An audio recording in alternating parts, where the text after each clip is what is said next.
Hello, fellow homebrewers. JP here, and I want to introduce to you the brand new Brewbuilt X1 Conical Series available at More Beer. More Beer sells the highest standard in homebrewing equipment, and the Brewbuilt Conicals are just that. They're made from mirror-polished 304 stainless steel, and they come with loads of features that you and I have been looking for. They have a full 2-inch bottom dump valve, which will eliminate your clogging issues, while the sturdy base includes 4 reinforced legs, just like those big Pro tanks do. More Beer also carries the Brewbuilt line of options and add-ons like casters, pressure kits, and even external glycol chillers. So you can find out more about the new Brewbuilt X1 Conical Unitanks by going over to morebeer.com for detailed videos on the entire line of Brewbuilt Conicals. You can trust Brewbuilt with your next fermentation, and you can trust More Beer to find the right conical for you. Brewbuilt at morebeer.com. Today's Sunday session is brought to you by More Beer, the makers of the all-new Ultimate Conical Fermenter. Check them out today at morebeer.com. I poured it in my mouth and it just wasn't going down. My first beer was IPA, the best IPA I've ever drank. Mostly because I brewed it. If you have a scale that is good for measuring cocaine, you're probably good for measuring hops on it. You're scaring me. I think the information is awesome and the audio sucks. Make some sugary water, throw some yeast in there, and you're going to drink good beer. Yeah, it's going to be good. It's fine. God damn it, man. Oh, my God. Oh, uh-oh. Now, live from the Brewing Network studios in Northern California, this is the radio program for home brewers, craft brewers, beer lovers, and beer geeks. It's your only source for live beer radio that brings expert brewers together with, well, expert drinkers. This is the radio program with a head on it. This is The Session.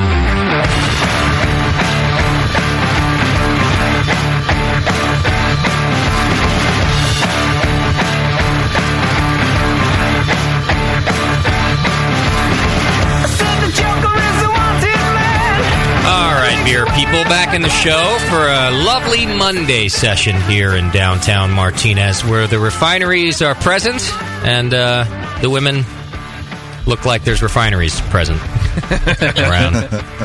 And hey, a few extra chromosomes is good for the apocalypse. So you're saying that the women aren't refined? Yeah, they're not as refined as the oil that's coming out of this place. I'll tell you that. I'm enjoying Martinez, though. No, you're not. I am. I like Martinez. Since when?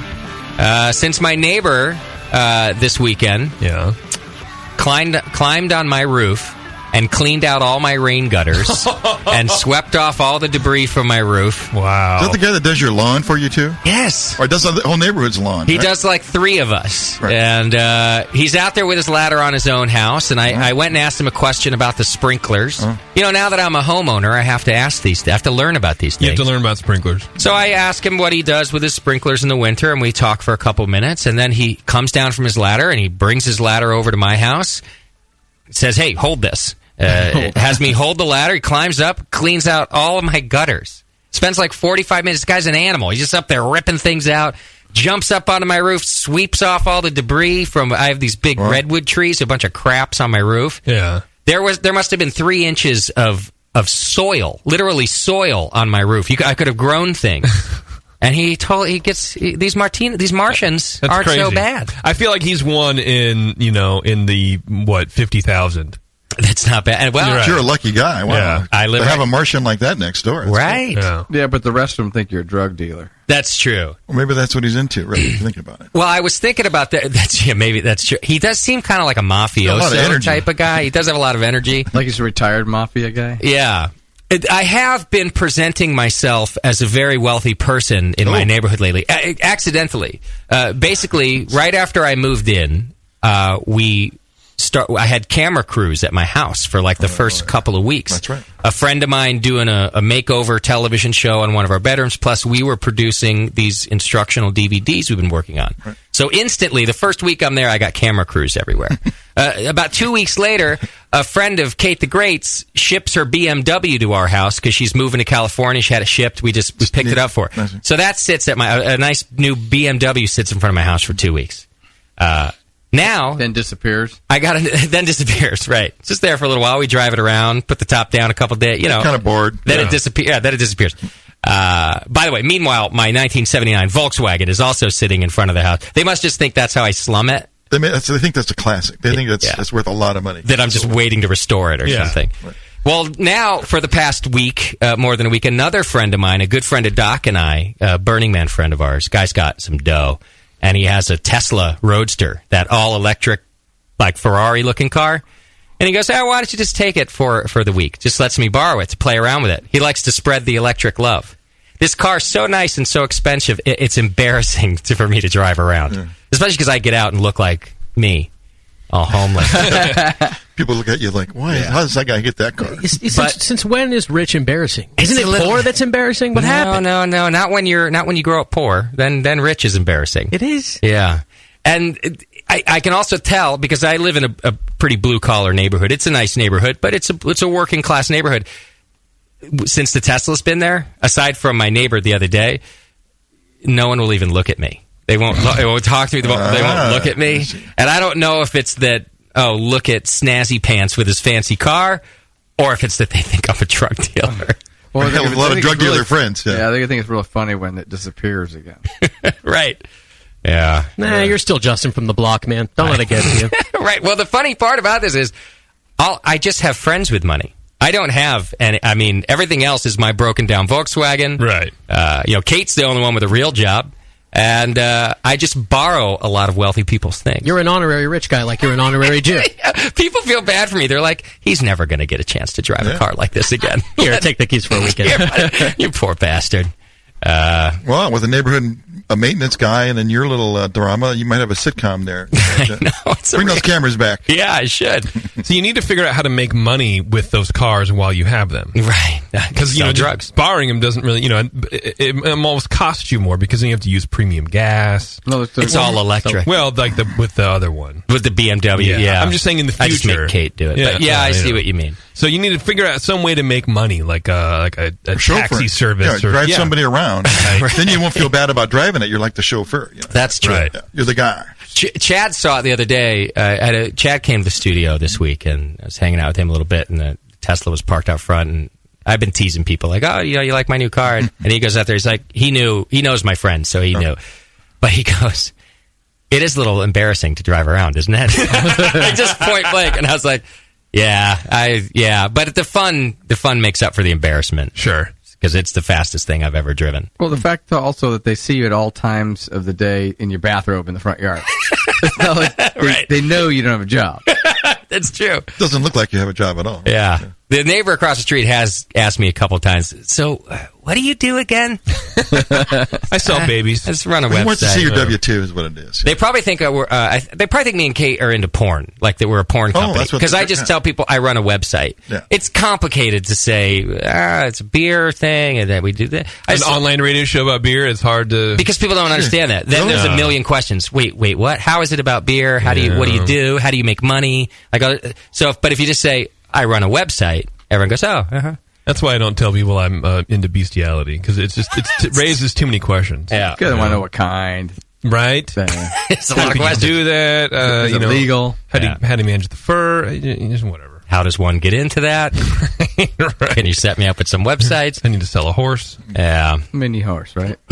Anyway, well, we got a good show planned for you today here from lovely Martinez. Now that you know what goes down in Martinez, we got Jeremy Marshall from Lagunitas back on the show, and first time in the new studio. Welcome, Jeremy. Thank you. Now we have Lagunitas on. Here's the irony that is this show. We started planning a session beer show. And we go, hey, I know, why don't we invite Lagunitas to come on and talk about session beers? Which, before one of your recent releases, it would have been ironic because you guys weren't exactly a session beer brewing company.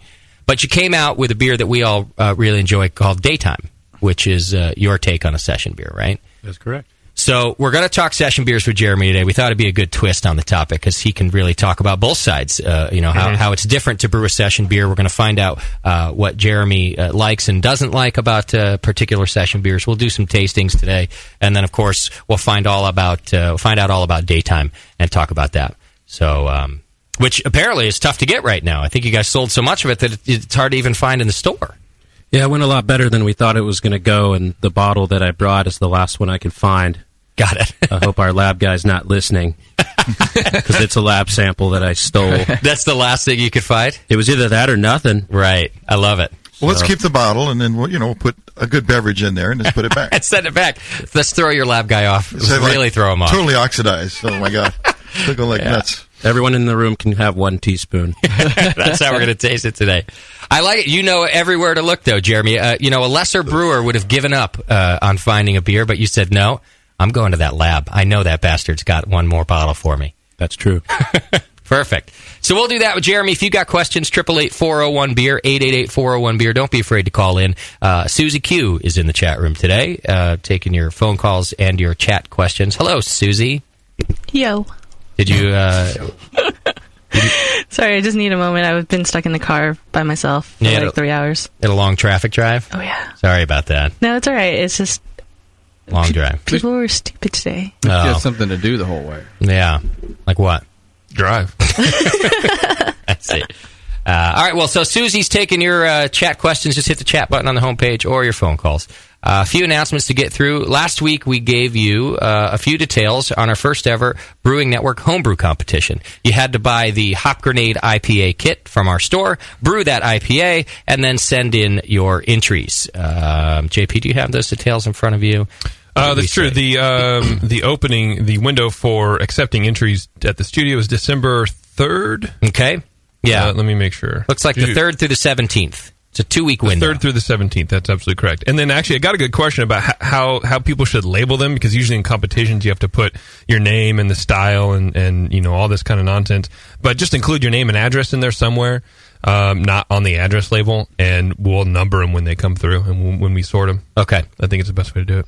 You can find out the address and all the information you need at the On Tap tab of our homepage. Just click On Tap there, and it'll give you the address and where to send things. It's right here at the studio, and any other details that you need. And we're giving away a great prize, the grand prize. It's just a best of show competition because it's a single beer style. But the grand prize wins a travel expense paid trip to lovely Martinez. Whoa. Yeah. Whoa. I know it. I know. Unescorted. Yeah. See, you work in a very desirable area, Doc. You work in Martinez. That's right. Yeah. Do you have any idea how many entries you're going to get? Well, we had 59 kits sold. Okay. I don't expect that everybody will enter. So anywhere from 1 to 59. If I had to guess, I think we're probably going to get around 25, 30. Because a lot of them went after we announced the competition. A lot of them sold toward the end there. So I predict most of those will be entered in the competition, and maybe a few of the early ones too. Yeah. So you do win a trip to Martinez, but here's why. You actually get a brew day at Heretic Brewing Company. You can come out here and brew with the boys, Jamil and Chris and Beardy over at Heretic. You'll do that on a Friday. Then you'll probably spend a Saturday with Tasty, doing some around the Bay Area. A little drinking tour. Sure. A little drinking tour. Mm-hmm. And then Sunday, you'll come and join the show with us, and we'll interview you about how great our kit is. Yeah. And how much fun you had hanging out with us. Right. And how great we are, and all that kind of stuff. Yeah. How great of a tour Tasty gave, all of those types of things. Yeah. So that's our info on the IPA first ever BN homebrew competition. We got merchandise in the store. You can get all your Christmas shopping done through us for that special someone in your life. We've got hats and T-shirts and sweatshirts. You're really good on the air. Can I tell you that? Yeah, thanks, buddy. You say lots of nice things. For that special... forget that Vermont teddy bear bullshit. Who needs a fucking teddy bear? Nobody. What are you, fucking 10? Nobody cares. Get over it. Yeah. Get over it and get over yourself. Get a hoodie. Yes. Now that's what your loved one wants. Right. Or a hat. Yeah. Or a book. Or a sticker. Or the IPA book. Yeah. IPA book would be a great Christmas That's a great gift. for the brewer in your life. Everybody likes IPAs. Yeah. What about glasses? We do have glassware as well. We've got Hop Grenade goblets in there. We probably ought to send Jeremy home with a couple Hop Grenade goblets. I don't have one of those. For the brewery. You can show them off up in the private tasting room or something. Nice. We prefer mullet wigs. We do need BN mullet wigs. Oh, man. So lots of stuff in the store. Do your shopping with us. The other way you can do your shopping to help us out is do your normal Amazon shopping, but click the Amazon link right there on our homepage. And by doing that, you shop as normal, but they know that you were referred by us, and we get a cut of every purchase you make. And a lot of you have already been doing that, and I really can't thank you enough. It helps a lot to pay the bills around here. So at this Christmas season, please shop at Amazon through us by clicking the link on our homepage. You can do the same thing for Micromatic, by the way, if you need tap supplies, handles, equipment, things like that. Just click on the Micromatic banner, and you can do the same thing. Do we have an Amazon product of the week? Yeah, they just get weirder and weirder. This week is the El Gordito Cowbell. It's a wrecking ball clapper, and it gives the Gordito a bigger sound. It's got an antique bronze finish. It's got a nylon strap for convenient carrying, and it has more cowbell engraved on it. Is it for a drummer? Does one of our listeners own cows? You are part of the mystery. What's an El Gordito? Yeah, what's a Gordito? What's a Gordito? It's the Gordito. It's a Taco Bell. What is it? Is it a drum? It's like making me hungry. A gourd or something? Terrence, do you know what a Gordito is? Just make it big. Oh, it's big. It just means big. Oh, but in the description, you said it makes your Gordito better or something. The Gordito has a bigger sound because of its wrecking ball clapper. Oh, that's right. I see. I thought it was a bigger sound for your Gordito. Yeah, that's what I thought too. I thought it was a Gordito enhancement product. Yeah, exactly. It'll be on AdamandEve.com. It's a crossover. Now product. everybody can be Gordito. I gotta have more cowbell. Right. All right. So that's you guys keep shopping on Amazon, and we'll keep making fun of you for doing it. All right. You can listen to this on the move with the BN Mobile app. Just search BN Mobile in iTunes or the Android Marketplace. It's free, and you can listen to us everywhere you go, which, that's great. Who wouldn't do that? I mean, really, what else have you got to do? Watch all this live tonight on justin.tv/brewing network. You can see Jeremy Marshall's smiling face, not wearing a mullet today. But you can watch what's happening here in the studio. Yeah, it's kind of there. Subscribe and join the BN Army as a recurring donor, and you're entered to win a $100 gift certificate from More Beer each month. Just sign up as a recurring donor by clicking the donation button on our homepage there. It's the little BN Army dog tag. And, as little as $2 a month gets you entered into that raffle, and the more you sign up for, the more entries you get. And on top of all that, it just helps us keep the lights on. So, luckily, it's as hot as hell in this studio, so we don't need to keep the heat on. Yeah, that's a good thing, man. Just need to keep the lights on. All right, get all these updates and more over on Twitter and Facebook. Send your show ideas to Scott at thebrewingnetwork.com. Send feedback at thebrewingnetwork.com. JP, do we have a Twitter game of the week? We do have a Twitter game of the week. This is in response to a couple weeks ago. I don't know if Doc was here or not, but someone accused Doc of making up stories about his life. Ah, right. Because they couldn't believe that his wife would allow him to do all the things they hear. Yeah, I think I was here. He gets to do. No, you were here. Yeah, and what they didn't understand is that she doesn't. But he does them anyway. But she does have a high threshold. I'm more than most, I'm thinking. Yeah, it's true. For sure. Yes. But so I want someone else to come up with a story about Doc. Doc is tired of lying about himself. Make up a story about Doc. In 140 characters. In 140 characters. Okay. That's the best way to do it because it cuts down the long-winded, first he did the things. No. Right. Just, it's funny. So women and drunks will not be playing tonight's Twitter game. It's got to be 140 characters. All right. Tell us a story about Doc, and we'll send you a prize to the winning Twitterer. Yeah, I'd like to hear about that. Yeah. All right. Hey, don't forget to shop over at our friends Adam and Eve. You can go to adamandeve.com right now, and for, I don't know, I guess it's a limited time. Seems like it's been going on for a while, but you can get 50% off. Long but limited. 50% off just about any item. Plus, you get free shipping. Plus, you get a free gift. And plus, you get your choice of 3 free DVDs from categories such as, I don't know, Susie, what's your favorite category that you can search DVDs from? Go ahead, please. Group. Yes. Group is a category. That's right. It's a category. There's point of view. There's anal. There's midgets. There was midgets, I believe. You can search from that. There's celebrity sex. Oh, there apparently. is. Yeah. Cream pie. Apparently, there's a food. No, that's not what that's about. That's not a dessert-themed... Well, I thought it would be like girls stepping in banana cream pies and shit. That's pretty all right. It is kind of dessert because it's kind of at the end. British like that. I know. Like that. Interracial parodies. Yeah. Yeah. Chunky? Chunky. There is chunky. There's also squirting. fetish. Really? I feel like that was more of a summertime thing. It's probably too cold to play with water pistols. Right. All right, so you get all that just by using coupon code BNARMY, BNARMY, at checkout, and you get all that free stuff and cool stuff. And also, it helps a sponsor of ours. So if you're looking for a special gift, a secret gift. For that really special someone. Yeah, this holiday season, go over to adamandeve.com, use coupon code BNARMY. We should just sell like small hop grenade shirts just tied in knots already. You pull them out. And Are those beads? Yeah. Oh. I'm so not used to these things that I had to think about what that would be used for. I thought, are you going to beat somebody with it, or yeah, we don't hang out enough. Choke? It's just like yeah. I did see on the Adam Eve site they do have a sex toys from 50 Shades of Grey. Really? So that's a whole section. So if your wife was into that, and you can surprise her for Christmas. That's all S&M stuff. It's mostly Benoit beads. Oh, they didn't order? Yeah. Start at the top. Star Wars sex toys? Huh? She said Ben. All right, I'm done making dumb jokes right now. Now it's too good, nobody gets them.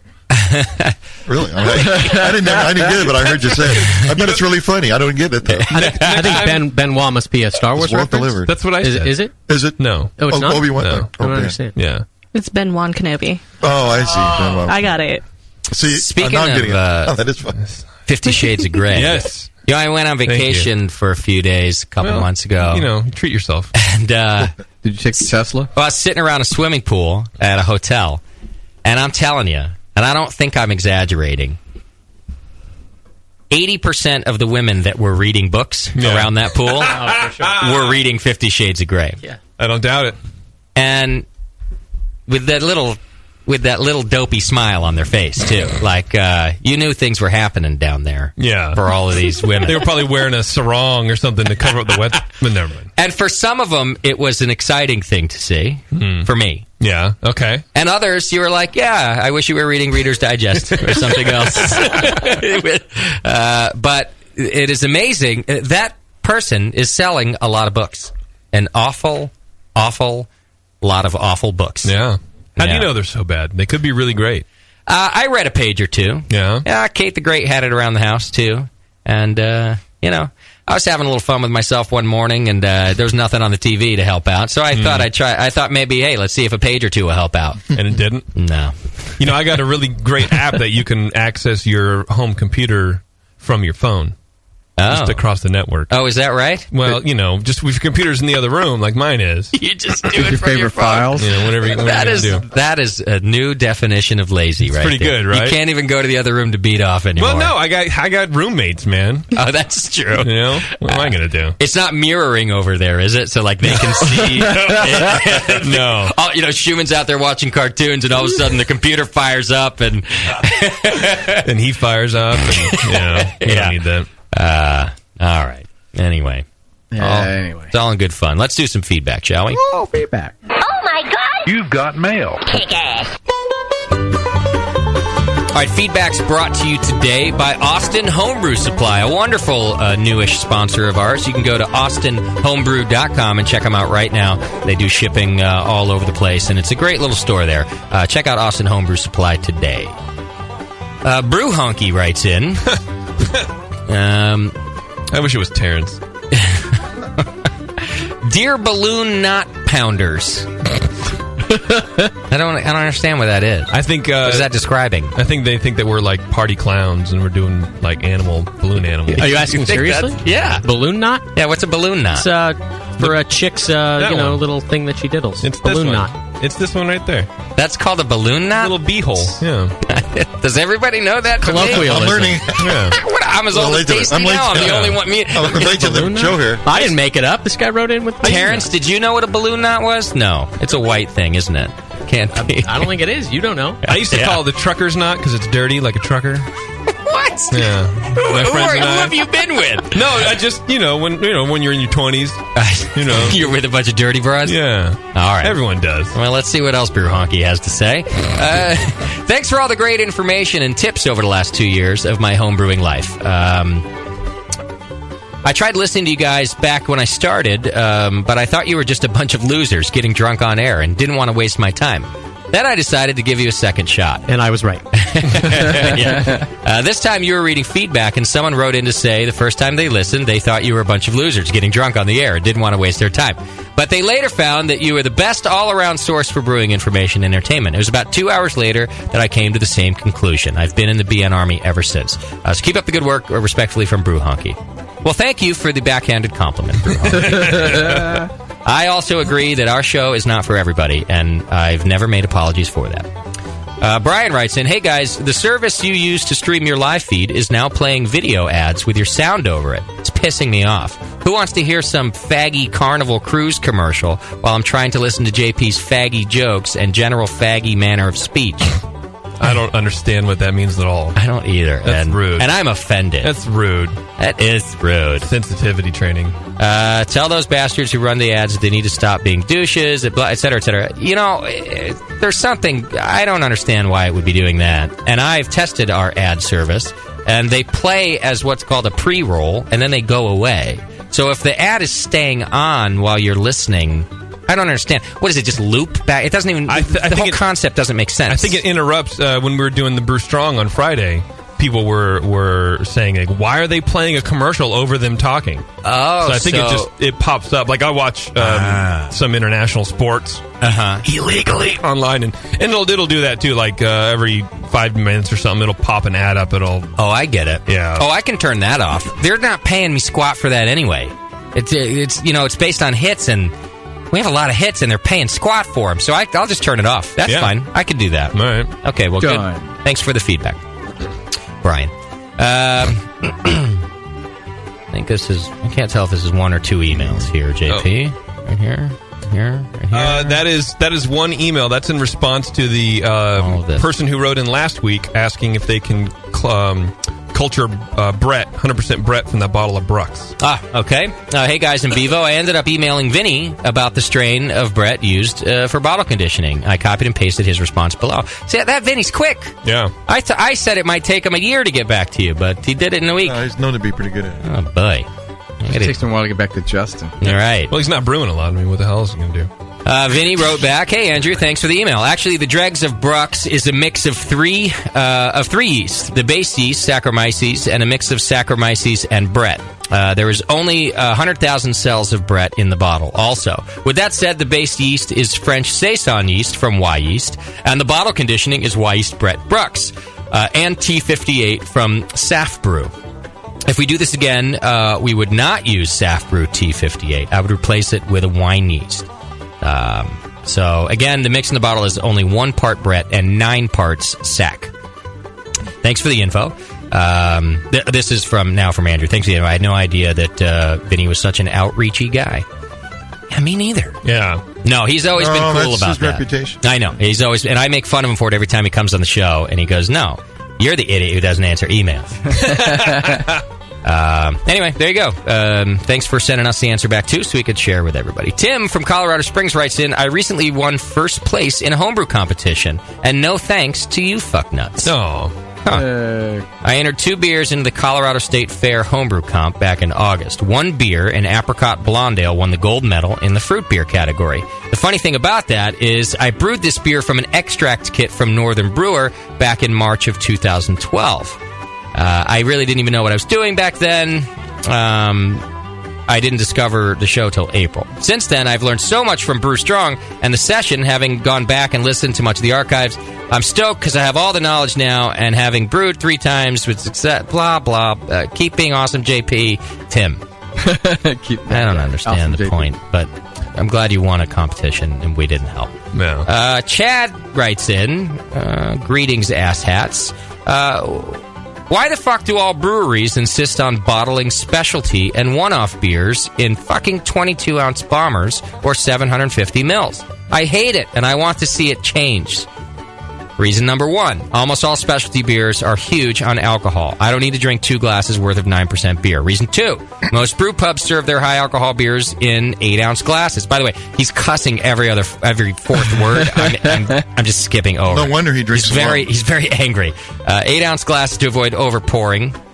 Why would you sell 22 ounces Reason 3, if I owned a brewery, if I did it, you can hear it. Hey, if I owned a brewery, it would go like this. If I owned a brewery, I would sell all my year-round beer in bombers and my specialty beer in 12-ounce. Yeah, see? That way, the specialty beer can make it a bit farther in distribution. Maybe this doesn't make sense financially, but it somehow does to me. I mean, who cares about the bank account, right? You're just making beer, aren't you? Yeah, see? Now he says he's done ranting. And now I hate myself for rambling because you will probably never read this. Oh, we will read it. We will read it, and you will get abused for it.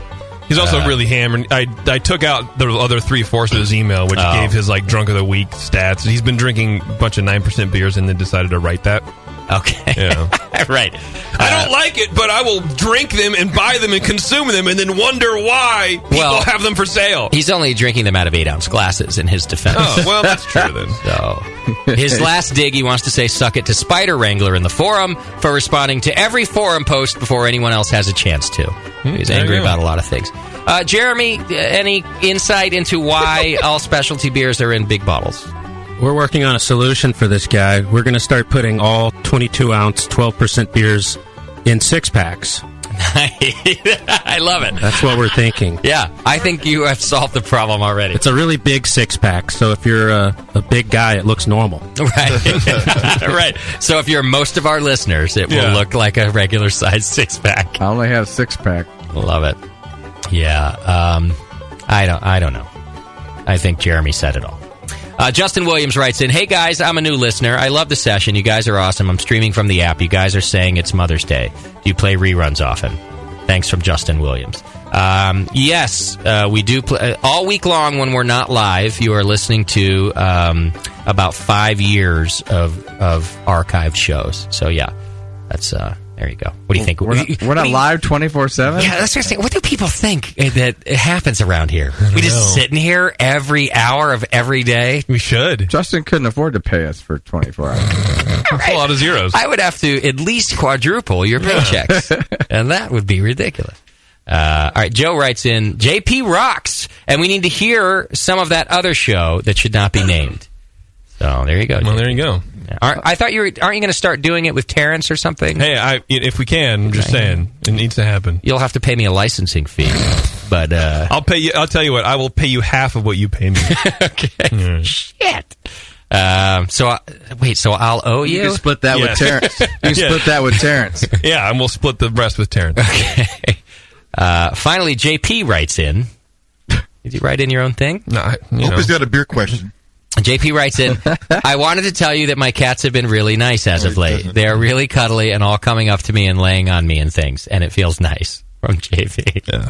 Well, thank you for that bit of feedback, JP. You're welcome. All right. Don't forget, feedback was brought to you today by Austin Homebrew Supply, our good friends at Austin Homebrew Supply. Go check them out and spend some money over there, will you? Yeah. Spend a lot of money. Spend money there, hey? Okay.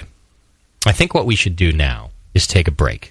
And when we come back from said break, we're going to taste some session beers with Jeremy. Yes. We're going to find out about Lagunitas session beers and the whole theory behind the situation. Yes. And then we'll learn how to make a session beer and all sorts of good stuff. 888-401-BEER, that's our number if you want to call in and ask questions. You can also join the chat room and hang out with the other bozos in there having a good time. And you can send us your questions that way. It's The Session. We'll be right back.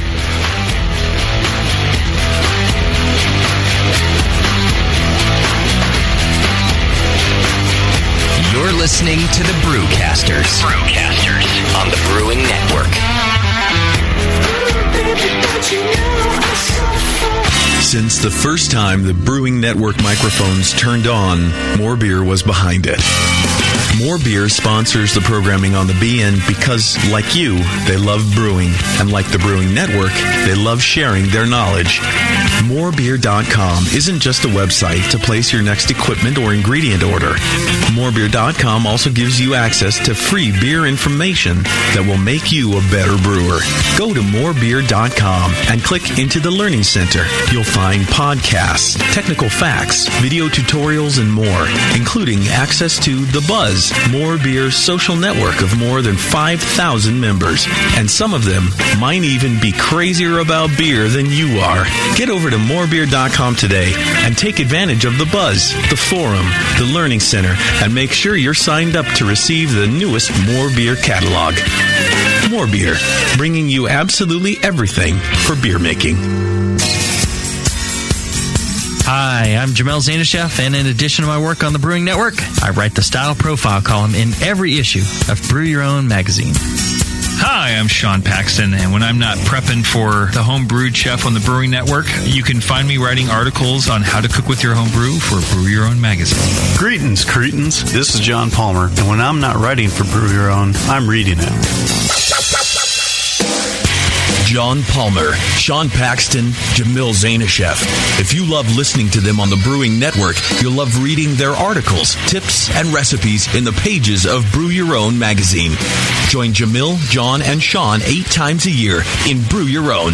And when you subscribe to BYO on the Brewing Network website, half of your subscription price goes right back to the BN to support great beer and food programming. So sign up for Brew Your Own magazine through the BN website today so you can listen and read your way to better homebrew. Nico, listen, our lawyers said that we had to do this for 1 hour, and after this, we don't have to talk to each other for 3 more months to the next meeting. Kids, come on, let's get out of here. I'm supposed to have more lines. I'm the professional.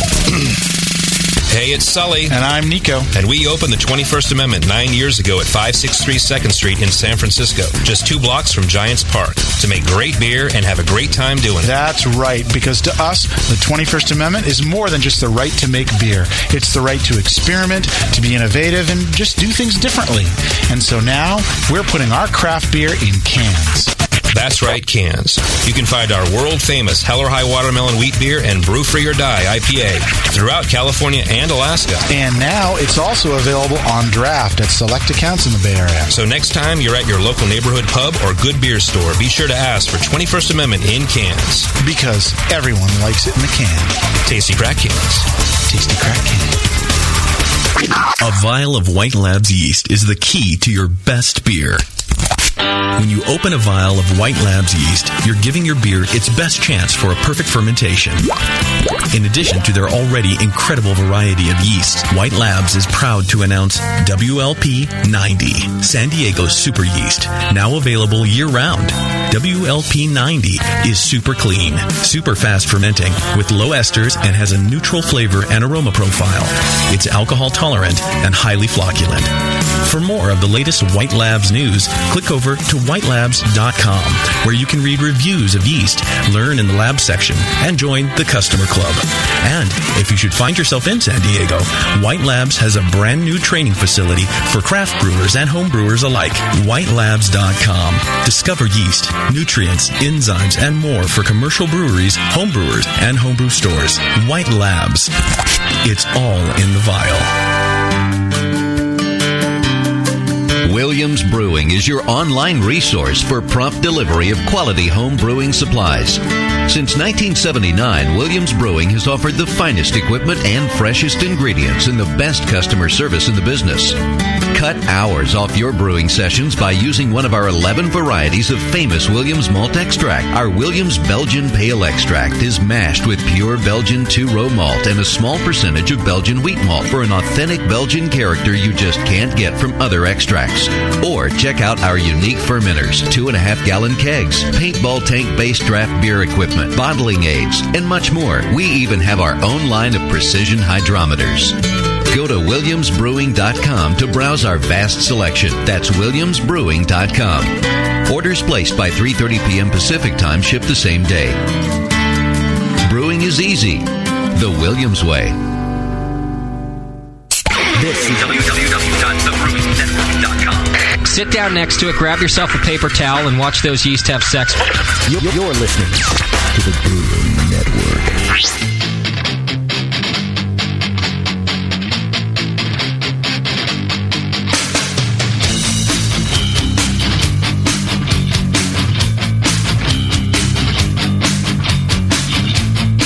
Session. Brewing up our next batch of Radio Gold. Right now.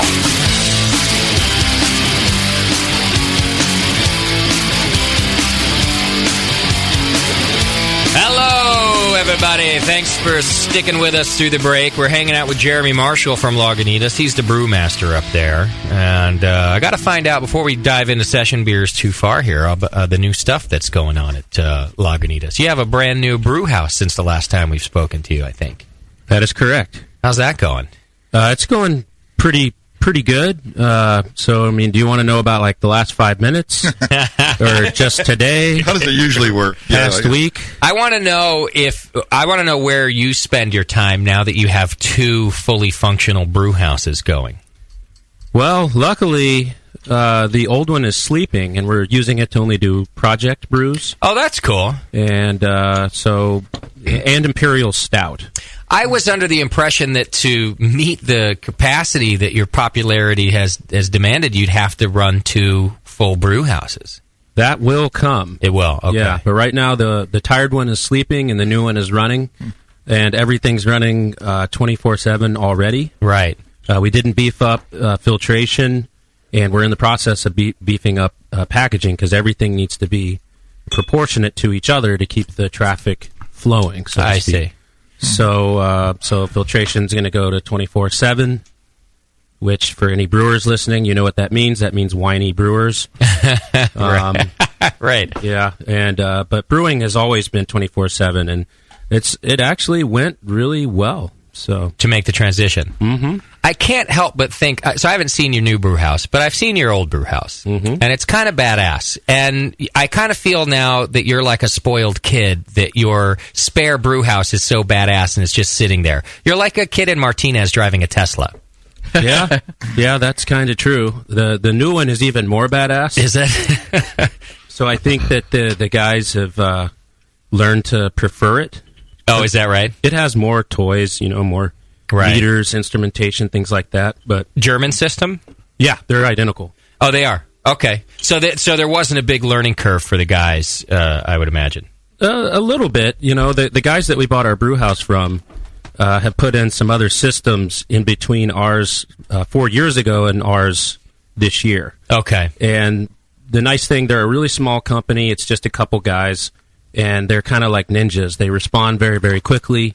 A lot of Germans, and I shouldn't call them Germans. They're Bavarians. Oh, you're right. They can get very, they don't understand West Coast or even U.S. Hop loading. Right. But these guys get it now. Okay. They get it, and almost every problem that happens in a up and coming craft brewery right now is usually related to hops. So something blew up because of hops. Something's plugged because of hops. Something like that. Hops get in everywhere where they shouldn't be. Right. And so what you're saying is that they've had to figure out this hop situation, whether they like it or not, because it's their equipment a lot of people are brewing on. That's correct. Okay. Yeah. So now they know what's going on with you guys. They do, and they seem like everything that they've done, they've learned from and emerged stronger. Okay. So now, it was in the news, or you guys at least had done kind of a press release. You guys had ordered a brew system, and what was it? One of the vessels got messed up in shipping, right? In transit? Yeah, there was a little storm, only a Category 1, and a crane that was, mounted to the ship came loose and fell on our lauter tun. Oh. And turned it into a giant twisted wreck of metal. Yeah. Put us about 6 months behind schedule. Got it. We thought it'd be really cool to still go ahead and buy that worthless chunk of metal, which now resides in the northeast corner of our parking lot for anyone who wants to see it. Nice. I think there could be some homeless people living inside of it. So if they're listening, we're coming for you. Yeah, move out time is here. But it has a lot of spacious accommodations inside and a lot of drainage. Right. Yeah. But our plan is actually to we got in a bidding war with China. They wanted to melt it down into spatulas and sell it back to us, and we paid good money for that thing. And I think Tony is gonna make some art out of it. Nice. Maybe make it look like it fell from the sky. Okay. And we'll do it at 3 a.m. without a permit. Like all of the good ideas that happen at Lagunitas. Yeah. Okay. Yeah. Sounds like it's already art. See, yeah, I agree. And it's smooshed and in the corner of the parking lot. Yeah, it's gnarly. It's you should see it. I mean, it's by no means safe. It's nothing but rusty, sharp edges. It's a sculpture of a tetanus shot right now. It's very Lagunitas of you guys. If you're not from the West Coast and you haven't been to the brewery, you might not understand just how interesting Lagunitas can be. And so this, any other brewery would have first of all, been quite upset about the delay. Definitely sent the thing back. I don't need this mess at my brewery, and just taken the new mash tun. But you guys you wanted the wreckage. I love it. Yeah, we wanted to. We looked at it as an artifact that represented all the energy of that wave. Yeah, and here it is, frozen in a moment of time. Nice. And so we wanted to keep that. Yeah, I like it. Yeah. Well, it'll be a cool thing to go check out. Now, the other question I have about new breweries is you guys are doing an entirely new location as well. Is that right? Yeah, that's correct. We're the 519th brewery to announce building a brewery in North Carolina. So are all these breweries going to be right next to each other? Is there going to be Brewery Row? They are. It's going to be kind of like Las Vegas. This strip. Yeah. And actually, that's a good concept. I would support that. And listen, us beer nerds would go to it. You know that. We would Disneyland. We would vacation there. Yeah. You should put a train right through all the breweries. A monorail. Yeah, exactly. Yeah. And at least a hotel and a strip club. Yeah. And a machine to remove farts from the atmosphere. Yes. Oh, let's not get ahead of ourselves. Do they make that? If they didn't, they're doing it now. Well, if you ask Stone, they could probably find some way to reclaim all that. Figuring it out right now. Yeah, capture it. How big is this new facility going to be compared to your new brew house here in Petaluma? Well, I should start by mentioning it's actually in Chicago, which was a natural for us. We have a strong Chicago connection. The owners of the brewery are from Chicago, born and raised. The owners, or my boss owner, Tony, his sister is the main, that's her area. She's in sales. Okay. And even our lab guy, John, is a Chicago former Goose Islander. So there's a giant connection going on right here. And so other than that, it's going to be identical. Same brew house, same fermenters. We're copying the same filtration setup, packaging. We're even going to pick up some equipment in Petaluma and send it over to Chicago. And we simply just looked at what we were spending on shipping, east of the Rockies, which is a kind of very fast-growing market. And we calculated the exact diesel cost and number of fluid ounces in every bottle. Yeah. And we found out this bankrolled the entire brewery. Wow. And we're massively strained. I mean, you know what it's like around here. Everything is kissing everything else around it. There's no space. It's hard to do business. It's not that we don't love Northern California. It's just you need somewhere where you can kind of breathe and reach out. Okay. So we're going to be moving to the Cinespace movie stage complex. It's actually a movie studio. It's huge. Nice. And we're taking over a little section of it where a exterior railroad rattles the cameras just a fraction of a millimeter. I see. And they don't want to have anything to do with this particular area. Okay. I don't think they know how loud we're going to be once we're there. Right. And you just mean the music. You're not even talking about the brewery yet. Oh, yeah. Just we just the parties. We listen to awful music. But that, it's going to be interesting because the bar is going to fire up ahead of the brewery or the tap room, and it's going to be populated by gaffers and grips, right? Best boys, JP's favorite, Foley artists. Nice. I don't know what any of those people do. I'm surprised. They make movie magic. I'm surprised to hear the financial perspective of this because I was going to ask. That seems weird not to just build where you are. It seems frivolous. It seems other than the saving and shipping. But you're saying that the saving is so significant that it will literally fund the brewery. It will, and it removes the diesel from the beer. Yeah. So, we're only going to make as much as there's demand for. And right now, it doesn't make sense to be making it in Petaluma and sending it all the way to Manhattan. Yeah, I see. So this was kind of a natural... Right. Isn't that just outsourcing your jobs, though? Well, within the country. I don't know, yeah. Well, I love it. Of course, Tasty is such a fan. We're all such fans of Lagunitas that I can't help but be proud when I see stuff like that happen. Like when I read the press release that our boys are building another brewery somewhere else, I just thought, man, they're really doing it. And you're like a local brewery to us. Even Petaluma's a little far away, but I don't care. The Bay Area is small enough, and I like seeing that kind of stuff. So you guys are just doing good things, man. It's always good to see. Will you kind of end up being the brewmaster that oversees both of these locations, Jeremy? Does your job change now, or? Thankfully, no. I don't really want to move to Chicago. So what we've done is we're going to add kind of a VP of operations, which we already have, Brandon, and he's going to kind of oversee both plants. And the idea is to make sure there's no one out there talking about Petaluma IPA and Chicago IPA. Okay, it should be the same. Even though it is an art behind it, there is a science, and science it's governed by rules. I know that sucks. Right. One of our brewers once, we make people do cell counts, and he exclaimed once, science sucks. And I just thought of that. I don't know. we still have those types, so we're a nice mix. But when it comes down to it, we're pretty serious about making sure this gets right. So I'll be looking after just making sure everything that rolls out from there is the same. I'll be there for all of the fun part, which really means the not so fun part. Yeah. Commissioning. Once it's dialed, once it's behaved normal, we're going to have a whole bunch of Chicago area brewers that are going to come to Petaluma, and they're going to work for us. So we're gonna be temporarily rich with brewers. It'll be a bunch of brewers being really lazy. I'm worried because all my guys are just going to kick back and all right, now you have to do it. Yeah, right. So, but then they're all going to hit the ground running. Because the plan is going to be as close to identical as we can do. Okay, and quite honestly, probably a lot better because it's designed to be a brewery. It's not a brewery that happened. Okay, that makes sense. I feel like we could do a whole show. We might end up doing this later on, but when you're running two breweries and trying to get the beer the same.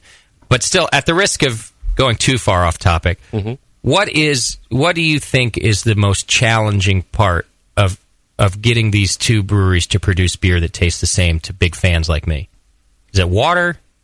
Yeah, a lot of brewers like to talk about the water, but I mean, brewer. Yeah, don't let the mystery. Don't believe the hype. Okay, it's really the psychology. Perceived differences. I mean. People can say that everything in all beer, craft beer in the United States, is mass marketed. So I can buy the same hops as the other brewery, I can get the same malt. It all comes from the same place. The only thing unique is the water and the guys making it, and the system. So here we've got the same system. We're going to have the same ingredients. The water, I mean, you can strip water down to nothing and then reconstitute it. And we're going to try not to do that. The initial reports, there's some similarities there. Okay. So the real answer to that question is going to be psychology. Consumers perceiving differences. I'd love it if Petaluma Lagunitas was a little better. You go east, it gets a little maltier. Calm it down a little bit. Balance changes. We simply can't do that. Yeah. So it's going to be the same. Are the bottles going to say brewed in Petaluma or brewed in Chicago? I do not know. It depends on how Tony's feeling that night. Right. I think when he writes the label. There'll be some hieroglyphics somewhere. Would you say people are going to perceive it as different? Like you said, psychology. It hasn't traveled, like you said, on the trucks for days to get out there, and it might be a little bit different because of that. So they're getting it actually fresher, which might be nicer. Oh yeah, they might perceive it as being different. But it'll cause a different to your East Coasters. They'll taste a different beer. Yeah, the exact same beer, depending on what date it's tried in its life as a bottled beer, until its death in a consumer's gullet. Right. It can vary tremendously, as you know. I mean, the same beer can be delicious and then atrocious months later. Is that more of a worry for session beers, like daytime? Let's say. Yeah, it certainly is. The more delicate the beer is, the more there is to go wrong. It wears its flaws like a badge. Right. So. Okay. Well, maybe when both of these are up and running, we'll have to get you back here and, do the old blind tasting, see if us idiots can taste the difference of Petaluma or... it's going to happen. It's inevitable. There's going to be... So supposedly these beers are going to be everything east of the Rockies. So there's going to be that one market, somewhere where they can. This side is Petaluma, and this side is. And there's going to be a ton of people, and Beer Advocate. There'll be all kinds of stuff. I want it to be a bar on each side of the street. That would be interesting. You can walk across the street and get the same bar, the West Coast beer, 2 different sides. 2 different sides to the bar. Yeah. But the last thing that we want is there to be a perceived difference between Petaluma and Chicago. Okay. Although we could have fun with that, and don't get surprised if we do. I'm fully convinced that if something does come up, you guys aren't going to hide from it. You're going to have fun with it. Yeah, like if they screw up a batch, and then we have to barrel age it, they're never going to hear the end of it. This is called Petaluma is Better Than Us. I love it. A little, you know what? As consumers would like that too. A fun competition between the two breweries. There's going to be some rivalry. Yeah, I can smell it already. There has to be that, and that'd be really good. Good story. Like you said, good customers really like that. Yeah. Good marketing. So my last question about the new breweries, and so we can move on to session beers, is: can we expect some sort of a several day long party train, like the Skunk Train that goes from Petaluma to the new brewery in Chicago? Lagunitas purchases the train or whatever the hell you guys do, and you do these crazy parties. It's like a 3-day trip that goes from one brewery to the other. Can we expect that for the grand opening party? Yes. That's a great idea. I would love it. If there's one thing known about us, it's that we love to party. And there's one thing we like even more. We like to party with our friends. Yeah, right. And a 3-day long party, though, I mean, just, sounds a little... I mean, maybe we should go slower and make it 5 days. There's a documentary of a music tour in the 60s that did a train like that. You know what I'm talking about, Doc. And these musicians... they didn't sleep for weeks. They just They did the shows wherever the train stopped, and they partied. And this is how I picture the Lagunitas train working. We get a bunch of musicians on there, a bunch of beer guys, all your friends, and this train just goes for days from here to Chicago. Nothing but a party. I would do it. I would do it, too. It'd be great. I think it's a great idea. I will mention it to our marketing team. Do that. They probably fear great ideas like that because Tony... the owner is kind of a nut job, so in a good way. I mean, the marketing people will go, shit, Tony's gonna love this. Yeah, that's gonna be such a fucking pain in the ass to put on. It really is. It's a lot of work to put on something like that. Yeah, definitely. So if they're listening right now, they're probably really scared. They're like, Jeremy's never going on that show again. No, not to mention the Amtrak people. Right, crossing multiple state lines. Felony after felony. They need a train without any carpet or fabric. Just a big drain in the center. Yeah, and a power washer. As long as the window's open. On a similar note, the chat room is asking. Afterlab in the chat wanted to know if you guys are bringing Lagunitas Circus to Chicago. So these questions will come up. It's virtually guaranteed. In fact, the only little inside information I have is that the grand opening for the Chicago, which will probably be the tap room, is going to be populated by celebrity impersonators. Nice. And I guess they've got some really good ones. Okay. Including some celebrities that are dead. And love it. They got the smell and the maggots, everything. Wow. Actually dead. Cool. All right. Good stuff happening at Lagunitas. Let's talk session beers. And what I wanted to do with Jeremy is just to find out kind of what a session beer means to you. Because we can talk about this. I don't feel like there's a set definition. In other words, some people are happy with a 5.2% beer. They'll still call that a session beer. Others say, no, it's got to be under 4. What do you think? I think if you got to put a line in the sand, maybe 5 1/4.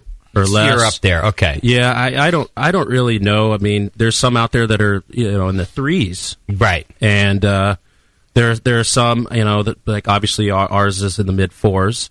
I think even a 5 is acceptable. Okay. I like to allow that little extra quarter because sometimes the yeast do stuff. They go a little further than you thought. Oh, I see. You wanted to call it a session beer. It came out 5 1/4. Yeah. So. See, I'm in that camp.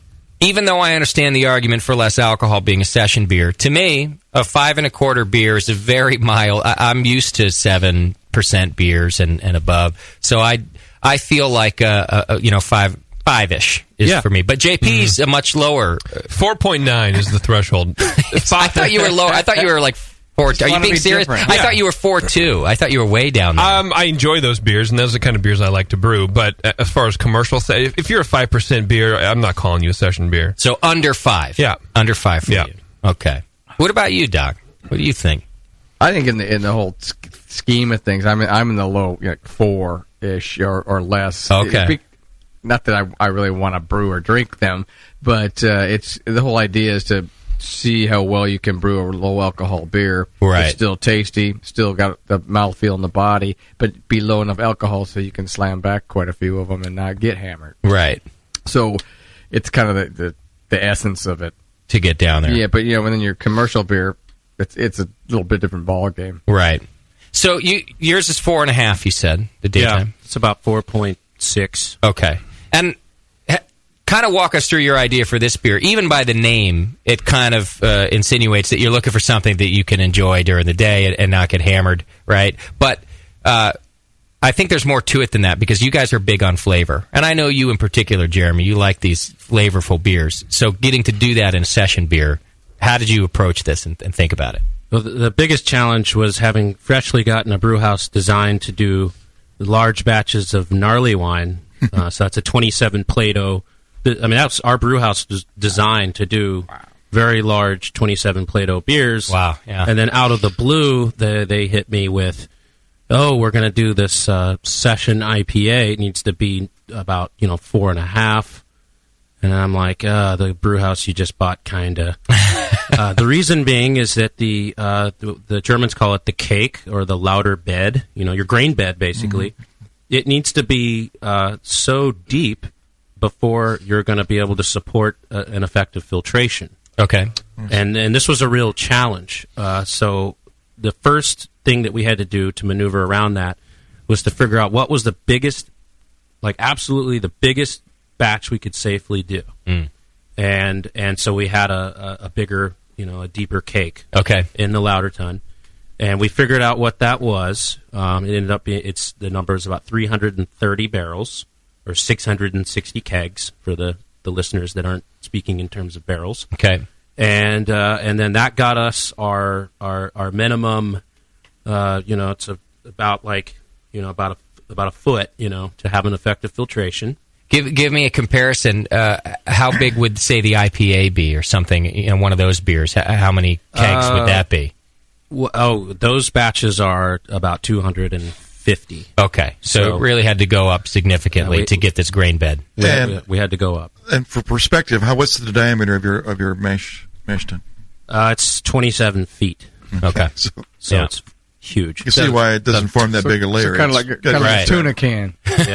Yeah. That's a good analogy. It's a tuna can. Okay, and so a lot of grain to get to a foot. Yeah. Okay. Yeah. And so that was a challenge. And other than that, our thing is obviously always about the lots of hops. Yeah. We're known for it. People expect it of us. And we're a fan of using a lot of different newer stuff, which is expressed in there. But then you often think you can't overlook the grain. Yeah. And so I think when it comes to a good session beer, there's nothing against adjuncts.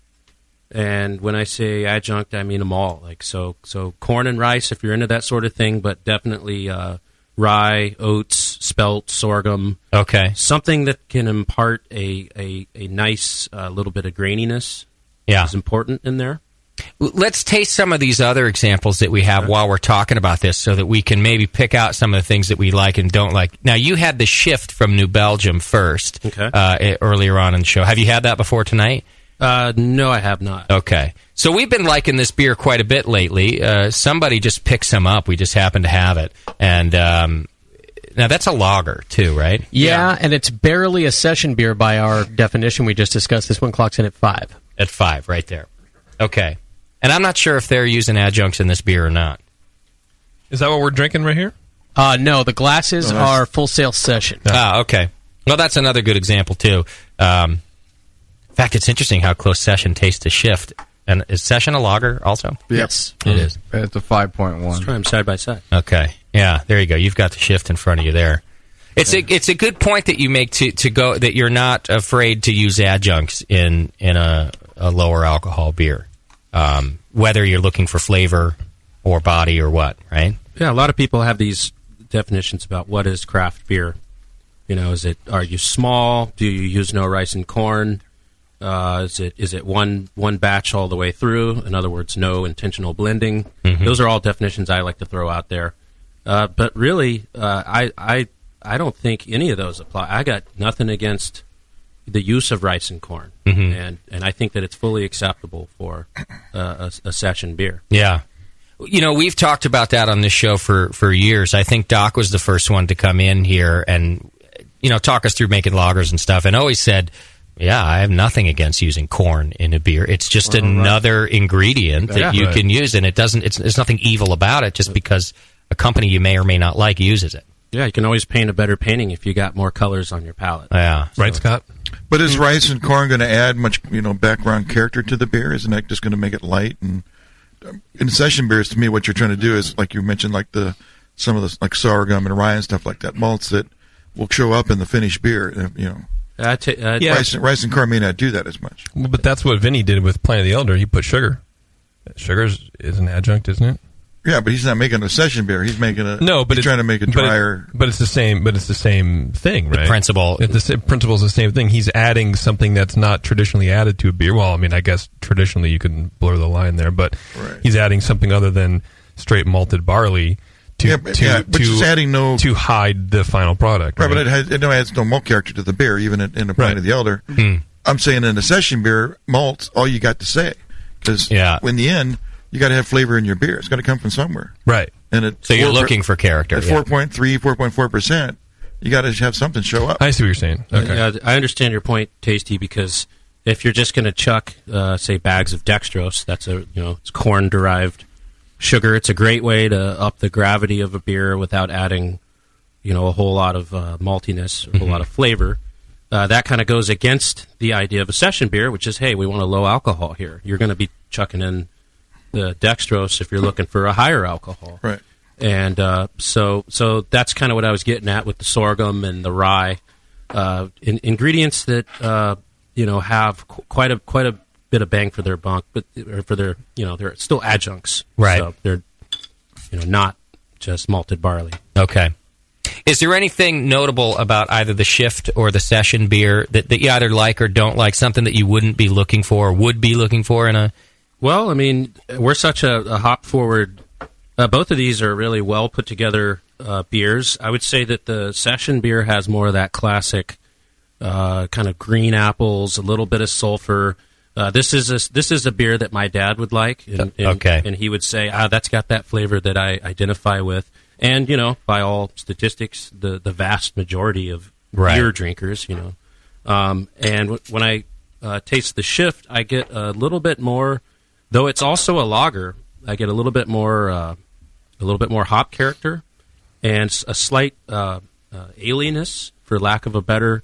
It lacks that sulfur and green apple and that kind of lagery, but it's it's crisp and clean with a nice little hop note. But I would say of these two beers, neither one would be my personal go-to fridge beer. I agree, so to speak. Yeah. Okay. So, nothing against them, though. These are great. Yeah, and we don't mean to do that either. I'm just try to get a perspective of where Lagunitas comes from. And it definitely sounds like hops is a big focus, as it's always been. Mm-hmm. You said earlier that they came down and said we're going to do a session IPA. So I'm curious how that goes. Do they tell you a style of beer and you create the recipe? In conjunction with Tony. He likes to call himself art director.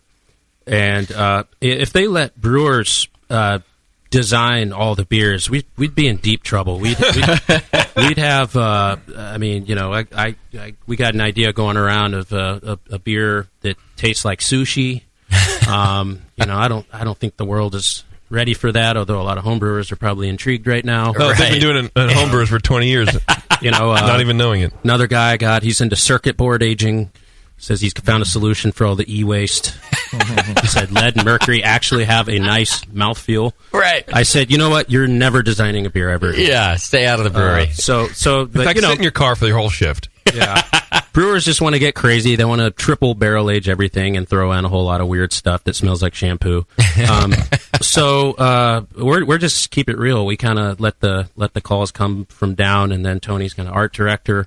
And we're Lagunitas is very simple. We believe in water, yeast, malted barley, occasional adjuncts, and hops. Eat the fruit, smoke the weed, drink the beer. In that order. That's one of your shirts, I think. Right? Yeah, right. Yeah. I mean, that's an internal saying. Ever since we made our fruit beer, it was a disaster. Was it? Well, no one knew that Panty Droppers sales would be through the roof, and then the loss with all the fruit. It eats up a big. You put 100 barrels in the tank, you get like 30 out. I see. And we're like, oh, this sucks. Stupid idea. Yeah. Okay. Because we would only do it with fruit. I understand now there's really great products, all natural derived, that you can add and make fruit beers. And concentrates and stuff like not that. Not our thing, though. So. Okay. They're good, but not great. All right, another one that we've thrown out here is one of my favorites, possibly my favorite session beer, Stone Levitation. So good. I can never find it up here, but Moscow found it today. And now this one is an ale. The beers we've tried so far are lagers. I don't know if I've ever had it. Oh, no? You talk about it a lot, and then I don't know if I've actually Well, you folks at home can probably see it on the camera, that it's a darker color than many of the session beers that you're going to find on the market. It's got a lot of flavor, in my opinion. Of course, a lot of ale characteristics. It's got a nice hop character, in my opinion. Yeah. Yet it's a low alcohol beer. When you see it on the menu at a bar that puts percentages, it's almost always the lowest one on the menu. What is it? 4.4. Yeah. 4.4, really? 4.4. Yeah. That's really... And I feel like a lot. Robust. That's a great description. That's what I was kind of going to say, that a lot comes out of it for a lower alcohol beer, and I think that's why I'm such a fan of it. Is that it kind of surprised me when I saw the alcohol content. Yeah, it's got a very nice mouthfeel. It's easier to make session beers. Hoppy beers are easier to make because it's another ingredient you can use to get some character into the beer, like mild English mild or something like that. Or what was the beer that Nate had at Triple Rock? Loose Change, right? Loose Change, yeah. I mean, it was just, all it had was malt to work with. You couldn't do hoppy because it wasn't a hoppy style. But if you're making a hoppy session beer, you've got that added, flavor dimension you can add to the beer. You do, but I think in order to do that, and I think this is an example of it, and it's some of the stuff I want Jeremy to help the homebrewers out with, is you have to leave behind... What would it be? Long chain sugars. You have to leave behind some of these, dextrins, yeah. because this beer, in my opinion, has a malty flavor to it, even at 4. Yeah. Even at 4.4. So there's something's being left behind there. Yeah. And that's what you're liking in the beer. That's why that's a good session beer that has that body. Yeah, yeah. Is that difficult to do, to plan for? Oh, no. I mean, I guess it's just kind of two sides.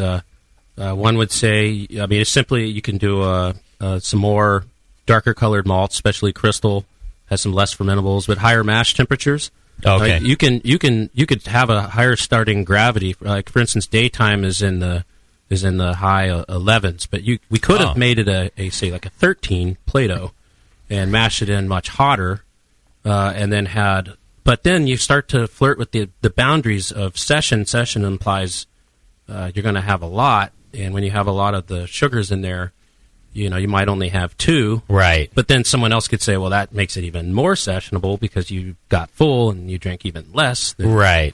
So, but that's definitely not the camp I'm in. I'm with you in kind of insinuating that there's a real fine line there. I don't want it to be overly sweet. I don't want it to be overly filling either. Mm-hmm.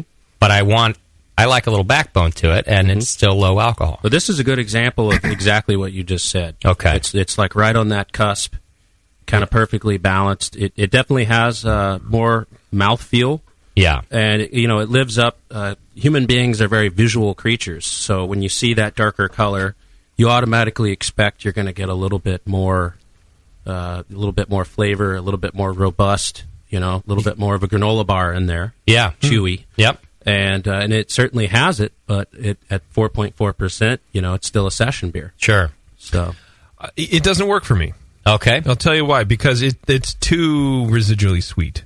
All right. Maybe residual, but it's too chewy, too mouthfeely, and it kind of just, that malt kind of hangs on my tongue a little bit, in the middle of all the bitterness. It does? The bitterness in the beer or the bitterness in your bitterness life? In me. Well, we're talking about the beer. Let's not get sidetracked. Sorry. Yeah. By, me.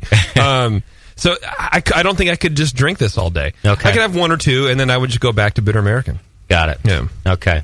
And, of course, we brought that out today, too. Maybe we'll try that a little later in the show so that we can spend some time talking about Jeremy's beer specifically. I guess my point is I don't really, I like a session beer to just finish and then that's it, and then you can drink a lot more. But for me, in between sips, it's still hanging out in there. Yeah. And that's not what I'm looking for in a session beer. See, in this case, I think it makes me the harder to please person in this case, because I want it all. I like it to be low alcohol and then full of flavor and body and all that. Mm-hmm. I'm the guy who wants it all in this type of beer. But I see your point, and I think that is why some of these session beers are made, is so that it goes down easy, finishes clean, whatever the marketing campaign is. Well, I want full flavor, but I don't want it to hang out. Yeah. I want it to go away in between. Yeah. All right. Well, how about we do this? We'll take a quick break, and when we come back, we'll find out exactly how Daytime is made. I'm curious if or what adjuncts Jeremy's using in that beer, as he alluded to those are in the brewery. Plus, I want to learn hopping techniques for a session beer like this. So we'll do all that when we come back. 888-401-BEER if you've got questions, or just join the chat room, and Susie will get your questions over to me. We got Jeremy Marshall from Lagunitas. It's The Session. We'll be right back.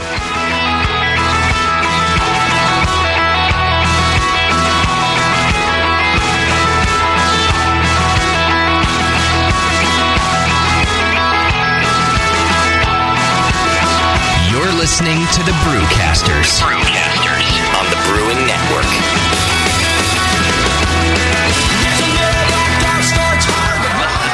What was Al Capone's official profession? I know.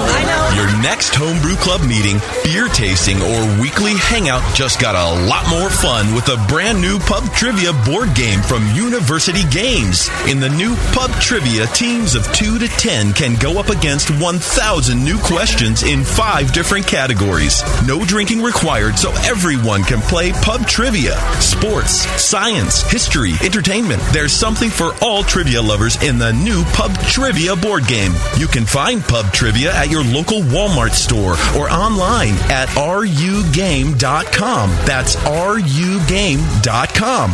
Bring home everyone's favorite bar quiz game tonight with the brand new Pub Trivia board game from University Games. Online at rugame.com. Okay, what is Madonna's last name? Hi, I'm Jason Harris, the proud owner here at Keystone Homebrew Supply. We're thrilled to be entering our 20th year of supplying this great industry, and to show you, the Brewing Network Army, how much we appreciate your support, we're offering you 10% off your first order on our website, KeystoneHomebrew.com. Just use coupon code BNARMY at checkout, and I'll get your order out the same day. My goal at Keystone Homebrew Supply has always been to have a complete supply of everything a brewer could want. When you place your order online or when you come into our store, it's our goal to have everything on your list and more. One aspect of KeystoneHomebrew.com that we're really excited about is the ability to fulfill customers' exact grain bills. Do you hate to wait? Keystone Homebrew Supply can get your precious yeast and hops to you within just one day if you live between Connecticut and Virginia, and within 2 days east of the Mississippi. KeystoneHomebrew.com. Coupon code BNARMY. I'm Jason Harris, and I approve this message. Are you a hophead? Beer lovers of all stripes will love Brewers Publications' latest release, IPA, Brewing Techniques, Recipes, and the Evolution of India Pale Ale by Mitch Steele. I wanted to write a book that presented an accurate review of the history of IPA and also provided current technical brewing tips and recipe information. India Pale Ale is a style I love because it has a rich, fascinating history, and today it provides brewers a showcase for all the great new hop varieties that are available. I'm so proud of this book, and I know you'll enjoy all the recipes and thoughts from so many of the world's great IPA brewers. IPA is available now from Brewers Publications at brewerspublications.com and your favorite homebrew store. Order your copy today and take your hop-forward beers to the next level. American Homebrewers Association and Brewers Association members receive early notice and special discounts to most Brewers Publication releases. Visit brewerspublications.com to learn more and to find a schedule of author appearances. IPA by Mitch Steele. Get yours today.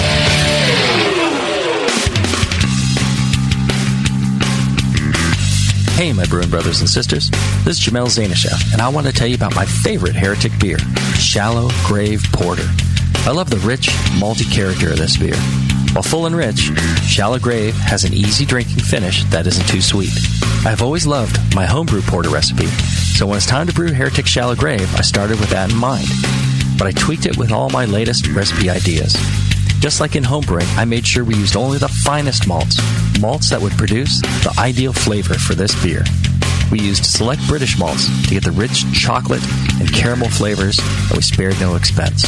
The result is a beer as dark as a moonless night, with hints of vanilla, coffee, and chocolate, perfect for a cool evening out in the woods.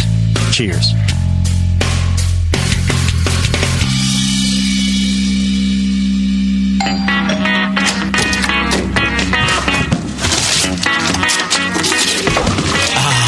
What'd you get? More brewing ingredients? Yep. You know what I love about Brewmaster's Warehouse? The $6.99 shipping. Well, yeah, but the in-store classes for beginning brewers. Yeah, that's cool, but the Brew Builder. Creating and saving your recipes online is awesome. No, yes, but the cheese-making supplies. No. Oh, the wine-making supplies. Oh, the distilling equipment and liquor flavorings. All that stuff is awesome, yes, but what I really love is that the guy who runs it is totally hot.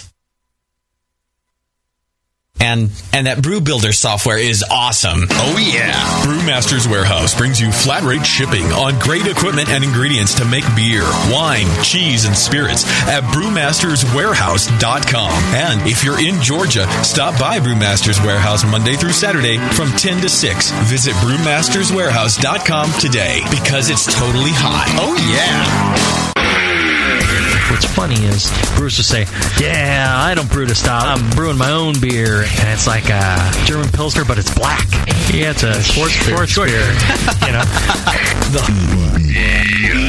The home of live beer radio. TheBrewingNetwork.com. Because like beer, radio shouldn't suck. You're listening to The Session.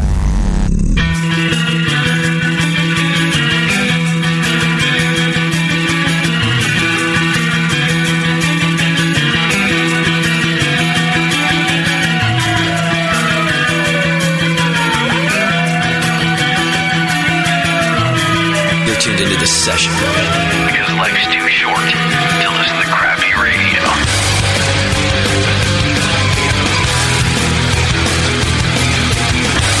Yes, welcome back to the program, and thank you for hanging out with us. We got Jeremy Marshall from Lagunitas on today. We're talking session beers on The Session, and we just drank a session.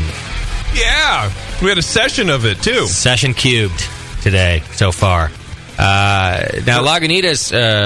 latest, well, almost the latest seasonal release was Lagunitas Daytime. In fact, it's now been replaced with what? Brown Sugar? Is it Brown Sugar time? That's correct. Ah, man, I'm such a fan of Brown Sugar. When I first got into craft beer, I think I've told you this, so that was like my go-to seasonal beer. And I used to feel like I would get high drinking it. I would have several Brown Sugars. And now I know, of course, it was the high alcohol content. But at the time, I was a little younger, and I was like, no, man, there's something about that beer that makes me high, it's too. It's just special. It's just, there's something else in it. I don't know. That was before I knew any of you guys at Lagunitas, but Brown Sugar is a great seasonal. We missed Brown Sugar last year, didn't we? Didn't it not get made or something? Yeah, that's correct. So that's before we got this new brew house. So for every batch of Brown Sugar that we could have done calendar year 2011, we would have shorted markets by about 3 batches of IPA. Wow. And so we needed we designed a replacement beer that would roll out off our system similar to an IPA, but live up to the hype. And so we came up with the idea of Lagunitas Sucks.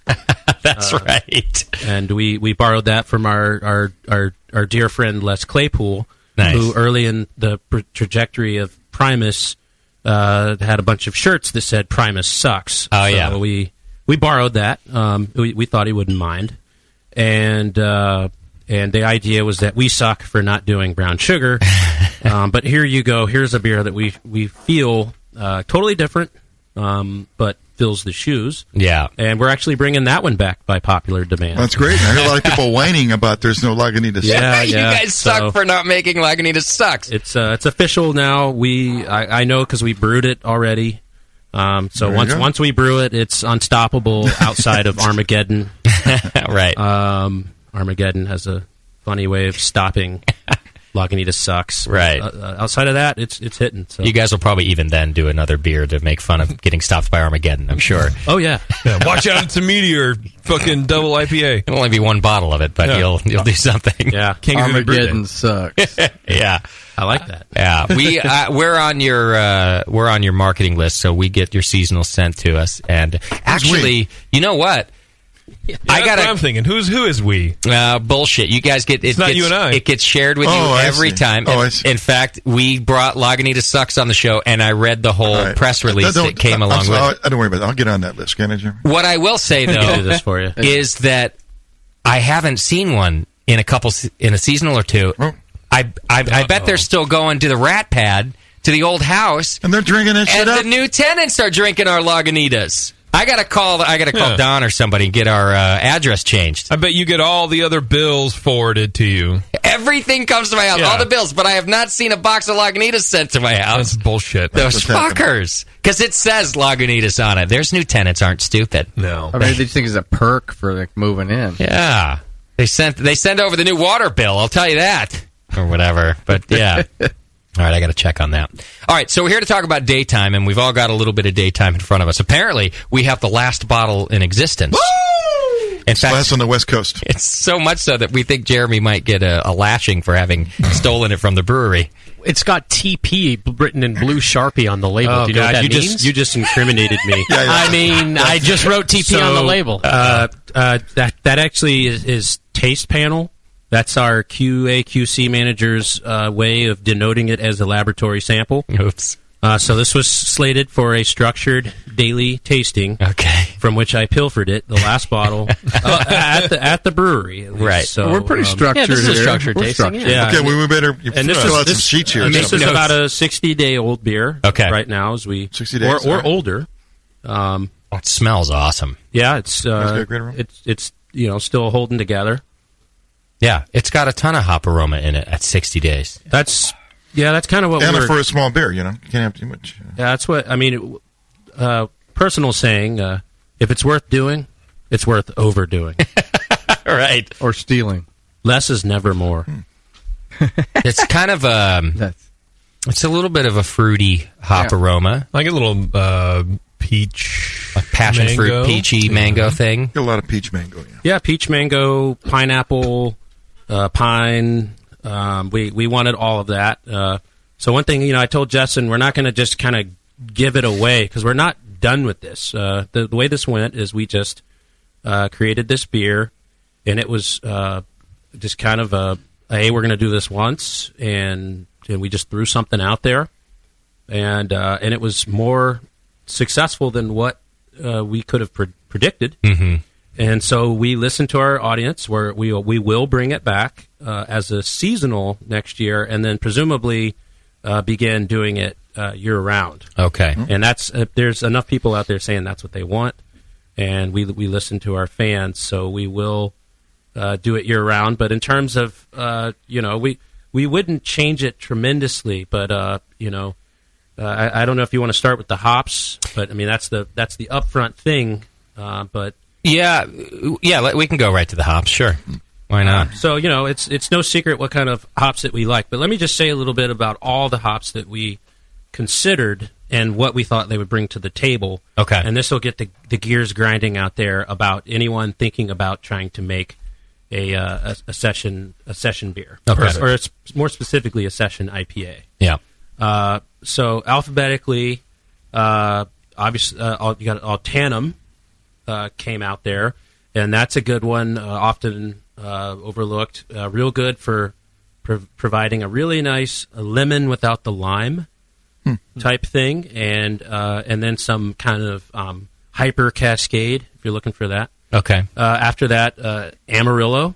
Amarillo, I always think blackberries, sometimes even a little bit of raspberries. That's a real temperamental hop, as we all know. It tends to jump around from year to year and sometimes be more pungent. So, and then we're obviously no stranger to the C hops. Mm-hmm. So any hop that starts with the letter C, probably not Challenger, but all the other ones. So, Okay. So Cascade, geraniums, flowers. It's a good what we call a background hop.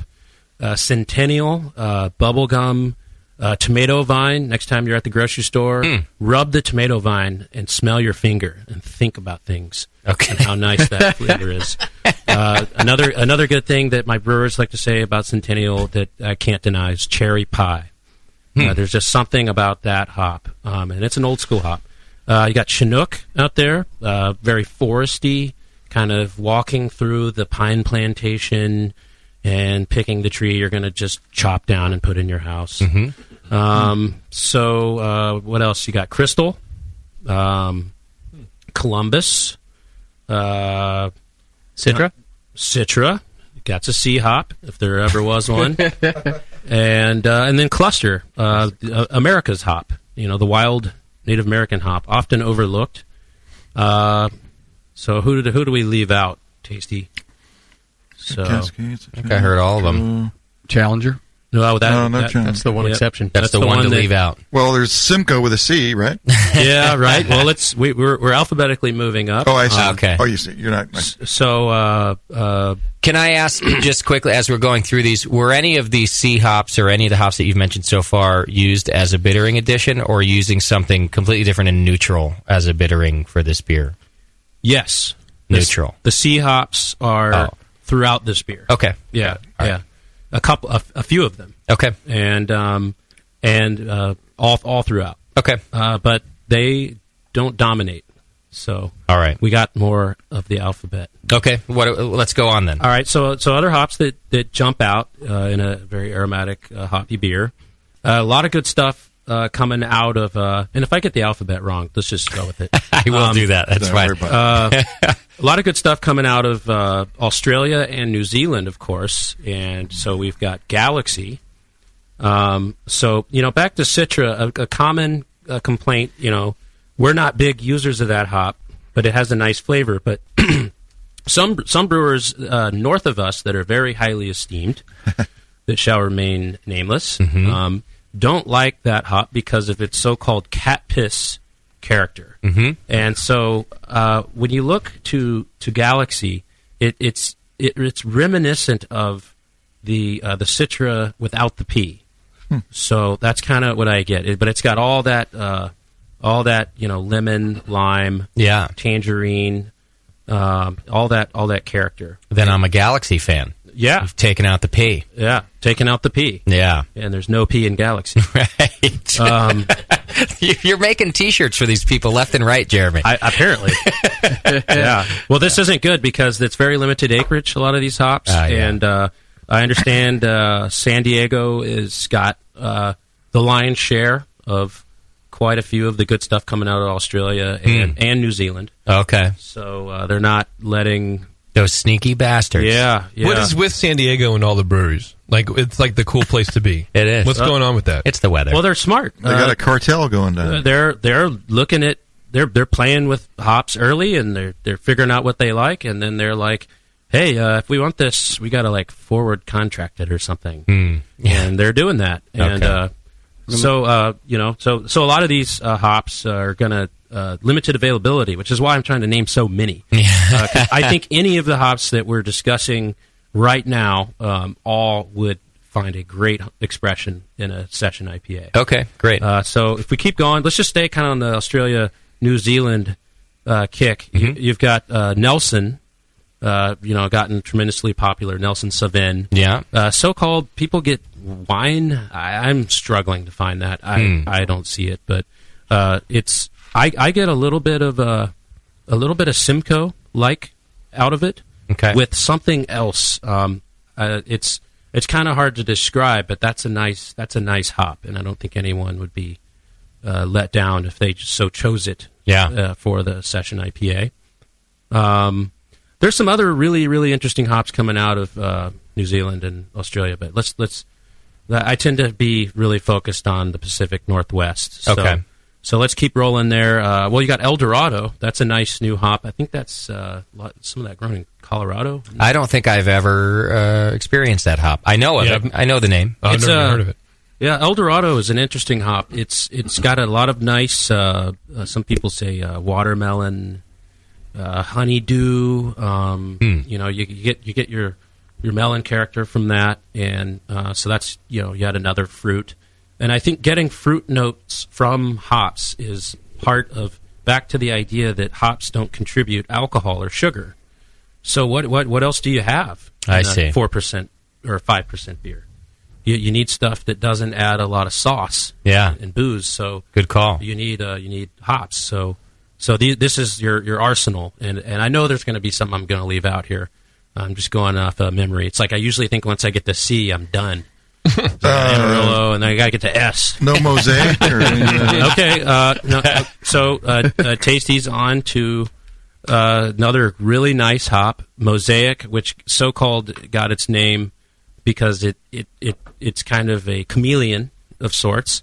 And that hop has berry notes, some citrus notes, some pine or foresty notes. I like to lump foresty all together because I like cedar, and a new one that's kind of coming is eucalyptus. It's a really interesting flavor to get, and out here where we are, we're very familiar with what it's like to drive through a grove of eucalyptus trees. But I eat Vicks Vapor Rub, so I know all too well. You're all over it. Yeah. I mean, that's why your teeth are all shiny. It's fun to put it on your balls too. But just the left one. And stand in front of the fan. So Mosaic, definitely a perfect type of hop. It's tough to name hops that have limited availability because that's a brand new hop and not a lot of people know about it. There's also a lot of hops that just have a number, HBC.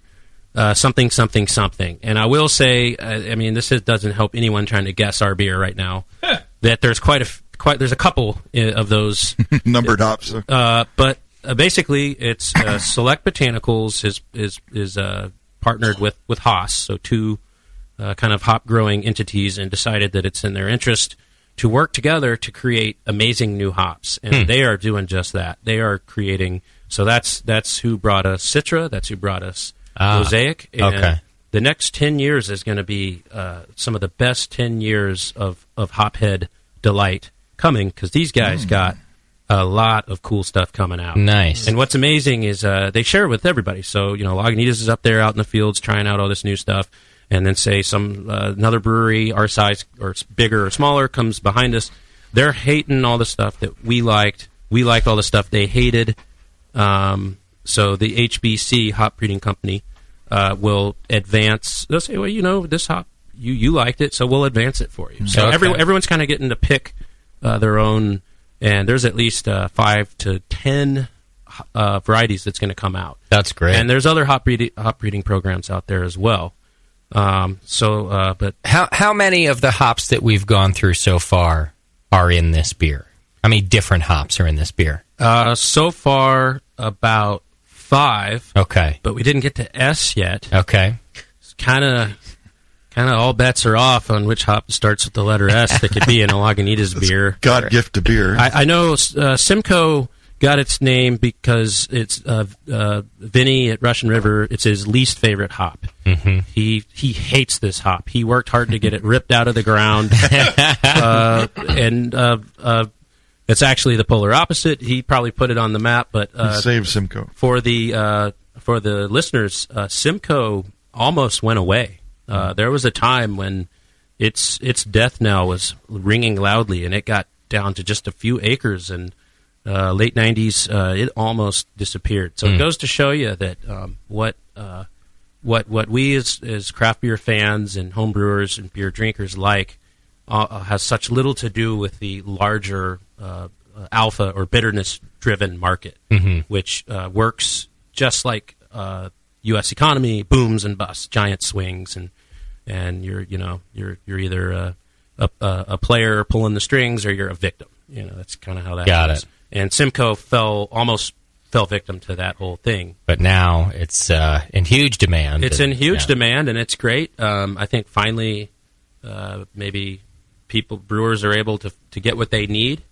The farmers are working directly with brewers, trying to gauge what they need to put in the ground, and they don't want to overplant because they don't want to risk commodification. They don't want Simcoe to just become another Columbus. Okay.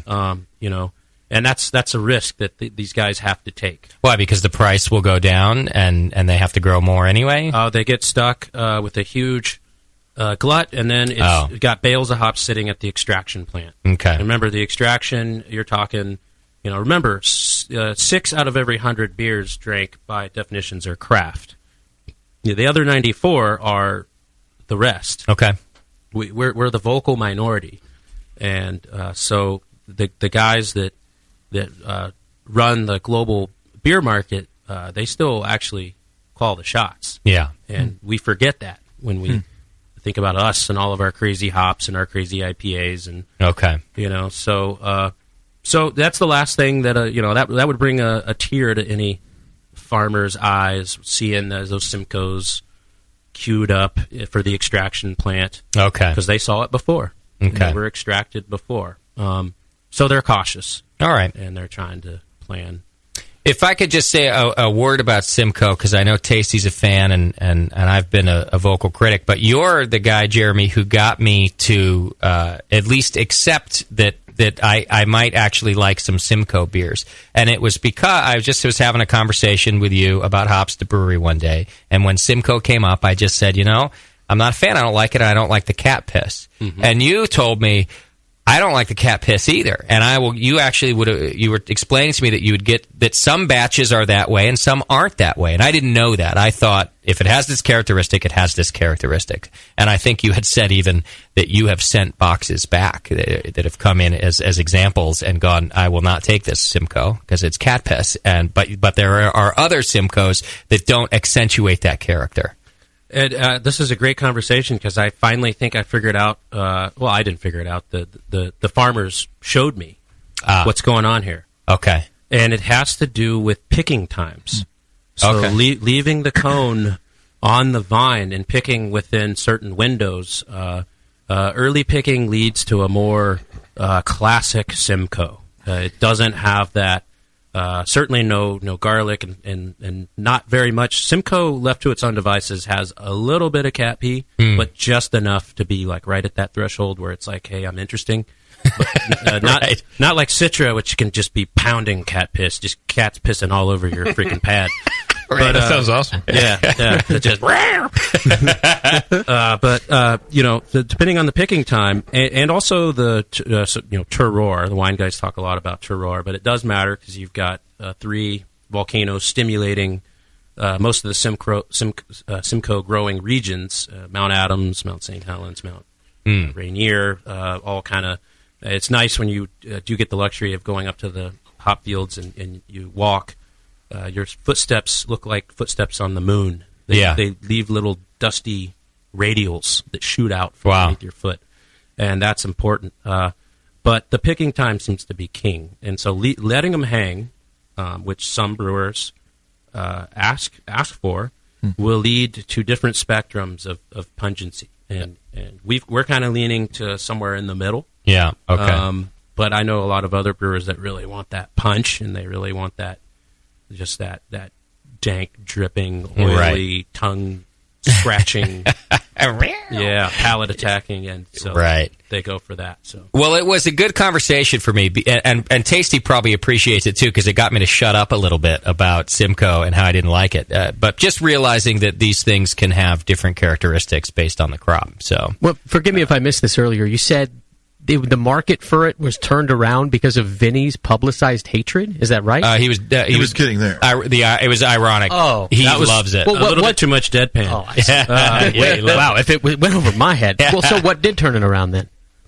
It's acceptance, basically. Acceptance and definitely growing, probably originating from the state of California, southern and then northern and some stuff that popularizing of double IPAs, and then it kind of pulled it out, and also changes in the more global driven alpha market.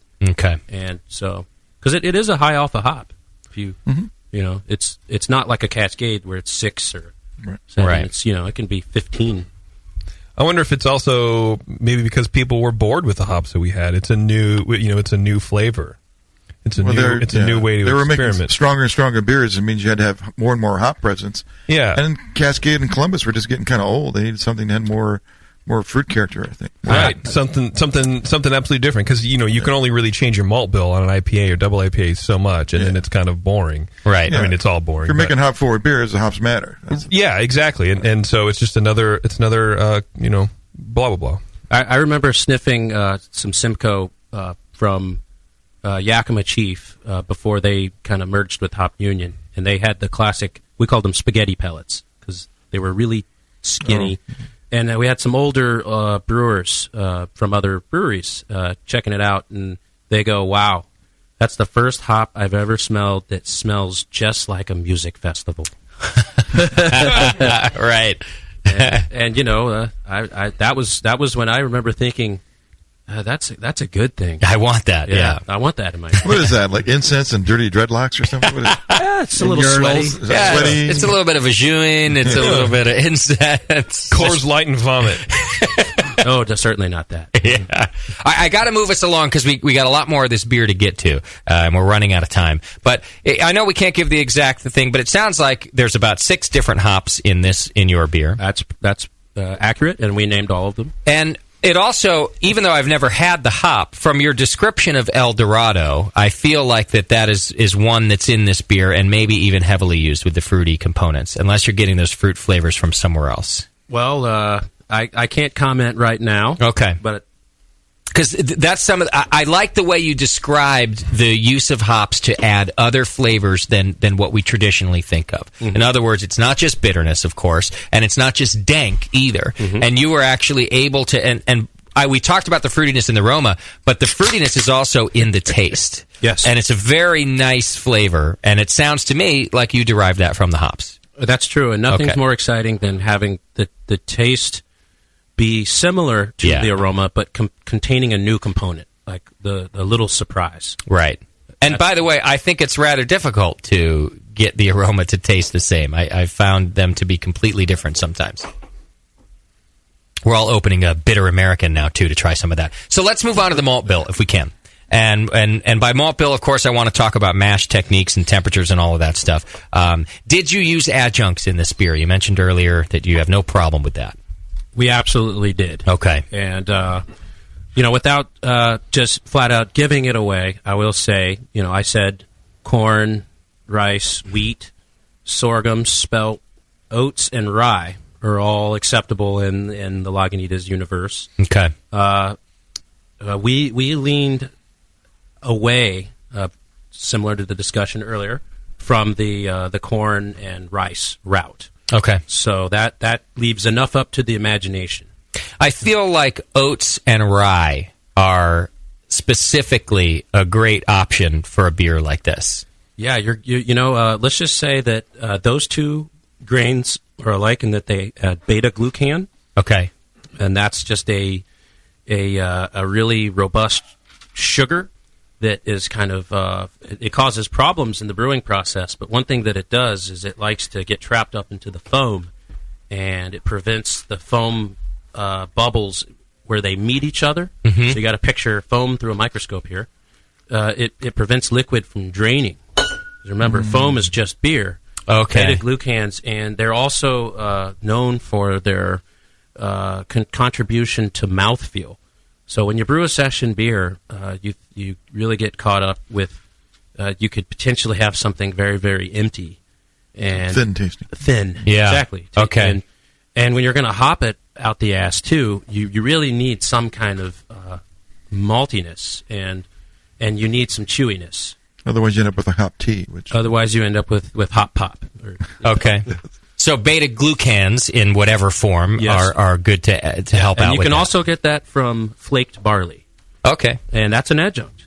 All right. Cans are good. It's not malted. What? Cans are good. Mm-hmm. Oh, bladed glucan. Gotcha. Bladed blue glands. Bladed blue glands. Yeah. Okay. Vita blue cans. And are you and what about is it just a standard base malt that you use in all your beers? On top of that, we're just using Canadian 2-row, from RAR, but you could use Great Western or Breese or okay. I don't think that's terribly important. I saw a question earlier, kind of on this topic, thinking about. Now, you had mentioned earlier that crystal malt is something that could be used in a beer like this. Afterlab wrote in.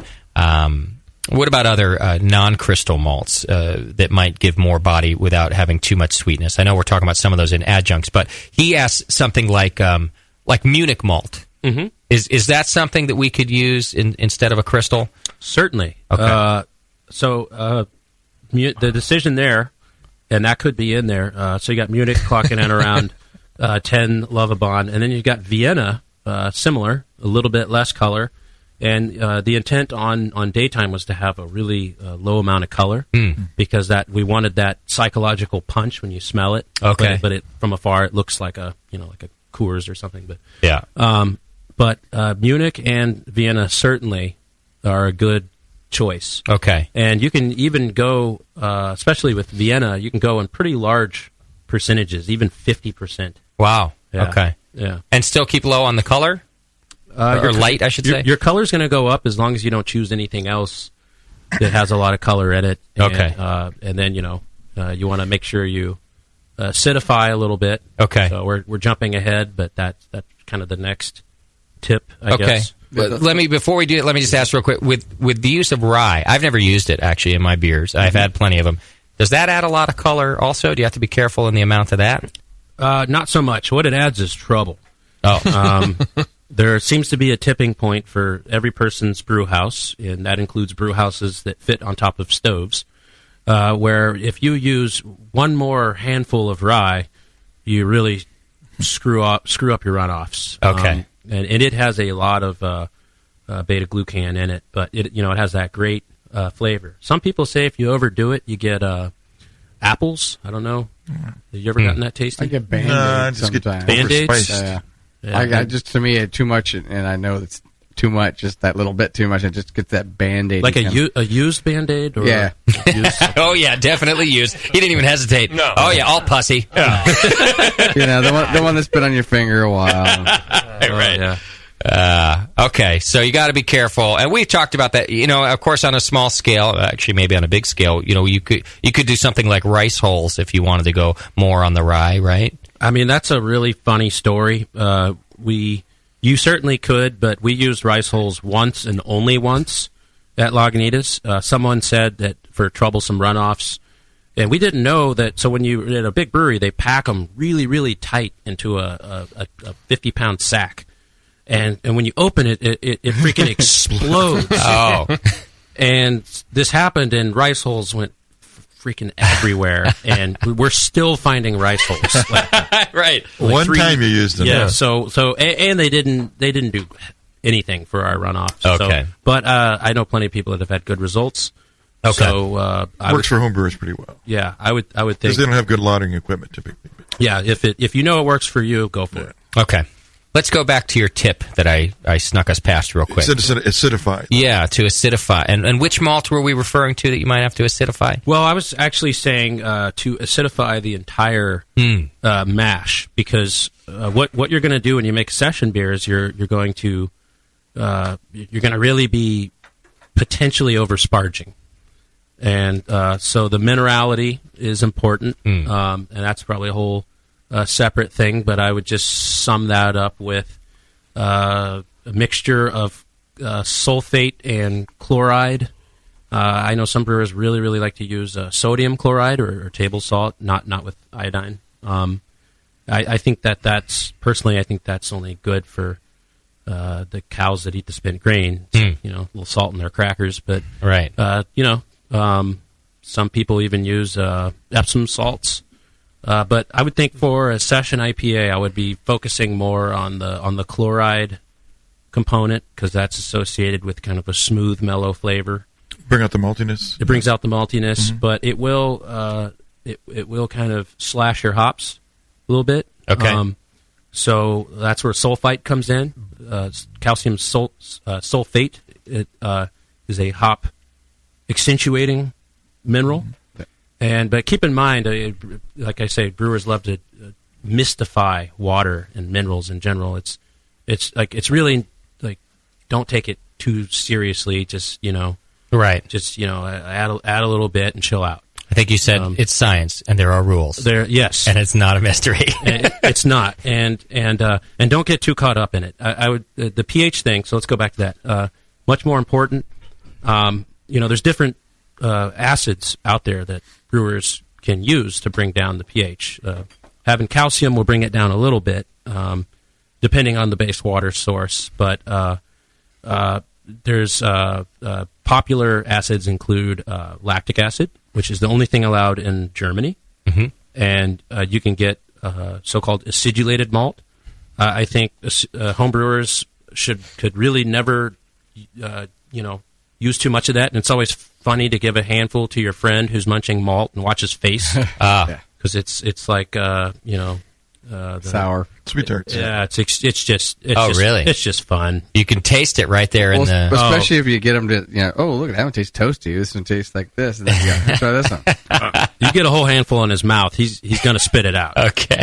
It's a shock. And so that that's lactic. You can also do phosphoric. Big brewers, really big brewers, like they're using sulfuric, and but any food grade acid. I would think that if I was if I'm home brewing, I'm going to use acidulated malt. It's very expensive, but we're talking about every 1%. Every 1 to 2% is going to drop your pH by about 0.1. Okay. So if you would have been a 5.5, and you do your 1 to 2% acidulated, you're going to come down to a 5.4. Okay. I don't know how much more direct to be other than that. All right. It's pretty direct. Yeah. I think I can do that math. Yeah, and that's important for a session beer because of you run the risk getting a lot of popsicle stick stuff out of your grain bed. Okay. Because basically, you said you're going to have to oversparge. Essentially, you're just trying to get every last bit of sugar out of the malt. Is that why we're going to oversparge? Well, I mean, you're making a light beer. Yeah. So it's not like when you make a really, really big beer, you take a disproportionate amount of the heavier runnings. Yeah.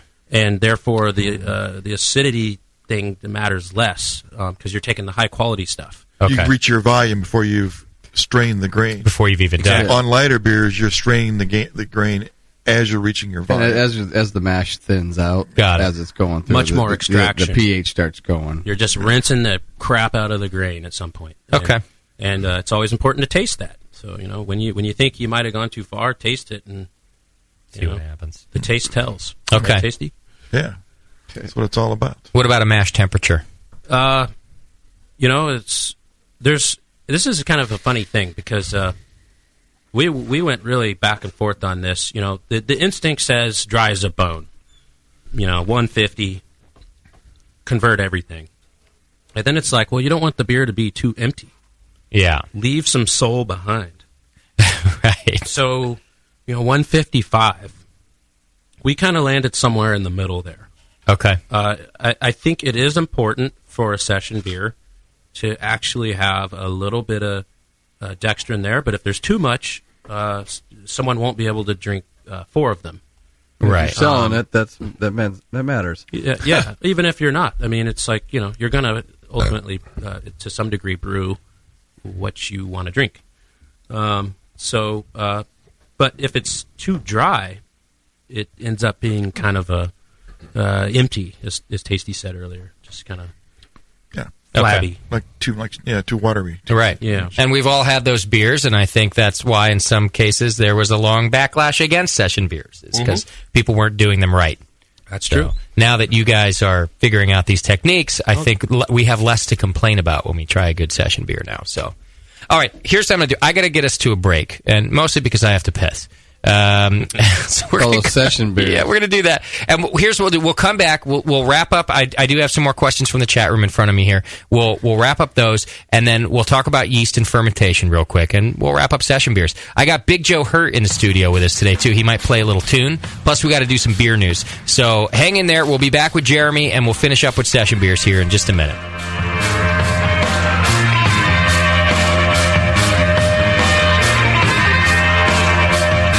You're listening to the Brewcasters on the Brewing Network.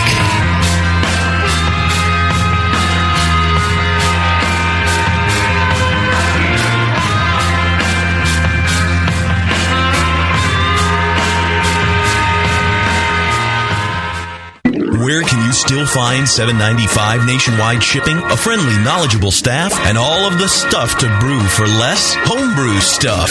Isn't the Homebrew Stuff a sexual maneuver? Homebrew Stuff is the largest homebrew supplier in the Northwest and can be found in Garden City, Idaho, and online at homebrewstuff.com. Equipment and ingredients for brewing beer and wine, soda and liquors, books, instructional DVDs, beginner kits, and a great selection of grain and hops. Homebrew Stuff also has dozens of free videos online to help make brewing easier. Visit homebrewstuff.com now for the best prices with their match or beat guarantee.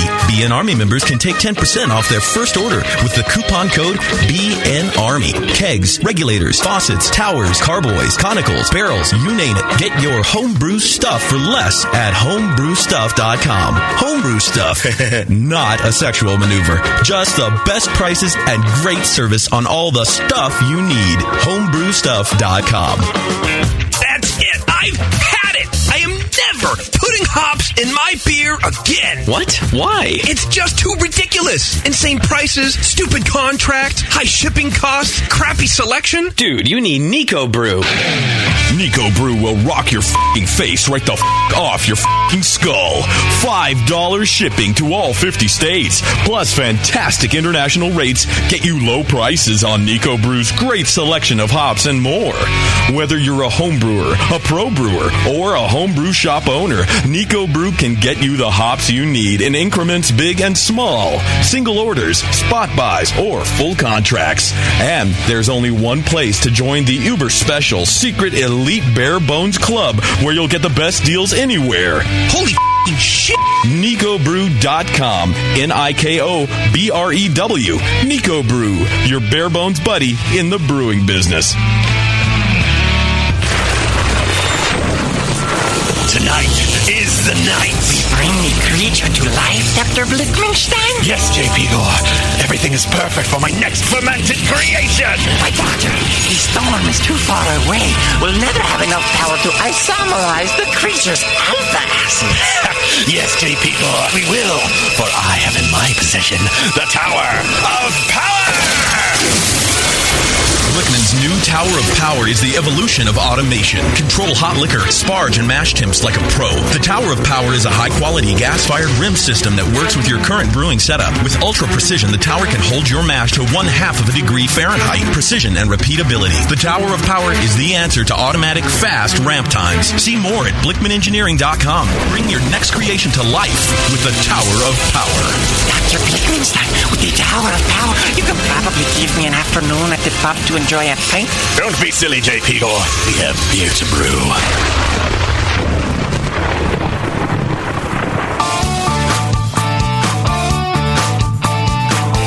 What does craft beer mean to you? Is it a delicious way to support your town's local brewer? Or perhaps it's the perfect beverage to pair with those delicious meals at your favorite restaurant and at home. Regardless of whether you're thinking of pints or pairings, pilsners or porters, craftbeer.com is the site where craft beer lovers come together to learn and share. Craftbeer.com is brought to you by the Brewers Association and celebrates the best of American craft beer and its brewers. Craftbeer.com is the best place to find craft beer events events, recipes, great feature stories, the most up-to-date brewery listings, and resources for your next beer tasting or dinner, like style guidelines, pairing mats, and charts. Get the inside scoop on new beer releases and special events from today's craft beer insiders, and chime in to share your own knowledge, perfect pairings, road trips, recipes, and more. Craftbeer.com, celebrating the best of American beer. BN Army, HopTech has a great discount waiting for you. Do you often find it difficult to find specific specialty ingredients for your homebrew recipes? Well, listen to this. HopTech stocks 59 different grains to choose from, 39 varieties of pellet hops, and 8 kinds of whole leaf hops. And HopTech not only carries Y yeast and White Labs yeast for you, but also Fermentus, 04, 5, 6, 23, 33, and T58 Belgian yeast, plus Cooper's, Nottingham, and Windsor yeasts.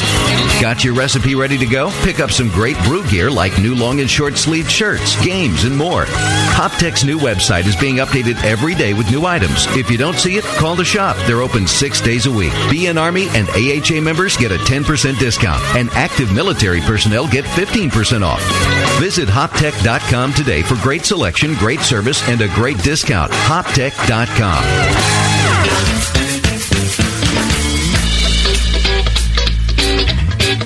888-401-BEER. This is The Session.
100 grain amber recipe, and I'm going to eat it. And then it can ferment in my gut. It totally works. The beer is almost identical to the grain sandwich. Your colon won't know what hit it. The home of live beer radio. TheBrewingNetwork.com. Because like beer, radio shouldn't suck. You're listening to The Session.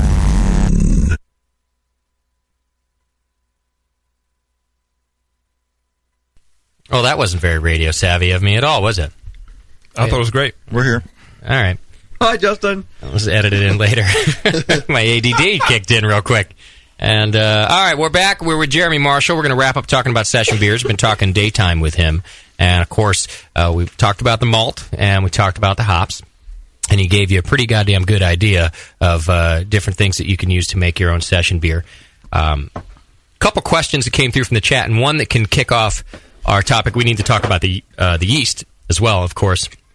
And one of our listeners wrote in, I don't see his name here, but he wants to know, with yeast, are we looking for something that's less, here we go. Should we be using a less attenuative or more of a malt-focused yeast in these beers, or does that matter? I would say let that decision be guided by your mash regime.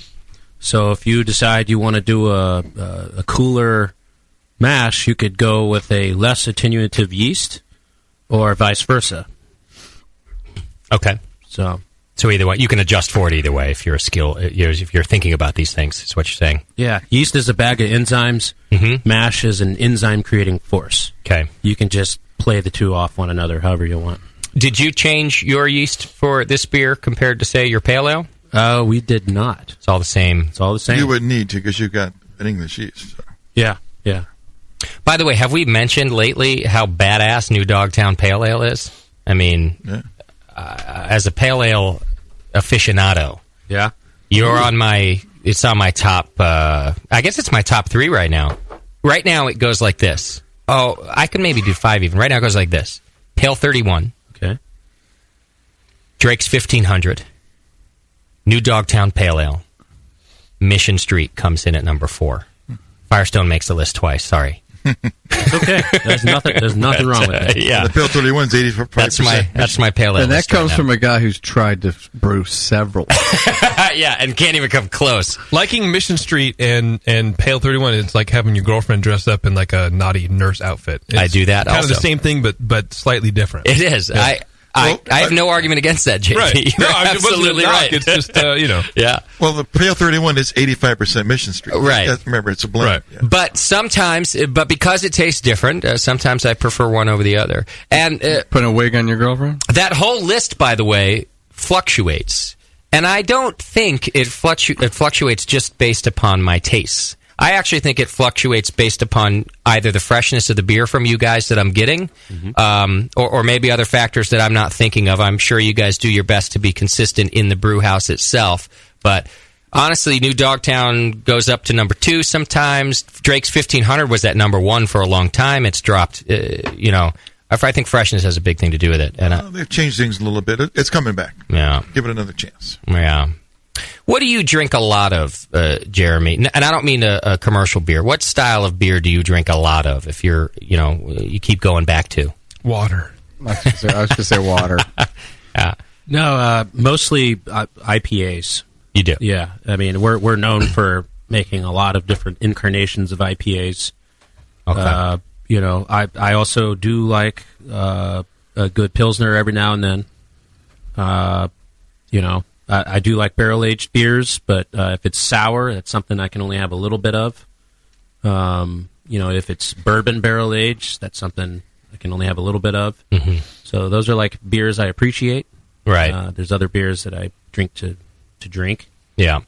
And like daytime was great because I swear you can't get drunk off of it. Right. Everybody tried. Right. That's why there's no left. You just keep peeing. Yeah. You pee and that's it. Because there is a part.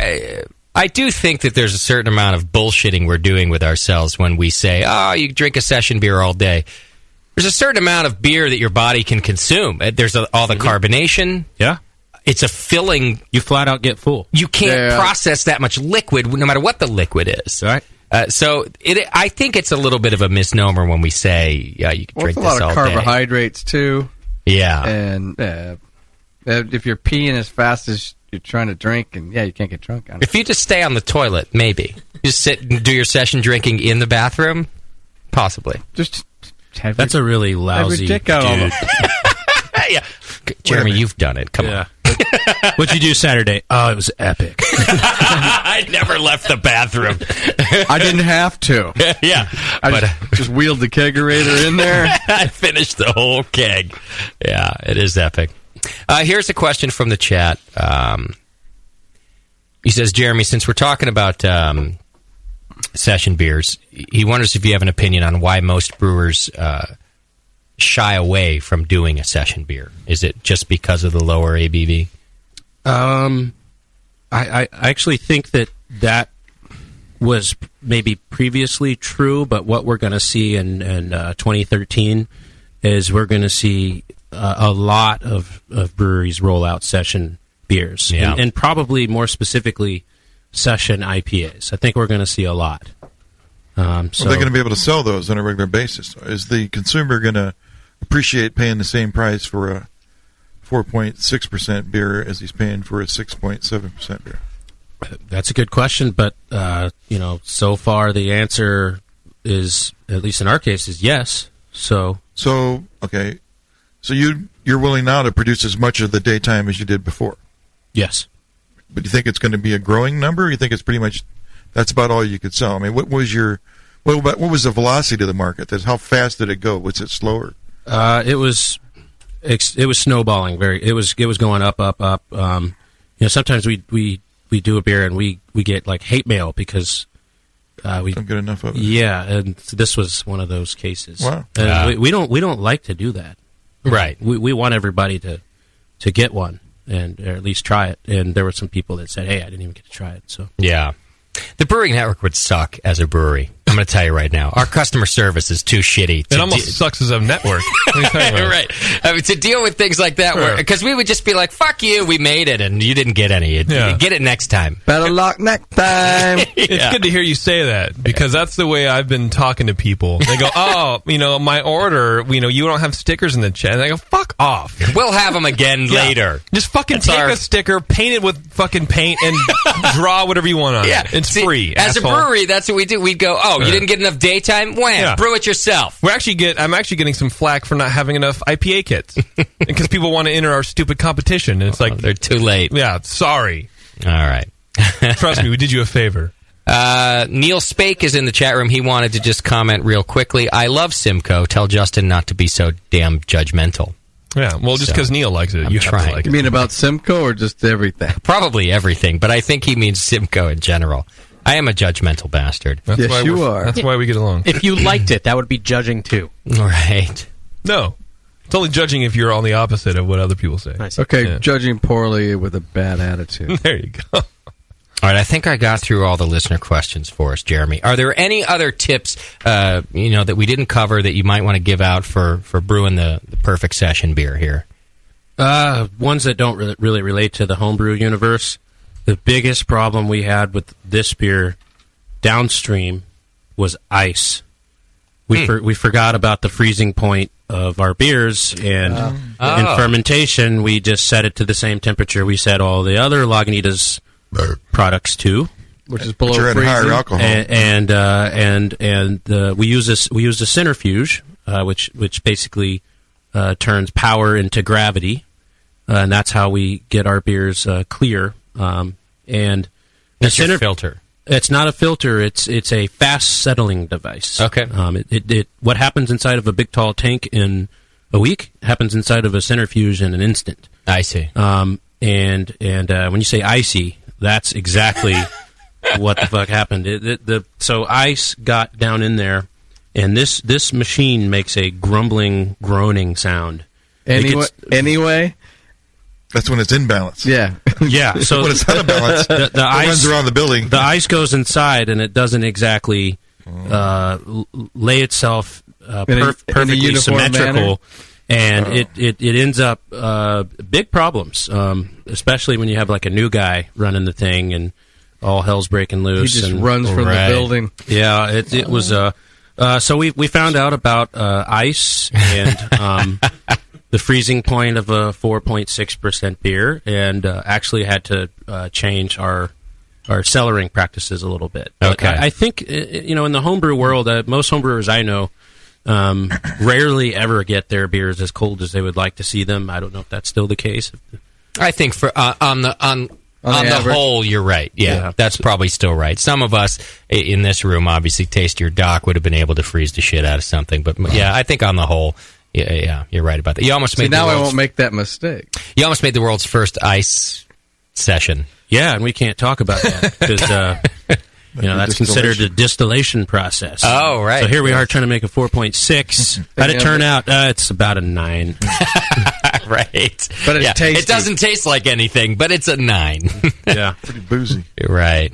Okay. Alco Pop. Well, great tips on session beers, Jeremy. It's always fun to have you in the studio, and I really do like the fact that we've got you in here talking about session beers with us, because I think, like I said a few years ago, people would have laughed at me for that, so this is cool. You guys put out a good beer, man. That Daytime was badass. Thank you. Yeah. So it's going to be another seasonal, everybody. You can look out for it on the shelves, next year sometime, and then it sounds like eventually it'll be in the regular rotation. But until then, send every piece of hate mail you can until you get a bottle. Yeah.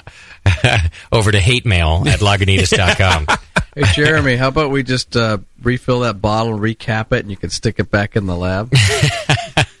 I think we ought to put Tasties. Put my blonde ale in there. They'd probably go like, "Wow, this is great." We can brew that again. If anyone wants to try the Mosaic hop, I have a 3.9% beer here. I want to try that one too. Did you try that, Jeremy? I did. It's really good. I really feel your listeners will really appreciate us commenting on a beer they'll never try. Right. Tasty, where did you get Mosaic? From Jeremy, or can you get it from more beer? I got it from a brewer. It was a cut that they brought back, and when they were done with it, they gave it to me, and I made a beer for him. Got it. It's like a pilot batch. Is it all Mosaic in this? It's just a Magnum at 60 minutes, about half the IBUs. The other half are all Mosaic. I like the aroma a lot. Yeah, it's the aroma's a lot different than the flavor. Is that? My opinion. Yeah, that's true. The flavor's like prickly pear, kind of. Yeah. Tickles your nose. Like I don't know how to put it, like an astringent plant kind of. There's a lot of... it is totally different. Yeah. A lot of blueberry going on with Mosaic. There's also a real slick mouthfeel going on with this. Well, this is the lightest beer we've had tonight. Is it? Yeah. I also taste a lot of AIDS. Is that normal in this hop? I don't know. Is there a flavor to that? Yeah, it's a pet. You know, it has That's the slickness. It has a similar fruity aroma to the Daytime, but about cut in half. You know, the characteristics, I'm getting some of that mango and peaches that we were talking about, but literally, like, just chopped in half on this one. Dry hopped, Tasty? Yeah, Mosaic. Not very big, about be like 5 ounces per barrel kind of dry hopping. And Jeremy, we didn't talk about that. I guess I just assumed that you dry hop the shit out of Daytime, being Lagunitas and all. Yeah, that's a good assumption. Yeah, okay. Yeah. And did you use all of the same hops that went into the kettle in the dry hopping, or did you use less or more? There are probably more hops used in the later side of our brewing process. But then again, that's kind of how all of our beers are. Yeah. I mean variety-wise, too. Like, so even with that. Variety-wise. And quantity. Yeah, in terms of, dry hopping, I mean, a lot of people that know me know my philosophy. I like what I call background noise, or a so-called companion hop. Okay. And then I like no more than 2 rock stars who dominate the stage. Uh-huh. And I think it's important to have some sort of rules so you don't end up with the kitchen sink effect. Like the show. Yeah. I would listen. Finish it, because this is a lot colder. Sorry to cut you off. Yeah, this is a different beer? Same beer, just colder. Same beer. Oh, okay. It's colder. It tastes obviously a lot different. Crisper, yeah. I'm glad that you bring up the kitchen sink beer, Jeremy, because when I hear you describe the amount of different ingredients that might be in one of your beers, I I fear that you're one of these home brewers who wants to throw the kitchen sink into a beer. Yet the result is not that way. So you are walking a tightrope there, where you're putting a lot of ingredients in. Yet you say, I don't want to throw the kitchen sink in there. Yeah, it's actually it's more important to have a fairly disciplined approach. So up to 4 grains and maybe 6 hops. If you apply that rule to every beer you make, I think they'll all be good. Okay. The 6 hops to me still sounds like a lot of different hops. It does. But I guess you're just saying that's the maximum. It doesn't have to be the norm. Yeah, up to your top. Yeah. Okay. But we rarely will use just one. What happens if the one that you chose gets powdery mildew or spider mites, or stuff happens out there in Mother Nature, and if you're going to make a beer and you want to do it again, you need to think about things. So. Right. Well, and again, I think just going back to how you describe the different flavors you can impart from hops in something like a session beer is a really excellent point, and a good lesson for people to think about is, go through and look for the different stuff that you can't add with malt and add it with hops in a beer like this.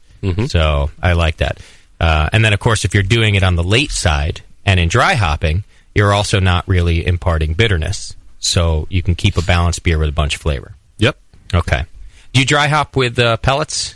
Yes. You guys are all pellets at the brewery there. Yes. Okay. Well, good stuff. I think a great topic with session beers. You don't have to go anywhere. We got to do a little bit of beer news, but Jeremy's a badass, and I always appreciate him coming in here and talking beer with us. I got to get out to the brewery again soon. I haven't even seen the new brew house. So. Yeah, I've seen your new digs, and you ain't seen mine. That's right. What's going on? We got to change that now. This is impressive. I mean, I kind of miss how ghetto. Right. Yeah, like when your dad would come through in his boxers. Right. We have one ball hanging out. We have all that. Just walk outside. When you walk to your car, you'll see it all. Perfect. You'll see a homeless guy in his boxers. We have walkers here. In some ways, we're just a step behind Lagunitas, if you think about it, because, I've seen the old tasting room, and the old tasting room is similar to when you came and did the show in my garage. That's right. And now I've seen I love your new tasting room, and you got the big patio, and this is now our equivalent. We're just 2 years behind Lagunitas in every step of the way. Yeah. Pretty soon we'll have a headquarters in Chicago. Oh, great. That sounds like awesome. I can see that happening, actually. Yeah. It's where we'll send JP to do shows remotely. You need somewhere to send him. Yeah. Well, he's less bitter when he has to travel. He's like, wait, but it's the same. It's not even a new show. No, I know, but you'll be more comfortable in your own office in Chicago. Yeah, you'll be fine. It's right there on the edge of Harlem. You'll be good. But I'm still co-hosting the same show? Yeah. Just from Chicago. Let me be clear. Oh. We'll be here. Yeah, and you'll be in Chicago. Yeah. All right. Okay, we got to do a little bit of beer news, and maybe Jeremy would like to stick around and help us out with that.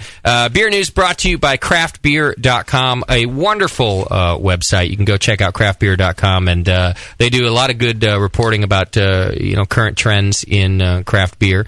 They also do a ton of good news stories. It's where we get our most of our information. And if you're just a beer enthusiast and you're looking for something to do for 5 minutes of your workday, so that you don't have to work, check out craftbeer.com.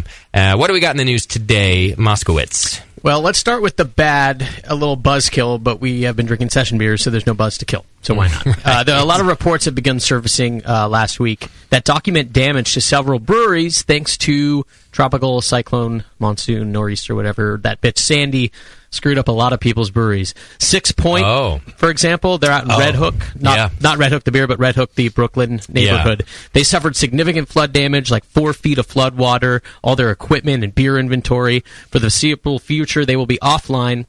Fortunately, some of their beer is brewed in Pennsylvania, and they were unaffected, so their core beers are going to continue to be on the shelves. And then this one, real bad, Barrier Brewing. They're out in Oceanside, a real low-lying neighborhood. They couldn't access their brewery for 5 days, and then when the water finally receded, their brewery was completely destroyed. Salt water and oil contaminated everything. Luckily, they had a 3-week supply of undamaged kegs that in a couple tanks that didn't fall over. So go buy whatever you can find from these breweries. Yeah. Support them while they recover. There were a couple other ones, Schmaltz, Coney Island Brewery, and the Bronx Brewery, but the damage wasn't as catastrophic. But yeah, go buy the beer in those areas. I've been to Six Point, and I met the brewer. I interviewed the brewer there. Video didn't make it out of it, but we did a long video. He was very gracious and a very nice guy, and they're a very small business, 6 Point, yet really popular out there in that area. I think they've probably grown a lot since I saw them. That was a few years ago. But, man, I didn't even think about that when I was thinking about the damage that was done there. That there's a lot of little breweries in that region, and that's just that little 6 Point region there in Brooklyn is a cool spot, and I can see that brewery underwater. It's not far from the water as it is. Well, luckily, they have a lot of fans out there based on the comments of the news articles I was reading. Lots of comments and lots of support, so they'll be getting it. But if you're out there, buy their stuff. Yeah, luckily they're doing, like you mentioned, they're doing some production brewing somewhere else, so they still have product to sell. I think that maybe that 6 Point is still just their like kind of pilot and tasting room type of place. But, I didn't think about that. That sucks. It sucks to be small business when Mother Nature gives you the finger. Yeah, no kidding. I mean, in California, maybe an earthquake or two, but people talk about California all the time, like, oh, you have the mudslides and the earthquakes. We don't really get ravaged like that. No. Once every, decade or so, we get... Even less, Yeah, I mean, you get the mudslides like in Santa Cruz. Right. But that's really it. There's not a whole lot of, in that area, but... And they're just for the dirty most part, hippies anyway. Yeah, California's much more flat and, foothilly than... Right. The good news is that global warming doesn't increase earthquakes.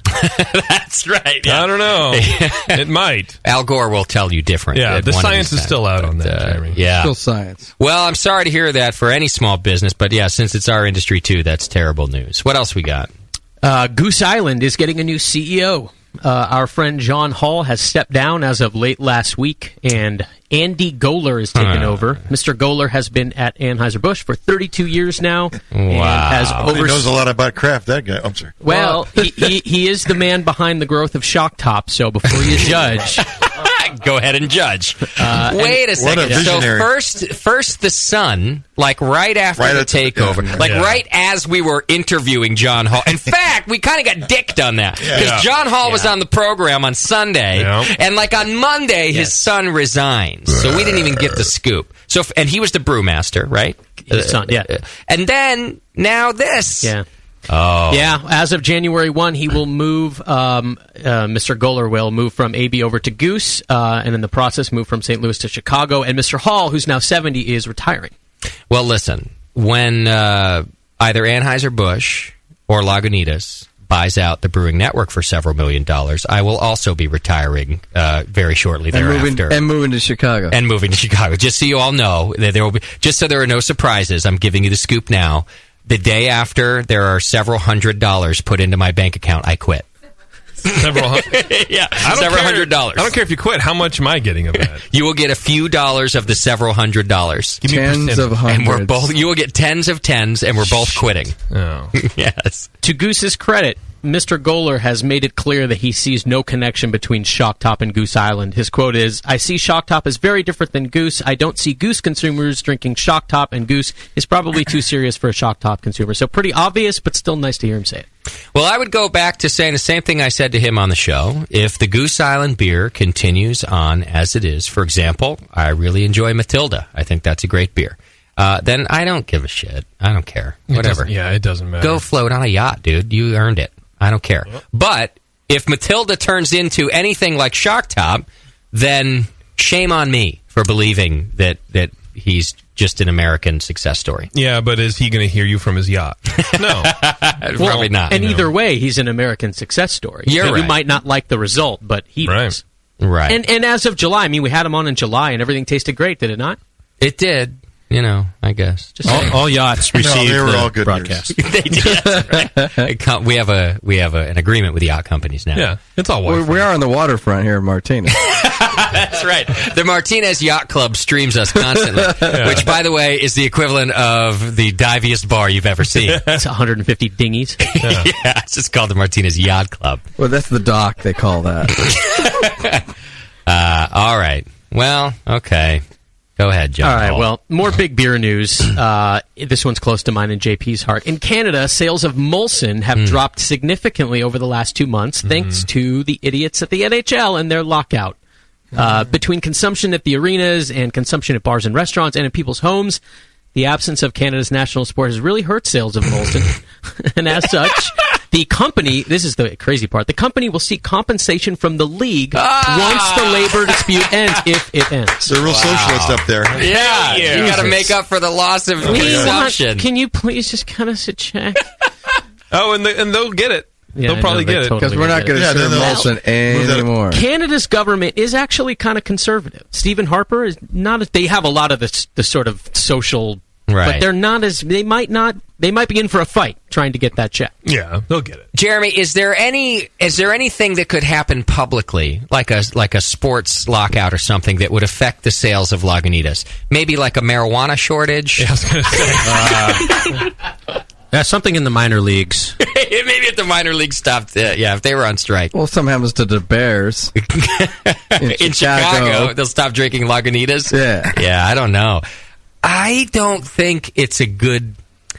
I'm just talking out of my ass here, but I don't think it's a good testament to your brand if, because the NHL is down, your shitty beer sales are down. It's part of it, though. I mean, it is like when the NHL had their lockout several years ago, and a lot of small businesses and restaurants in downtown San Jose, they lost collectively like $5 million over the 3 weeks or some shit like that. They weren't seeking compensation from the league, but they should. But that's not very Californian of them. Obama should have cut him a check. Yeah, well, thankfully this is pre-Obama, so it was the good old days. Obamacare. Yeah, I see your point. That's an excellent. It's just part of their, That's a lot of beer. Because Molson's a big company. Yeah. So we are talking about a significant reduction in beer for them to be concerned about this. We largely don't care about hockey in the States, but what the equivalent would be, what if there was no NFL? Would Bud sales drop?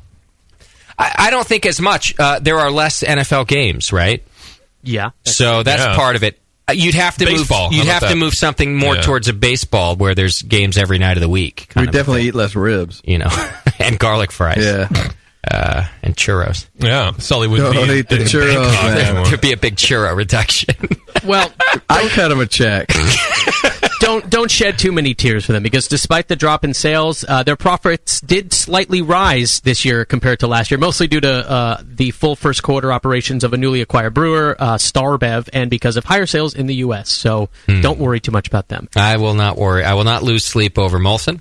And that's or the news. NHL. All right. Thank you for the craft beer news today. Beer news is brought to you by craftbeer.com. Go check them out. It's a fantastic resource for all the craft beer news that you need.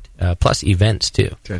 Run by the Brewers Association. And by the way, did you guys know that Savor this year, which is kind of the food and beer festival, we've never been to it. It's always been in Washington, D.C., is in New York City this year. Well, that's even closer. Makes me want to go. New York City! Because New York is a blast. Washington, D.C.? Not so much. Trash pit. It's a little trashy. Yeah, it's okay. It's fun to go. You can see a lot of dead people.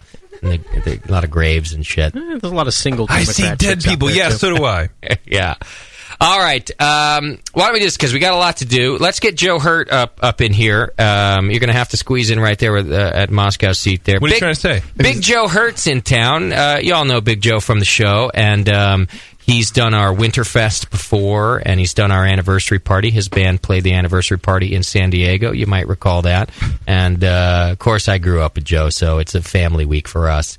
And in fact, Joe and I spent last night watching The Love Boat until 3 in the morning. What happened on the exciting and the fucking party the Lido deck? The Lido deck. Yes, thank you. How do you remember? Well, there's everybody. All of the cool kids live on the promenade deck for one, but everything that's everything happens on the Lido deck. I don't know. We're up late, and I'm craving. I don't know. I just was literally craving. You know what I haven't seen in a while is Love Boat, and God, I love that show. What did we learn last night? We learned that Julie Julie never gets laid. Oh, no. She tries. She's too perky. Even on something called the Love Boat. But she throws herself at the penis and never gets the penis. This sounds like our pre-show conversation a lot. It's true. Here's what I just want to say about the Love Boat is that I was craving watching the Love Boat, but I thought for sure it would be like one of those things where you're feeling nostalgic and then you go watch it and it's terrible. And you make fun of the whole time. It's not terrible. It's a fantastic show. Now, you do make fun of it the whole time. Maybe you're terrible. But it's an amazing show. Bevo's telling me I'm gay right now. It's an amazing show, and it's dirty. Yeah. It's dirty. Really? People are getting blown left and right. No, and blown? We're talking like one long swingers party. It's a swinger show. Like Stubing's in the act. Captain Stubing bangs 3 broads a show, and you know it. They don't even hide it. No. Yes. No. Part of the show's formula is at one point, who is that? Gopher and Doc sit. While people are leaving, they're sizing up the chicks that they're going to bang on the way out. In a really, inappropriate way. Every show. On the show, they're like, yeah, I'll get inside that one later. No. Well, they might say it a little bit different, but it's basically that joke. It's that joke over and over again. Like, man. if you know what I mean. It's like, there's only 2 people on the show that aren't getting laid all the time. And it's Julie. It's Julie. Julie is one. But she throws her vagine at every guest who walks across the plank. And Isaac. It's Isaac. Isaac. He's supposed because to do it's too risky to talk about the black guy getting laid. Oh, I see. Well, because there's no other black people on the boat. Well, never. Unless there's a guest. They do He's always more find staff. one black guest, but they don't have the same interaction. They will show them on the camera, but you don't hear them talking. But then they'll pan over to Doc and some white broad, and they're talking about fucking. Yeah. Well, yeah. If they're looking at Isaac or whatever, all they're going to hear is a conversation about the baggage. Really, I mean, let's be honest. He's the bartender. Yeah, he's there to listen. Maybe he pulls double duty. I think Isaac sets it up the swinger parties for everybody. They just hand him a little something across the bar, and he hands him some keys. Right. And it's probably in Doc's office. 'Cause he's got certain office hours, right? And somebody didn't do their research about what the social climate was for black guys at that time, because they put him in a cowboy hat and bell bottoms. He's the only one in bell bottoms. Why would he put a cowboy hat on? Yeah, it's a weird thing. He does kind of get all hillbillied out every Maybe it was time. cowboy night on Lido Day. Yeah, that's right. They did do a sock hop night. Well, listen, I'm telling you, for anybody who thinks that it's just nostalgia that makes you think Love Boat was good in your mind, you're wrong. Go ahead and YouTube it. There are several episodes. I'm sure we'll continue tonight. Tonight we're catching up with Chiquita Banana. Oh, the Chiquita Banana lady what's her name? Cha-Cha-Cha? Or Charo. Charo, thank you. Her mom named her Cha-Cha-Cha. I don't know. That sounds right. I don't know what is you such a people good name. Let's do it 3 times. Coochie, coochie, coochie. Speaking of weird names, how's Harry Dicklong doing over there, Terrence? The worst named kid since Boutros Ghali. Is your baby doing, your unborn baby okay? Yeah, the unborn baby was okay. Actually, I had to veto a name, Tucker. Thank God. Who brought up that? Becca brought it up. As a first name? As a first name, yeah. So it would have been Tucker Dicklong? Tucker Legend. Oh, Tucker Legend. Tucker Legend. Which is just as bad as Harry Legend. Worst. Harry Legend just sounds like a bad porno name. I'm glad you have a boundary, Terrence. You crossed the line. Tucker. I don't remember. Did Soylent come up? Would it be Harry Soylent or Soylent Legend? Harry Soylent Green. It'd be Legend Soylent Green. Oh God. All right, but everybody's healthy? Yeah. Okay. I'm trying to look up. That's good. You can tell I care, right? But yeah, this is me feigning interest. You care more about Love Boat. I'm trying to look up quotes from the Love Boat. There are none. How about just name him Isaac? Inside There Justin's are head, the voices are saying, Hey. you know, next episode's looking really good. Right, Terrence? Hello. Your child. Yeah, that's all I think. Yeah. Oh, good. The baby's healthy. I wonder if Julie's going to get some dick tonight. How about they name the kid Isaac? Isaac's a good name. Isaac Dicklong. There you go. Isaac Lido. Isaac Lido Deck Green. Yeah. All right. Well, Big Joe. Yeah. Would you like to play us a tune before we got to get going? We got some other stuff to do. I know that Terrence brought a guitar in. This is the Terrence. Joe came up on vacation, so he didn't plan on doing music tonight, but I forced him into it. Like I do all the minorities in my life. I force them to do something that they don't want to do. Right, Terrence? What's the only reason you have minority friends? JP has the lawnmower outside already. He's waiting for me.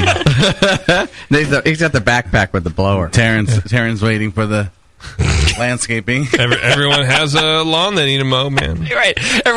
Joe gets so many invites from his friends in the Bay Area when he's in town. Oh, come on over on Saturday, Joe, about noon. The weather will be nice. The lawnmower will be out in the front yard. We got some session beers. I'll have some iced tea that you probably can't have. Yeah. JP's in that Kentucky Fried Chicken white suit. Everyone has to sip mint juleps on the Lido deck. Come on over for dinner. Every house should have a Lido deck. Well, you could name that semi-second floor you have. Oh, that's a good idea. So it's not really a floor; it's just kind of a landing. The truth is, I'm going to admit I've already named the two decks of my Volkswagen bus. The bottom deck is the promenade deck, and the top is the Lido deck. House. What happens on the Lido deck? Yeah. What happens on the Lido deck stays on the Lido deck. Well, I think in your bus, what happens on the Lido deck stains the Lido deck. I think it drips down to the promenade. At the last SoCal Homebrew Fest, Bevo and her baby and her husband slept on the promenade deck, while Kate and I slept on the Lido deck. Oh. I hope nothing dripped down onto the promenade. So you and Kate... They were passed out anyway. Eiffel Towered them. Nobody got seasick? No, it seemed to be fine. Because they saw something they didn't like? No, because it's all rocking. No. All right, what are you going to sing us, Joe? Driving this train. Okay. High on something? I like your shirt, by the way. Little. It's about 40 years too old, but that's all right. Hey, I earned this. I know.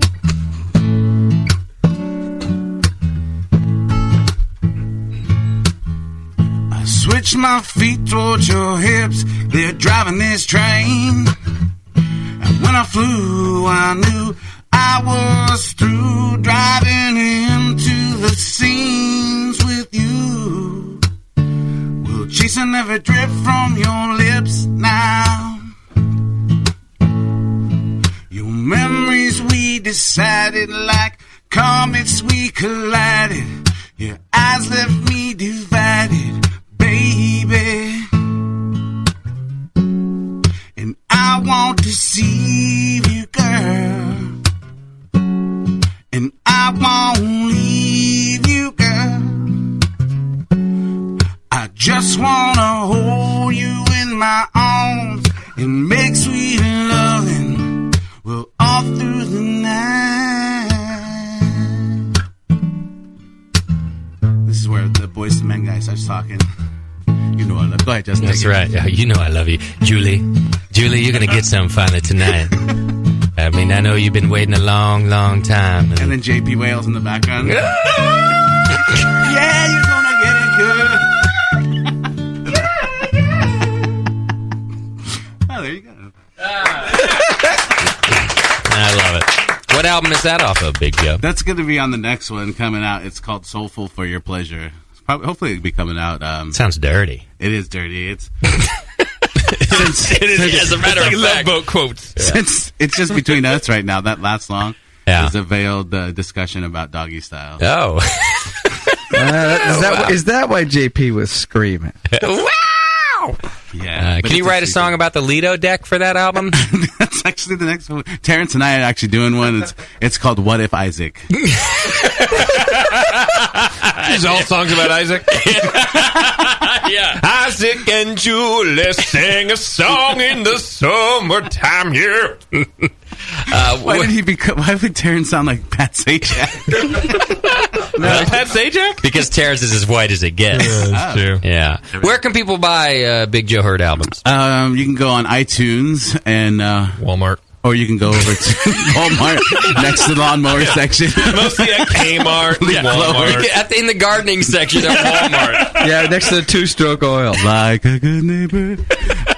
Or you just go to the website, www.bigjoehurt.com. Got it. You got any show dates coming up?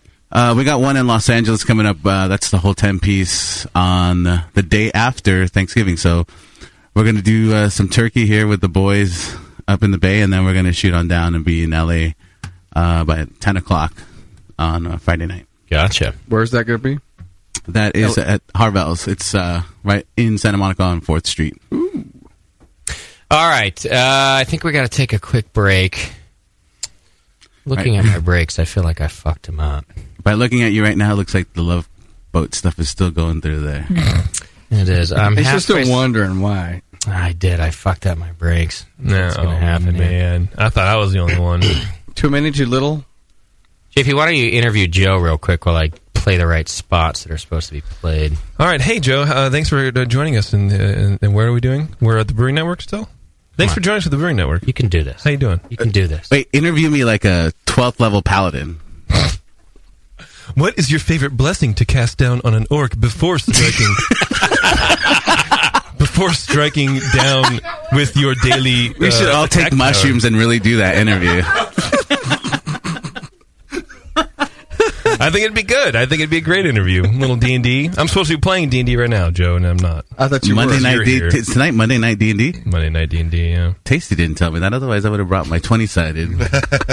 I got one here for you, dude. You want it? You actually have one. Yeah, ready to roll. You never know. Oh, what I rolled? Oh wow, there really is a 20-sided dice here. Well, we don't fuck around. All right, it's not going to work. I'm going to have to fix it in post. God damn it.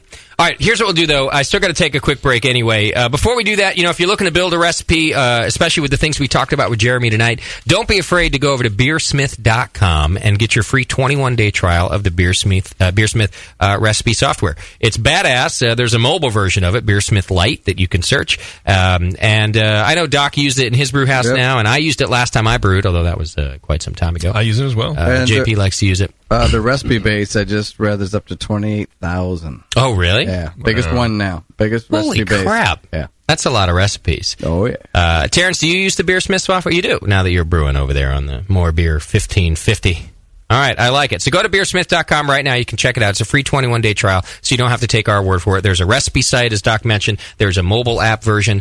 There's a blog. There's a video podcast. I mean, it's everything you need. It's a newsletter that comes out if you sign up for that. It's actually really nice. And on top of that, it's the only up-to-date brewing software available to homebrewers on the market. There's a brand new revision out right now, and it's the only way you're going to get any support out of a good ingredient and recipe program. Yeah. There was a guy in the chat saying, I only make extract beers. Can I still use beers? Oh, yes, you can. 100%, yeah. Absolutely. You track your IBUs, log everything, and you keep your recipes in there, too. Sure. When he does switch over to All Grain, there's a whole app in there you can just, it'll convert it. It'll convert it all, yeah. There you go. So all good reasons to go check out beersmith.com. All right, here's what we'll do. We'll take a break. Oh. Jeremy, do you got to run out of here? Eventually, yes. All right, we're gonna do Brew's Line. Is it? If Jeremy sticks around, we might do a little Stump the Brewer. We'll be back in just a couple minutes. You're listening to the Brewcasters on the Brewing Network.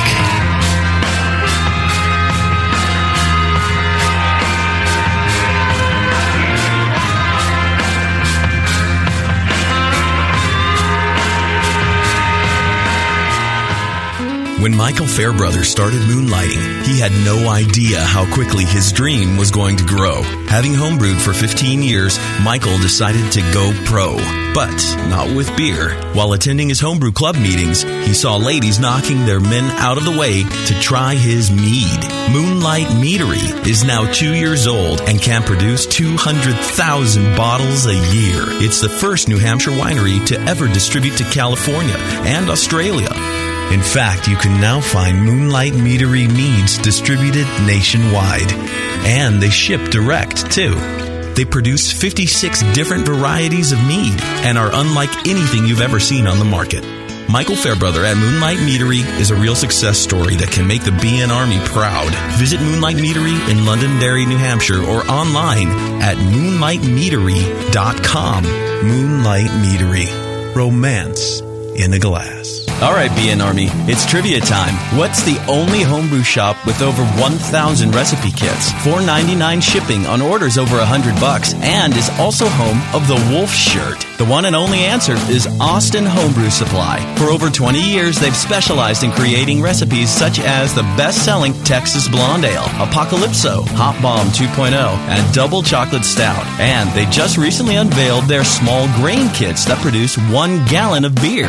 Visit AustinHomebrew.com to browse their extensive catalog of equipment and ingredients. They also have mini clone recipes of your favorite commercial beers. They're the exclusive retailer of BrewVent yeast fuel as well, Yeast Nutrient, and the all-new Bodybuilder. Follow Austin Homebrew Supply on Google Plus to participate in video hangouts on popular brewing topics. So visit AustinHomebrew.com today and make sure you sign up for their weekly email with news and specials. Austin Homebrew Supply, AustinHomebrew.com.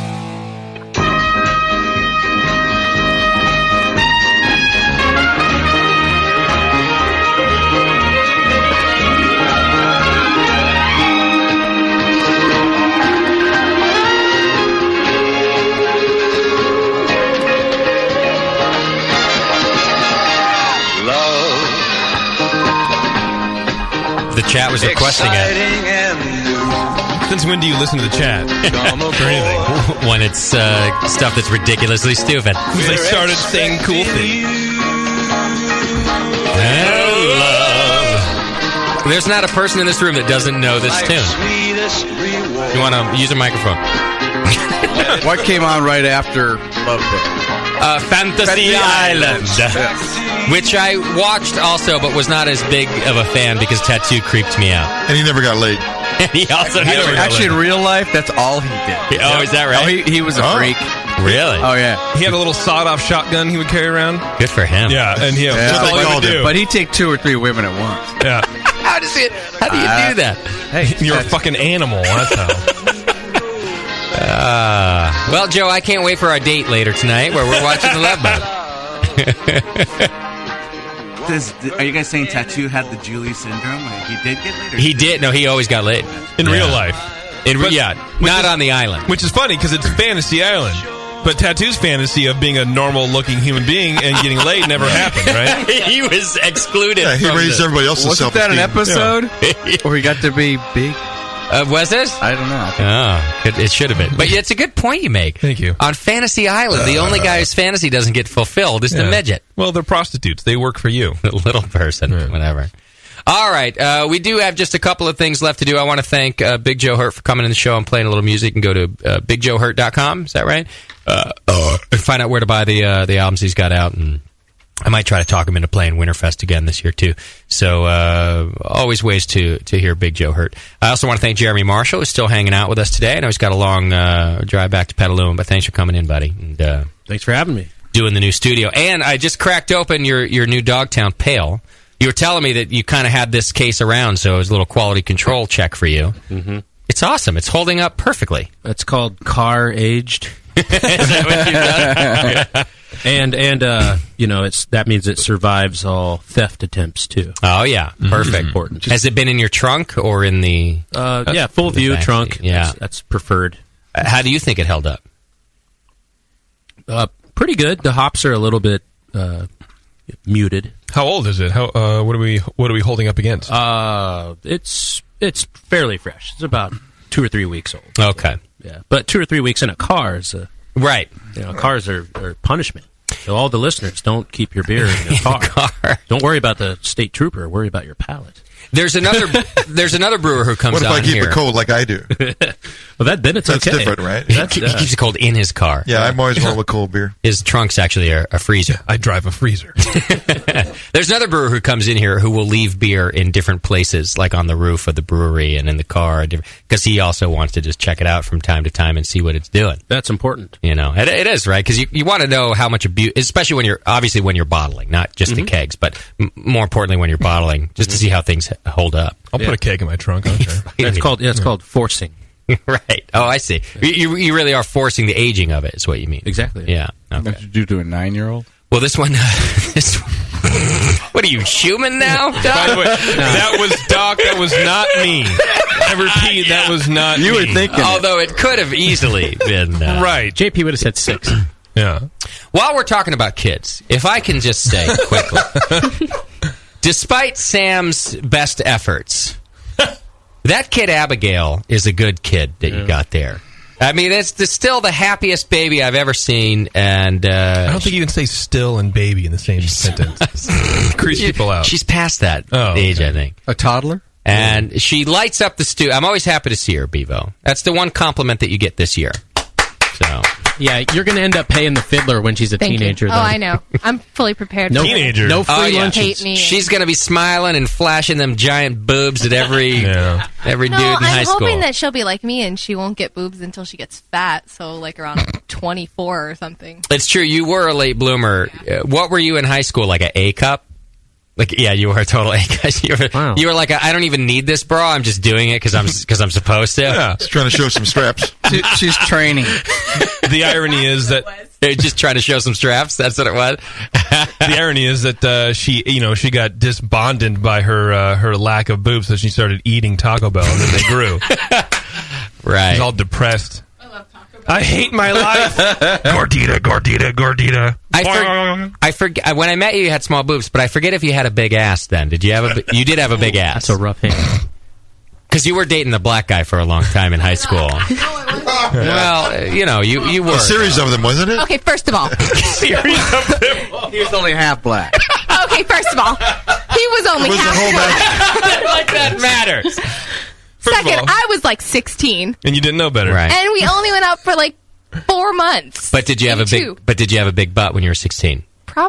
I think I've always had a big ass. Right. So first of all, when you're 16, 4 months is like 10 years. In dating terms. That's true. Yeah. Actually true. That's a good point. And second of all, whatever. He's only half black. Does it matter? Well, the half that Shut likes up, big Doc. butts. I'll tell you what, I guarantee when it came time to apply for college, he didn't say half black. Yeah. Guarantee you that. That means he was all... Okay, never mind. No, I got it. But I don't know that... He's in the military. I don't know if he went to college. He didn't go to college. He didn't go to college. He was part of the... Maybe he did. It was the ROTC thing. He works at a liquor store. Yeah. Probably. And by works, he means cases, but that's... He lives in Texas now. Yeah. All right, 888-401 beer. If you want to play Stump the Brewer, we'll do a little Stump the Brewer. Plus, we got to play Brew's Line. Is it anyway? Moscow tells me that he brought back the game in its original format. Yeah, there is no list of new rules. It's just version 1.0. Right. So going to suck. No rules. I remember us having a little crash and burn on the time we changed it. And what happened there? I don't remember. What was the? I don't.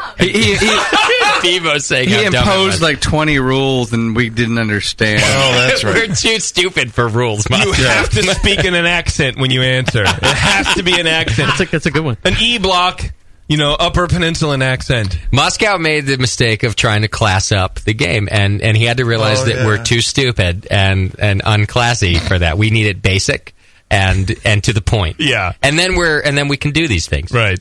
Got to speak in your best Petalumen. Right. How do you play the game? Guess. All right, good. All right, let's go to the phones real quick. We got Andy Wood on the line. Hey. I'll set the timer. Hi, Andy. Hi, how are you? Good. Are you going to sing? Yeah, I was hoping to actually sing JP out when he does his credits at the end of the show. Oh, I'd be happy to let you do that. I should do credits. Yeah. I mean, I don't know when you were planning to do that, but I just wanted to make sure that I got in. Okay. The lines on the hotline. You're in. I will have just keep listening, and I'll give you a good 5-minute warning. That would be fantastic. Okay. I look forward to it, Andrew. Anything else? Not really. We bought a rug today. Pretty excited about that, and excited about Lagunitas. I have to say that the new Dogtown Pale Ale is #1 on my list for a bottled pale ale. Nice. So there that we go. is my go-to, and I will sit in radio silence while I wait for my cue. Thank you, Andy. Do you want to just stay on the line, or should I? You just want to wait for my, to hear the radio? Exactly how much time in minutes and seconds do I have to wait? It's going to be like 15. 3 pale ales. Oh, okay. Well, I'll hang up and call back. Okay. Thanks, Andy. Hey, love you guys. Yeah. All right, Andy Wood. Exciting. Yeah, he always has new Dogtown Pale in the fridge every time I go to his place. Nice. He's a big fan. All right. while we're waiting for any Stump the Brewer calls, let's get started with Brew's Line Is It Anyway? And we should probably play for a couple of contestants, right? How does it work? We always play for the contestants? Yeah, the way we've been doing it is to just get everybody's guess. Right, so we'll play with multiple contestants, and everyone guesses, and the first to 5 wins. And we advise the we advise them. That's what it is. They get on the line, they make an answer, and then we advise them as to what we think. All right, 888-401-BEER. Call up right now. We need how many contestants? We've played with 4 in the past. We can anywhere from 2 to 3, 4. It's up to you. Let's do 3. It seems like it'll be shorter that way. And I can carry on. I can carry on drinking. Already Moscow with his rules. 2 or 3 or 4. Fuck. Vague rule. That's not a rule. That's giving you the option. I thought that's what you wanted. Options, rules. They're all the same. Right. All right. So we'll wait for our 3 callers right now. I see the phones lighting up already. Susie will get you on hold. In the meantime, I wanted to mention really quickly that I talked to Doc earlier this afternoon. He had a brew day last weekend. You know, when we were here working, doing the show, he had a brew day with the hot chicks from Ole. Yeah. Wait, what? What? Yeah. Yeah. Had them over at my house brewing. Oh, thanks. Were they brewing in your hot tub? Were they brewing in their bikinis? Yeah, Doc's like, you have to wear bikinis and be in my hot tub. That's just what happens. Yeah. They're like, but the brew house is like an acre away. Just get in the hot tub. It's fine. And it's 4 feet underground. I'll know you're brewing. So, anyhow, he apparently had a fun time. I would imagine. Drinking and whatnot. Yeah. Well, probably also getting the house back in order. Well, that's the whole next day. From the party weekend. Yeah. Long story short, he left the brew house as is for a week. You didn't dump the mash? Without dumping anything. Nothing. And I knew it was there, and part of the ADD thing is procrastination. Yep. And there's always something else I had to do. Something I have to do it today. Oh my God, that was some fucked up, repugnant shit in there. Didn't you talk about sour mash? Huh? Oh my God, Doc has goats, so he usually feeds the mash to his goats. Didn't you tell me that you made your goats puke? Oh my God, really? What I Wow. said was this would make a billy goat puke. And I got the grain out and I put it in the wheelbarrow, and they were munching on it, but they weren't munching on it like they usually do. And actually, I drained some of the lines and stuff, and they always run over to the buckets and start drinking out of the buckets, and they weren't so happy with that either. They didn't even want it. Yeah, but I think I got some drunk goats. They're eating the... Because you think the mash fermented over the week. Oh, yeah. There's plenty of yeast in the air. Oh, yeah. Yeah, it was... But you didn't have the just balls. some of the stuff, like even in the brew kettle, there's like 2 inches of stuff left in the brew kettle. You know... It was a great mosaic. It really was. But you would have hurled. I know. Did you think of tasting, like taking a little runoff from the mash and tasting and seeing if it was a good sour beer? No. I was really good about not getting anything on me, and I still had to take a shower before I came over here. Yeah. In fact, I would have thrown up. Yeah, I don't. Or you would have thrown up big time. All right, there's something else I want to point out. I know you're not going to be happy about me mentioning this, but on Brew Day, Doc pulled a Crosley. I did. Yeah, he pulled a Justin, and I couldn't be prouder of this moment. You got a shitty rundown bus because it shows that I'm not just a complete retard. That people make these mistakes, and he started running off the wort from the kettle into his fermenter. Well, no, I filled one fermenter. I had two. My big fermenter I wasn't going to use, and so the 2 smaller ones. And I filled one; it was fine. Yeah. And then I moved the hose over to the other one. As soon as I started, the pump and running it up, it starts overflowing. Oh, it was overflowing. Why would it? He forgot to take out the Star Sand. So although he didn't waste the whole beer like I did. No, I just cut it off real quick and then drained it all back out. Yeah. So I only lost maybe half a gallon because it was coming out real fast. Jeremy, would it ever happen in a professional brewery that you started to transfer a full batch of beer into a fermenter that was full of sanitizer? Or have sanitizer in it, maybe not full. Yeah, it's entirely possible. It wouldn't be full because they're so freaking big. That'd be a lot. You don't need that much. Yeah. But I mean, we say sewer. We sewer a lot of beer to rinse. A so-called no rinse sanitizer. Yeah. I see. We always rinse the. If they say it's no rinse, we rinse it. I see. With beer. I rinsed it. That's a good call. And you rinse it with beer. There you go. Okay. Sanitizers will wreck. That's a whole nother show. You could have some good examples of the various flavors that you get. Oh, yeah. But sanitizer's going to wreck. That'd be a rad show. Yeah, make notes of these things, Moscow. Next time we have Jeremy back, we got a couple topics here. Yeah, stop playing Minesweeper. All right, well, I just wanted to bring it up, Doc. I just wish you were there today with me. Yeah. Because that was just... I've done that before, too, and it's first couple days, it's kind of cheesy. Yeah. I've left... And then, 4 or 5 days later, it's like the cheese is turned. Well, I've left the mash in the mash tun, 2-3 days. Yeah, and it's not nothing you want to just be jumping into. It's stinky enough, but it's all right. This one, it was way past that point, and I'll never do that again. And it was doable, but it was twice or 3 times the work scrubbing everything. Yep. It really was. Yeah. Yuck. It was bad. All right, before we go to the game, I've got a Stump the Brewer question on the line.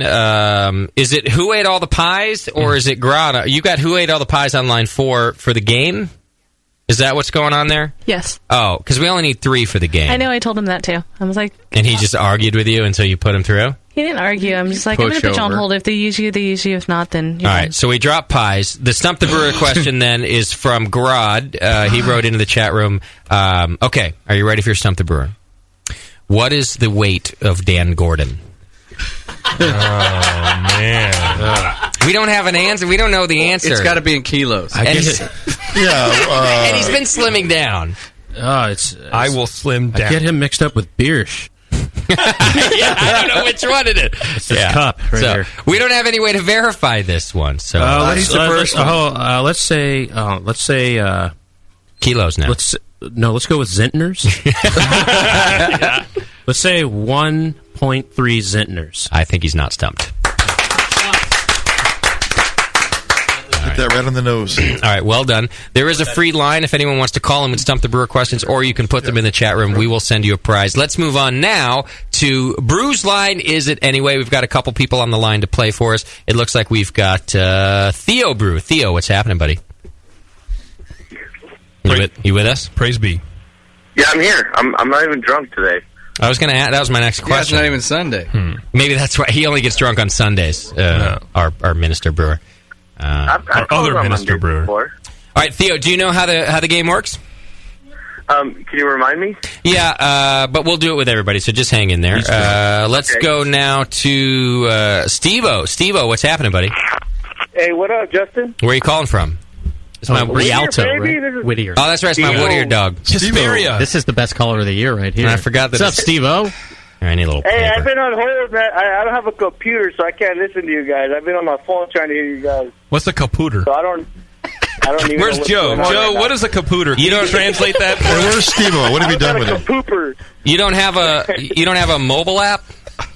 Yeah, that's what I'm. No, I was listening to you guys on the live stream, looking at the video. I love DOC, baby. Love your shirt, I love your shirt. I think that shirt's badass. I think a mobile app is just him carrying the DOC, laptop around the room. I didn't get to meet you last time, DOC, but you're the man. I want to party with you, DOC. Oh yeah, we're gonna do that. I'm making like a bad sex line right now. I'm going to drag Doc to the SoCal Homebrew Fest this year, so be there and you can party with the DOC. Hey, I'll be up in February too, dude. Is Jeremy still there? Or, yeah, Jeremy's here.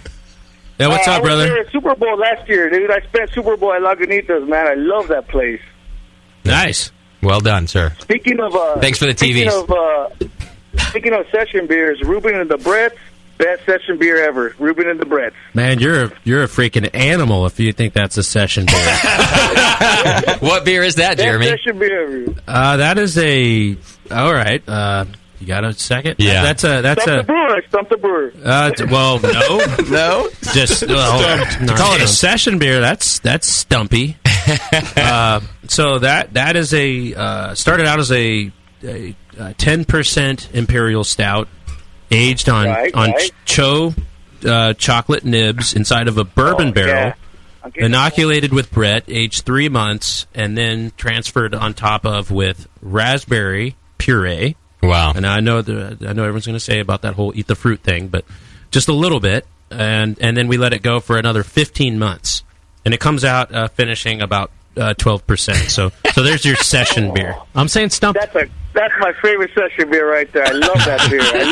That's my favorite beer for Lagunitas. Hey, Jeremy, that's how we do. That's our session beer right there, man. This guy is a local. I can tell. No, I'm in Whittier. I have to drive 7 hours to go visit you guys. Yeah, so he's doing it up. All right, hang in there, Steve. I got to get to one more caller for the game here. We got Riggs on the line, going to play too. Hey, Riggs, what's happening, buddy? What's up, man? Who's this? It's Bevo. Oh, what's up, my man, Riggs? What's poppin'? What's up, Jeremy? What up? Hey, my homie, my hot-head brother, Steve, was on the line, too. We're playing against each other. That's awesome. I was going to say, this is Steve on another phone. What's up, Vato? Riggs, you're in Whittier. Are you in Whittier also? Nah, I'm from Fontana. But that's right, Fontucky. I forgot about that. Jojo, we have a regular Fontucky caller. You believe that? Oh, man. Yeah. You know what's funny is that he called it Fontucky before I called it Fontucky. I thought that was a desert thing. And he's like, no, it's Fontucky. That's how it is, brother. Jojo, both of them. Riggs, Big Joe wants to know if you have all your teeth. And not in your pocket. I'm only missing 3 because I smoked them all. I don't know what that means. Yeah. Who knows I don't what know. that It don't means? make sense to me either. Can we have Theo interview both of these people? Makes sense. Let's just turn the show over to Theo right now. I thought you said Bevo. I think that'd be even better.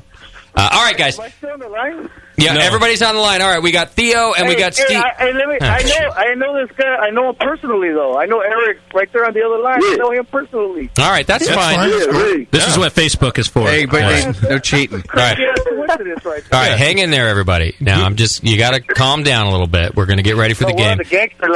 So here's what we'll do. I'll keep turning you down. So if you're getting talked over, it's because we're not listening. Just chill. We'll go to each one of you. There's no need to buzz in for Bruce Line, is it? Because we just add up your correct answers. We're going to play you a clip from one of our shows, and what you have to do is guess which brewcaster, or if it was a guest.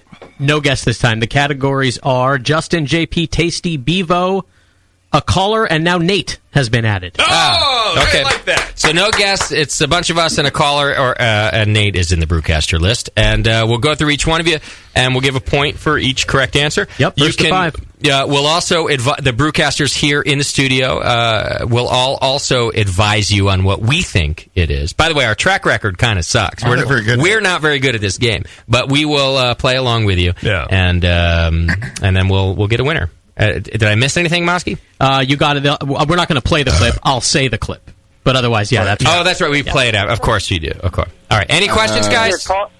Is there a caller in this one or no? Yeah, you guys are all playing. All three of you are competing against each other. And a caller, yes. And a caller is... A caller? Yes. Yeah, that is one of the categories.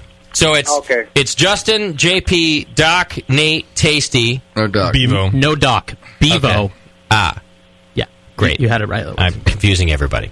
What? I'm confused. Oh. All right, let's play. Moscow, please read us the first quote.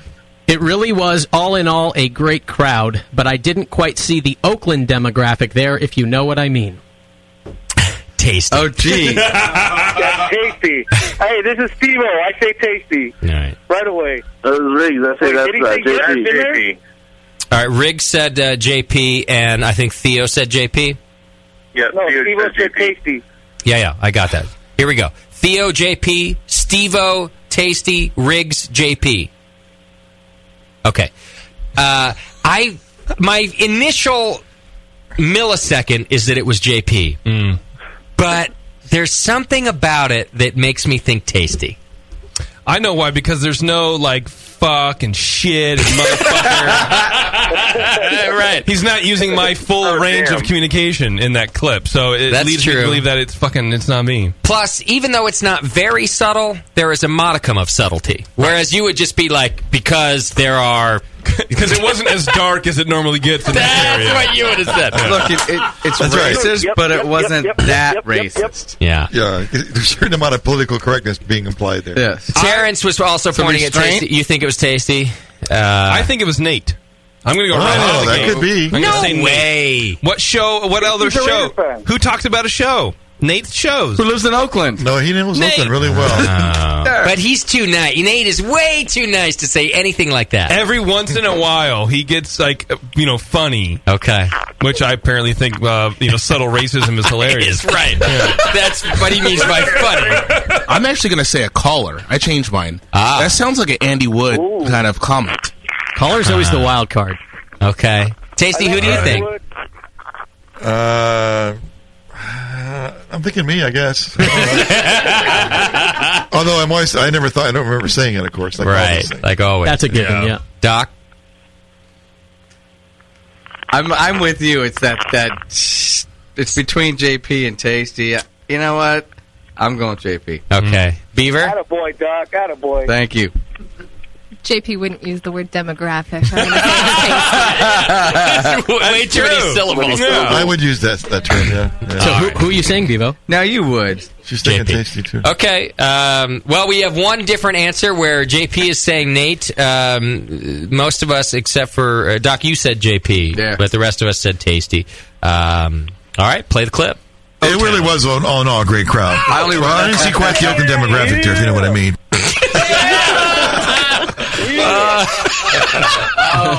That's so great because Tasty is so harmless until we play this game, and then all of a sudden he's a homophobe and a racist, all comes out. Intolerant, xenophobic, racist, bigoted. Then when he listens, with the black one. All right. So the only one who got a point on that is Steve-O. Yep. So that puts him ahead of the game, and let's go ahead. Let's go ahead and hear the next phrase. The day that this show sucks, which, come on, let's face it, that's never. I expect you to tune out. What? Justin. It's Can you repeat the question? You can repeat it. Go ahead. The question is, what is this? The day that this show sucks, which, come on, let's face it, that's never. I expect you to tune out. Oh, that's all Justin. Steve-O, Justin. That's Justin, yeah. Actually, I think it's the listener. Who says Justin? Theo thinks it's the listener. Steve-O, Justin. Okay, Theo says listener. Steve-O says Justin. And Riggs says Justin. It's too. It sounds like a trick question because it sounds like something you would say for sure. Well, but I don't think it would be too obvious. Here's where I think it doesn't sound like me. That I'm the first guy to say this show fucking sucks. Yeah, most of the time, but every once in a while you actually get proud of whatever this is. Yes, I see. Exactly, JP, exactly, and what you say, how you speak, you go blah blah blah, and let's be honest, or let's face it. You're right. That's you all the way. But I think it's too easy, so I'm going to say it's not you. So who do you think it is, JP? I don't know. Well, because there's a caller wild card. Doc's in there. It's not a caller. No, Doc is not in there. Oh, Doc's not. Oh, Bevo's in there.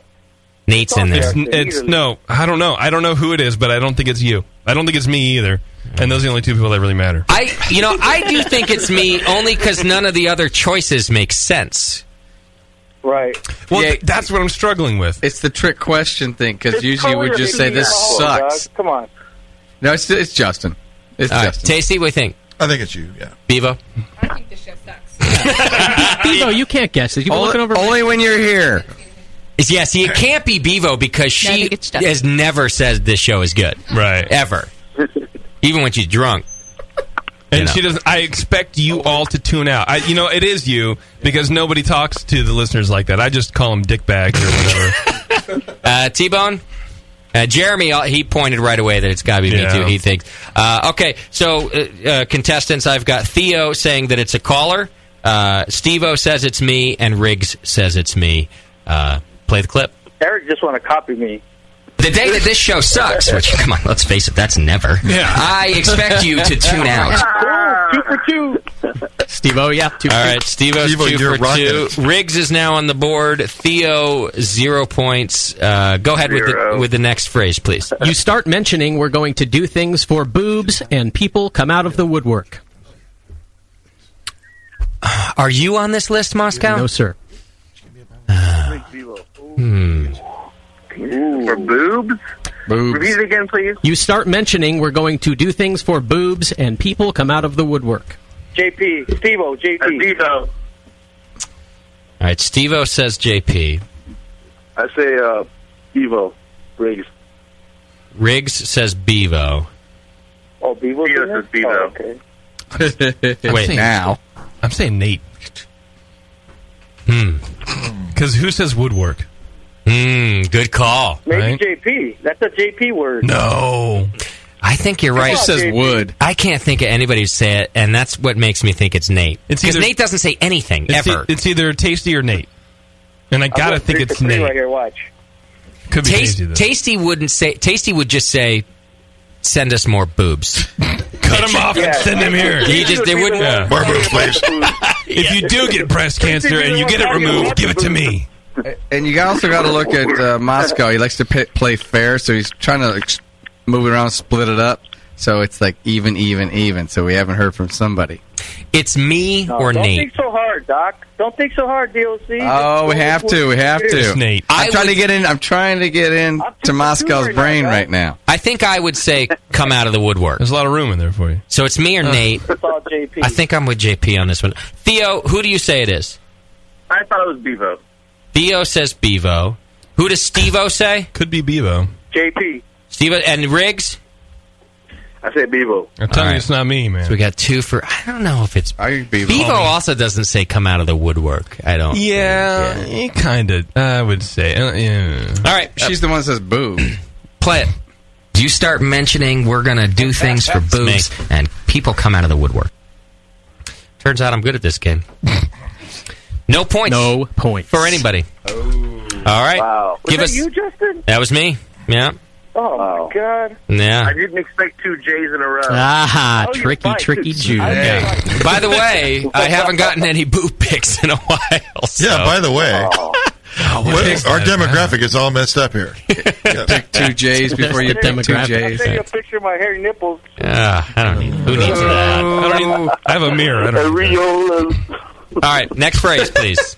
JP, I liked you up until you started shit with me. Okay, now we've got beef. What? Oh, that's all. There's only one person.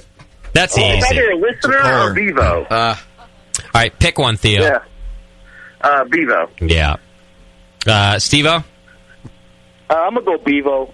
Yeah, I agree with that. There's no. Come on, that one's easy. Well, the point that says I liked you until she never liked him. I love you, Bevo. True. Riggs. Bevo never liked him. The Beebs.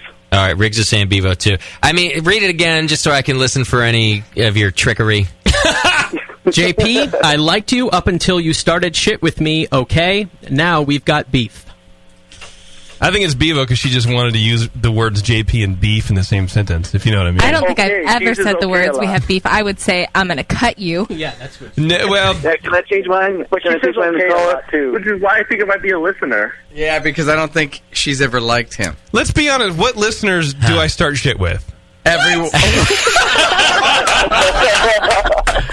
I mean, the 2 ghetto birds don't count that are on the phone. You but mean otherwise, all those people you don't know? You know what? Alonzo? What do you mean? It's a listener. It's got to be a listener. Yeah.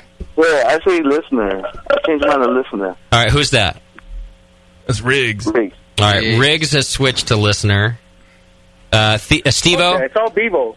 Bevo. Steve-O staying with says Bevo? okay a lot. Okay, and Yeah, she says okay a lot. and Theo, where are you? That's all right. I'm staying with Bevo. Love you, Okay. Bevo. All right, there. I got their answers. Yeah, I'm switching to listener too because she's the closest one that would say we got beef, but she wouldn't say it.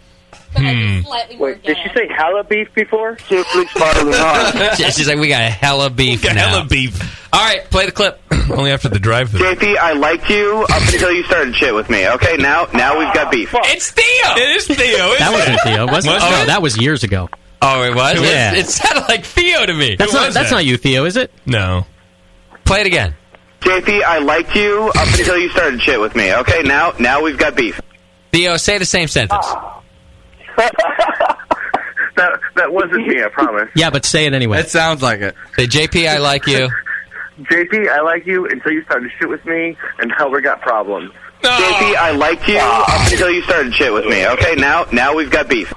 It's It is Theo. close. It's close. All right. Either way, Who was it was a listener, Caller. I don't know. Random caller. which ties. That gives a point for Riggs and ties him now with Steve-O and leaves Theo with no points on the board. It's on, Eric. Me and you, Eric. It's on. You. How many questions we got left? Like 6 or 7, we got plenty. Anybody's game. All right, go ahead. Give us the next one. It's okay, JP. Another one. It's okay, JP. Take out your comb, brush your beard a little bit. It'll perk you right up. It's kind of a dicky thing to say. It's me. Yeah. I think I'm being a dick to you at that moment. It's hard to tell. This is when I used to have my beard. This is Studio A for sure. I use that shitty pubic beard that I had. Yeah, I feel like you had some kind of attitude. I felt like being a dick, and I made that comment to you. What if JP was talking to himself? Can that happen? Is that something that you would have said? Do you remember? Before therapy or after? Would you say that now? I would never say that to you now. I've paid a lot of money to stop saying those things to people. Not as much as you could be. Do you remember when he brought out that comb, though, and how much I made fun of him? Oh. Yeah. Which one, the long one or the one? It doesn't matter. You brushed your beard with a fucking comb. Well, I had one made of tortoise shell that was pretty stylish. Read it again, please. It's okay, JP. Take out your comb, brush your beard a little bit. It'll perk you right up. See, it's almost like I'm being nice and wanting him to feel better, but I'm still a bitch. Theo goes for Bevo. I agree with Bevo. Hey, Bevo, how much do you put it on it that it was you? How much? Give me a percentage. How confident are you? How confident are you? She's nodding her head. 90% or more? 70. She's 70% confident. Well, I think we could... How about you, Jay? Jay, how much of a percentage do you think is you? Well, Bevo is making a good case right now. And she's the only one who's a bigger asshole than me in the room. So... but I'm 50-50. I'm a pretty big asshole. You could narrow it down to no caller because they wouldn't have seen the comb. Yeah. Nate's too nice to say that stuff. Well, Nate wasn't even on the show then. And Doc isn't in the game. and I'm not in the game. So it's only me or Bevo. Right. Yeah. Or Tasty. No, I didn't see that. Tasty would... He'd be thinking it. He would be thinking it. I wouldn't even think that. I don't even that never bothered me, the beard combing. No, I never... Hey, at the same time, Tasty hates JP. Well, a lot of anger in that. I was going to say, I don't think that Tasty would ever recommend something to me that would make me feel better. Right. So that can't be it. You know that big I see the logic. elephant in the room? God damn it. All right, so I have... big elephant in the room. It's better if I hate everything. I have Theo with Bevo. Steve-O, what do you think? Bevo, Steve. I'm going to go... shit.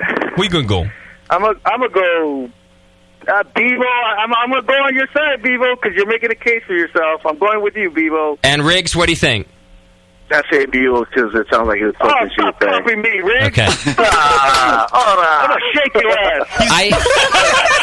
How could I shake your ass? You son? All right, I'm gonna go with my first instinct. I still think it was me being an asshole. So go ahead, play it, Moscow. It's okay, JP. Take out your comb, brush your beard a little bit. I left perk you right up. All right. Well, and also the word perk. Guys don't say perk. They say cheer. Yeah. We say perk in a whole different way. Like percolator. If I buy you this drink, am I going to get a perk? Go, Moscow. All right, so that puts Doc, Theo. I want to party with you, Doc. It puts Theo on the board with 1 point, and then Steve-O and Riggs also gained a point. They're still tied with 3 points each. Go ahead and read us the next phrase, please. What does lily-livered mean? What does it really mean? It means you're a pussy. Sounds like Scott. JP. Say it again. JP. What does lily-livered mean? What does it really mean? It means you're a pussy. It's not. We can rule out. We can do some ruling out. It's not Tasty. No. Yeah. Or Nate. It's not Nate. Yeah. That's all JP. And it's definitely not Bevo. I don't know. Actually, I'm really trying to. JP or caller? Here goes JP. I'm really trying to visualize Nate saying that. I'm gonna go caller. Ain't gonna happen. So it's a caller or JP. Copy me. I do say pussy a lot. Yeah. No. And you repeat things twice for effect. I do not. I absolutely do not.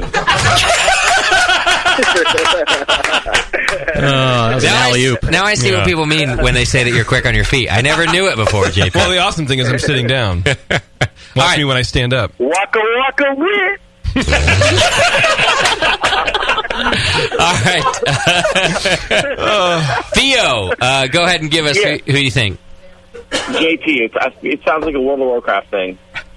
Okay. Lily livered. I don't If you won't duel me outside the gates of Orgrimmar, motherfucker. I've never played, but I'm pretty sure if you're playing online war games with somebody and you call them Lily livered, Lily livered, Hey, you're gonna I catch just a rolled lot. a 19. Oh shit! That means I have to be What is this language you guys are talking about right now? All right, Steve-O, what's your vote? I'm gonna go JP. Fuck it. All right, don't forget, everybody, there's still the caller option. And Riggs, what do you think? I had caller. I say the caller. JP sounds like Riggs? I said caller. Riggs is saying caller.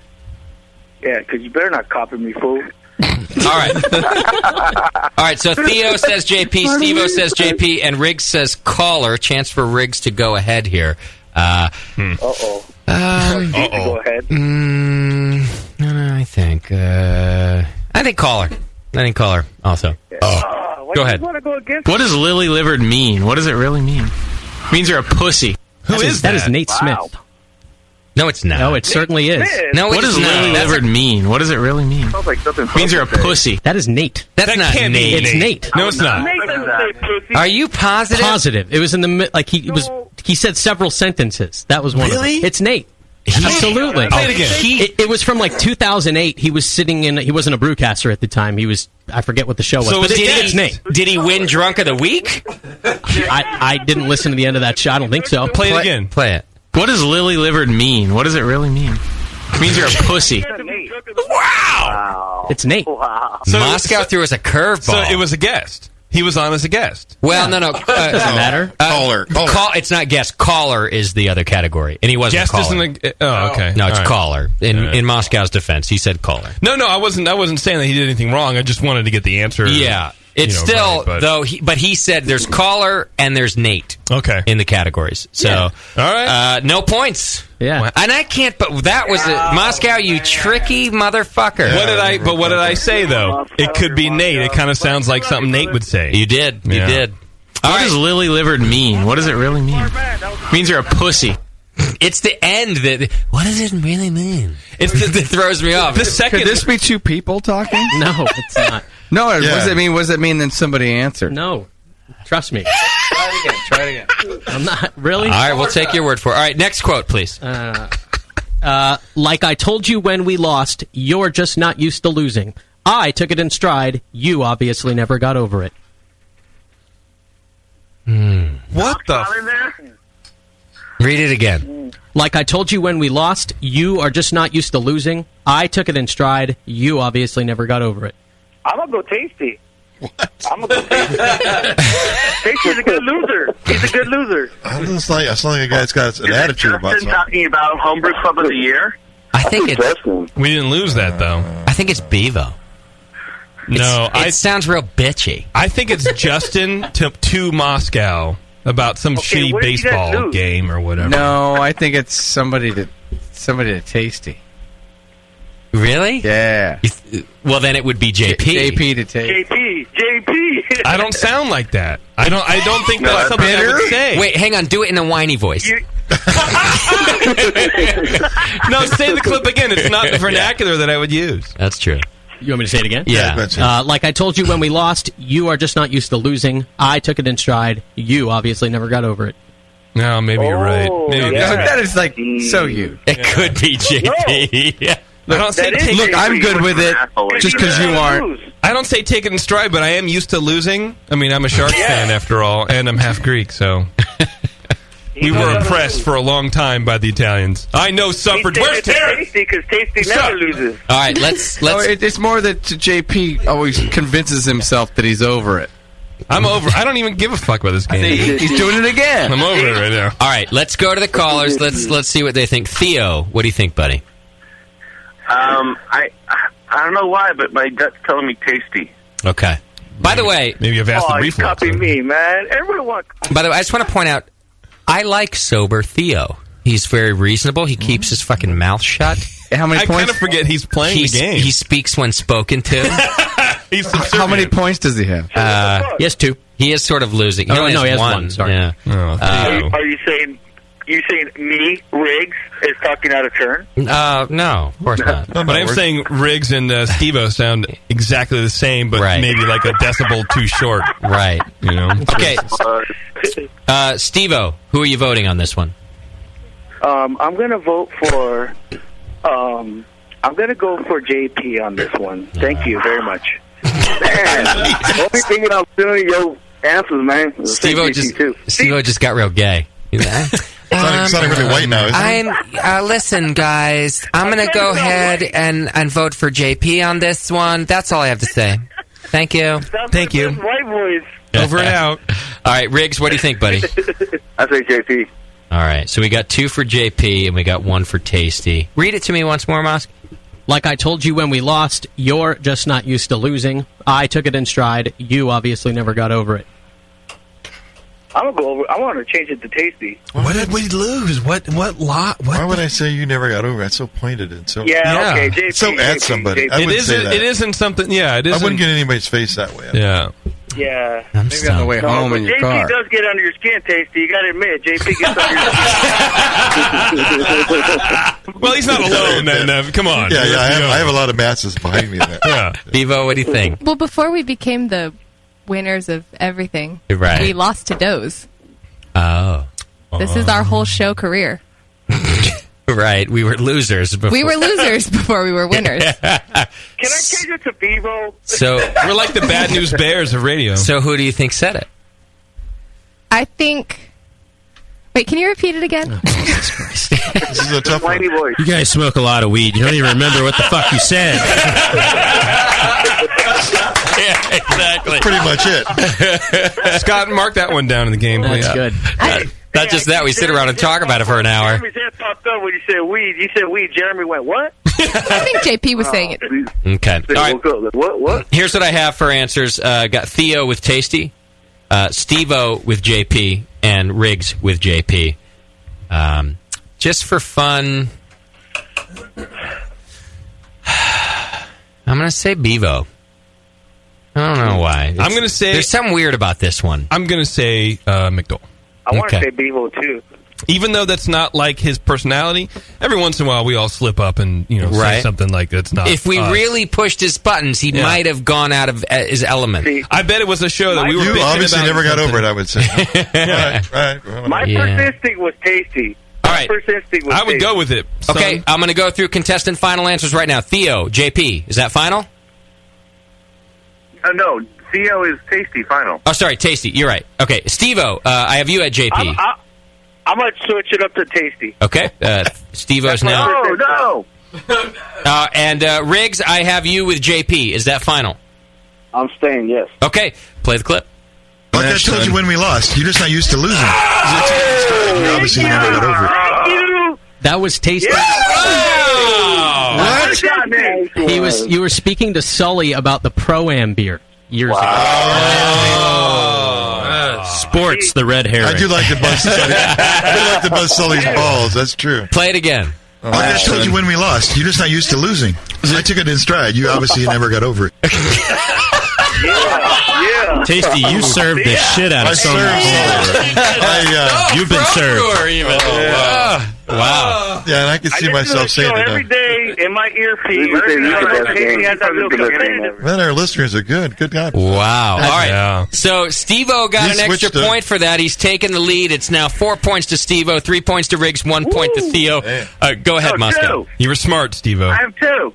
Theo, I'm pretty has sure. 2. He does? Yeah. Oh, okay. Yeah, he got Tasty on that last one. Oh, he did? All right. Yeah. I'm sorry. Don't get angry. Okay. Switch. All right, go ahead, Moscow. Thou shalt kick thee in thine sack. What? Bevo. No. Yeah, Jeremy's pointing at JP, and he might be right. It's not Tasty. One more time, Moscow. Thou shalt. One more time. Yeah, thou shalt kick thee in thine sack. I'm gonna go call her the Bevo. I'm gonna say it's me because only I would say thine. But you would have said thou instead. Most people would say thy. All right, Riggs, we're going to start with you. Who do you think said it? I'll say Nate. Okay, he's going with Nate on that. Steve-O, what do you think? JP, how much? Give me the percentage, brother. You want to give you a cut, bro? No, how much do you think you're right? I thought our Coke deal. Give me over under 80%. Oh, he says 80% him. Wow. Hey, 8% is good enough for me. I'll take JP. 80, by the way. Yeah, you will. Yeah. All right, he's got JP and Theo. What do you think? I think the Jesus talk came from Bevo. Wow. Jesus talk. All right, so we got Theo with Bevo, Steve-O with JP, and Riggs with Nate. What do you think, Doc? I can hear it come out of your mouth. I don't think so. Nah, that kind of talk annoys me. I know, that's why you would say it. Could be a caller. I think it's a caller. It's not Jay. It's a caller. It's probably a caller. What does Moscow think? I think he knows the answer. You tricky bastards! I almost asked him. Hey, I can't get away with it when you guys been drinking session beers all day. That's true. That's a good point. The second trickiest in the room. All right, Moss, play it. But Steve-O's one away from the win. If this is JP, that's the game. Oh, okay. Thou shalt kick thee in thine sack. Let's go, JP. Let's go, JP. That sounded like JP. Thou shalt kick thee in thine sack. That's JP. Steve-O wins! Yeah. It's a ninja I'm player. going to take you a bike. Hey, Justin, I'll give you one of your bikes back, dog. Thank you. I need that. I lost 7 bikes in Whittier, so I appreciate that. They have serial numbers. I'm sure you're able to find them, right, by the serial number. I cried a lot of tears. They were all Huffies, by the way. I was very into Huffies. Of course they were. Huffies and shit. Look for them on eBay. It turns out Mexicans liked Huffies as much as I did. I don't know what happened. Because they thought it was a pot-smoking bike. Is that right, Steve-O? Oh, yeah, dog. All right, Theo, thank you for playing. I'm sorry that you've lost once again. Riggs, I beat your ass, fool. Riggs, you're awesome. I beat your ass, Eric. And congratulations once again to Steve-O. Yeah. All right, guys. Send in, Steve-O, send an email to jp at thebrewingnetwork.com. And you know what? Send Theo something, too. All right, Theo. The guy spent a lot of time with Jesus, and he can't win a goddamn thing. Like I told you when we lost, you're just not used to losing. I took it in stride. You obviously never got over it. Well, Theo is used to losing, though, Tasty, so relax. I love that Tasty is always the most surprising quote that we get. What is that's weird, isn't it? It's like, I don't know. It means that you're a chameleon. I think nobody pays attention to it when I say it the first time. I'm a chameleon? That's the first time I've heard it, you know? You're right. It really was all in all a great crowd. I didn't see quite the Oakland demographic there, if you know what I mean. It's because I give JP so much shit. Yeah. And he's always going, but Tasty said that. And I'm going, I didn't hear that. He's like, but I said, but Tasty always... I didn't hear that. It's like the bullshit with homebrewers, me hating on homebrew. He agrees with me. Or then he says 90% of homebrew sucks, and I say 95, but I'm the asshole. Because that 5% really matters. He's smooth. Yeah. You get to know what communication is when you're around Tasty, because he's smooth. Whatever. He sneaks it in there like... he's the ninja. Is what Tasty's a ninja, and it's not just that you don't remember him saying it; it's that you're adamantly sure he didn't say it. No way is that Tasty. That's right. He's a teddy bear. He couldn't have said that. That's just mean. I look like a piece of shit in shoes, I guess. Is what you're saying. That's what's happening here. Correct. Yeah.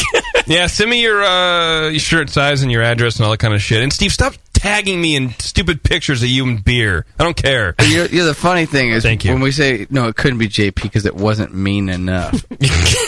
That's true. Yeah. And it turns out all the meanest things, again, come from Tasty. And I still have to be nice. Who would have thought? What the fuck? I love it.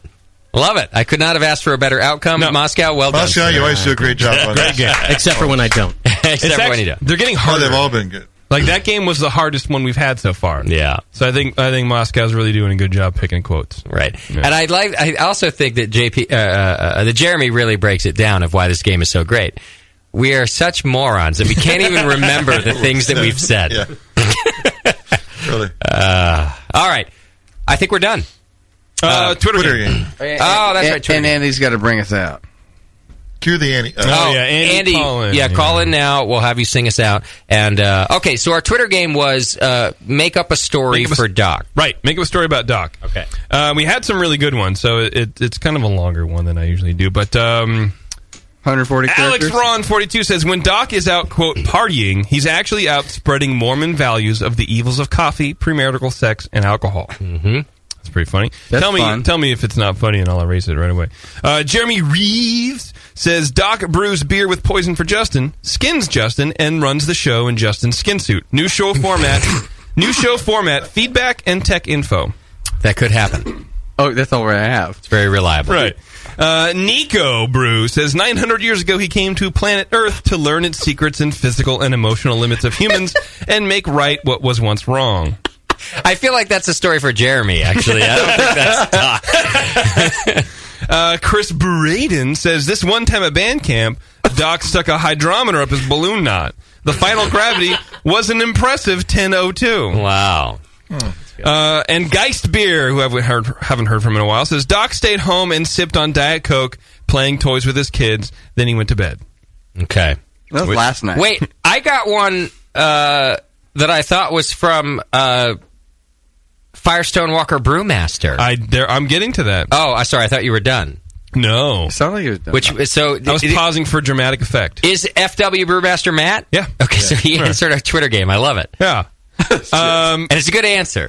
Firetail Beer says he once was a member of a posse of 7 until this Snow White broad came along and ruined it all. Just let that one sink in. Yeah, I gotta let that sink in. Yeah, I like it. Okay. Large Marge Brewing says was nearly cast as a member of the Lollipop Guild for Wizard of Oz, but failed the mandatory drug test. All right, that's good. That's pretty good. Yeah. And then FW_Brewmaster, which is our own Matt Brennelson, says you don't need to. He'll do something else crazy in a moment. And I like that one pretty too. good. Spoken like a guy who knows Doc. Right. Well, I'm not done. I got 3 more. Gimme Good Beer says Doc once killed a guy. This isn't a submission, it's a confession. I watched it happen. It was terrible. Brian is Beering says Doc had his penis surgically replaced by a hungry hippo. Okay. Which I thought was just a funny visual, but and then a scary visual, yeah. And then Louis Brewing says Doc has a separate family at Burning Man with an 8-year-old son, conceived in partnership with Sean Paxton. He's well versed in pairings. That one's too realistic. That's it. These are good. This is the best game in a while. It was pretty good, right? All right, so oh shit. The Burning Man one is in. Yeah. You don't need to tell a new story. He'll do something crazy in a minute. Yep. Is in. And what's the one we laughed out loud? The Lollipop Guild. The Lollipop Guild. Can you read that one again? Was nearly cast as a member of the Lollipop Guild for Wizard of Oz, but failed the mandatory drug test. I think that's the winner, right? You think so? I mean, come on, that one's amazing. Yeah. Well done. All right, send JP an email, jp@thebrewingnetwork.com, and he will send you a nice prize for doing our Twitter game. Who's our drunk of the week? We didn't do it, and we don't have time to do it. So thank you. Yeah. Is Andy on the line? Yes. Hey, Andy Wood. Andy. Oh, no, it's my fault. Hang in there. There you are. Hey, Andy Wood. Hi, how are you? Hey, buddy. Sorry. Wait, is Andy drunk? Maybe he can be our drunk of the week. Are you drunk? A little bit. Andy Wood, drunk of the week. Yeah. There you go. Yay! I win. Perfect. You have to put up with Kim. You know what I'm trying to say? What are you going to sing to take us out? Well, I think in keeping with the theme of the show, the Love Boat theme song, sung by me. Thank you. I love it. Please make sure that you repeat verses as necessary. I don't know how long JP's bullshit is. I can sing for hours because I'm an artist. I thought about making it real low. It's what I do, and that's who I am. So okay, just let me know when I need to start, and I'll just keep it going, and you can just play me out. Great. You know what I mean? Well, why don't you go ahead and start, and I'll keep you up at a high volume, and then I'll fade you down a little bit. We'll let JP come in and do his work, and it'll all sound professional. All right. Just so everybody knows, next week is our off week. We wish you all a very happy Thanksgiving. Please enjoy your families. If you're not in the country, then do other things that you do. Like in Canada. Like not gorge yourself. Yeah. But to our American listeners, enjoy yourself on a Thanksgiving. We hope you have a nice time with your families and friends. I know that we will. And we're off next week to nurse our hangovers from having to deal with our friends and our families over the holidays. So enjoy, everybody, and we'll see you back here on December 2nd. Go ahead, please, Andy Wood. I accidentally hung up on him, I think. Wow. This is the best Andy Wood call Susie, ever why right would now. you be pushing buttons? Why are I you was pushing trying to buttons? hang up on another Junk of the Week caller. Susie, if you didn't drive here for 3 hours to work for free and take our abuse, I would fire you. No, I think she's helping out with the best Andy Wood call in a long time. He's What? She hung up on herself. Remember She's hung up on yourself now? 30 seconds ago, you said this was going to be professional. Oh, yeah. This is when I start hating my life. That's fine. We don't need him When do anyway. you finish? Andy Wood's on line 1. You sure? Susie's an asshole. Yeah, For how long? Devo never would have done that. Hi, Andy Wood. Oh, hi. How's it going, guys? Okay, the floor is yours, sir. Go ahead, please. Oh, I'm so excited. Okay, thanks so much. And I may be playing the role of singing and trumpets. Great. Maybe. Okay. And trumpets. Hold on, let me clear my throat. Please. I'm sorry, I have a yeast infection in my mouth. It's okay. It happens. Me. Okay, here we go. Love. Exciting and new. Come aboard.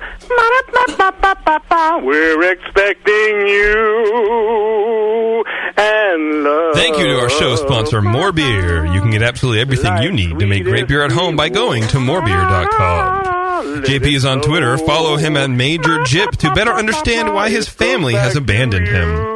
Scott the Jew has some art for sale. Follow him at Moscow Paints for absolutely no updates at all.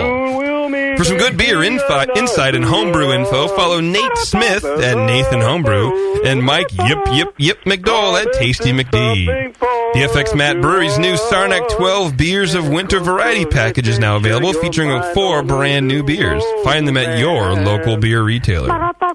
Check out the Brewing Network store for all the latest BN merch, including the new Brew Strong and Lunch Meat shirts, whatever that is. And be sure to find the Brewing Network on Facebook and Twitter. God bless Christopher Columbus. On a friendly shore. Yes, love. It's love. Love boat. Soon we'll be making another run. The love boat promises something for everyone. Set a course for adventure, your mind on a new romance. Drumbeat, drumbeat,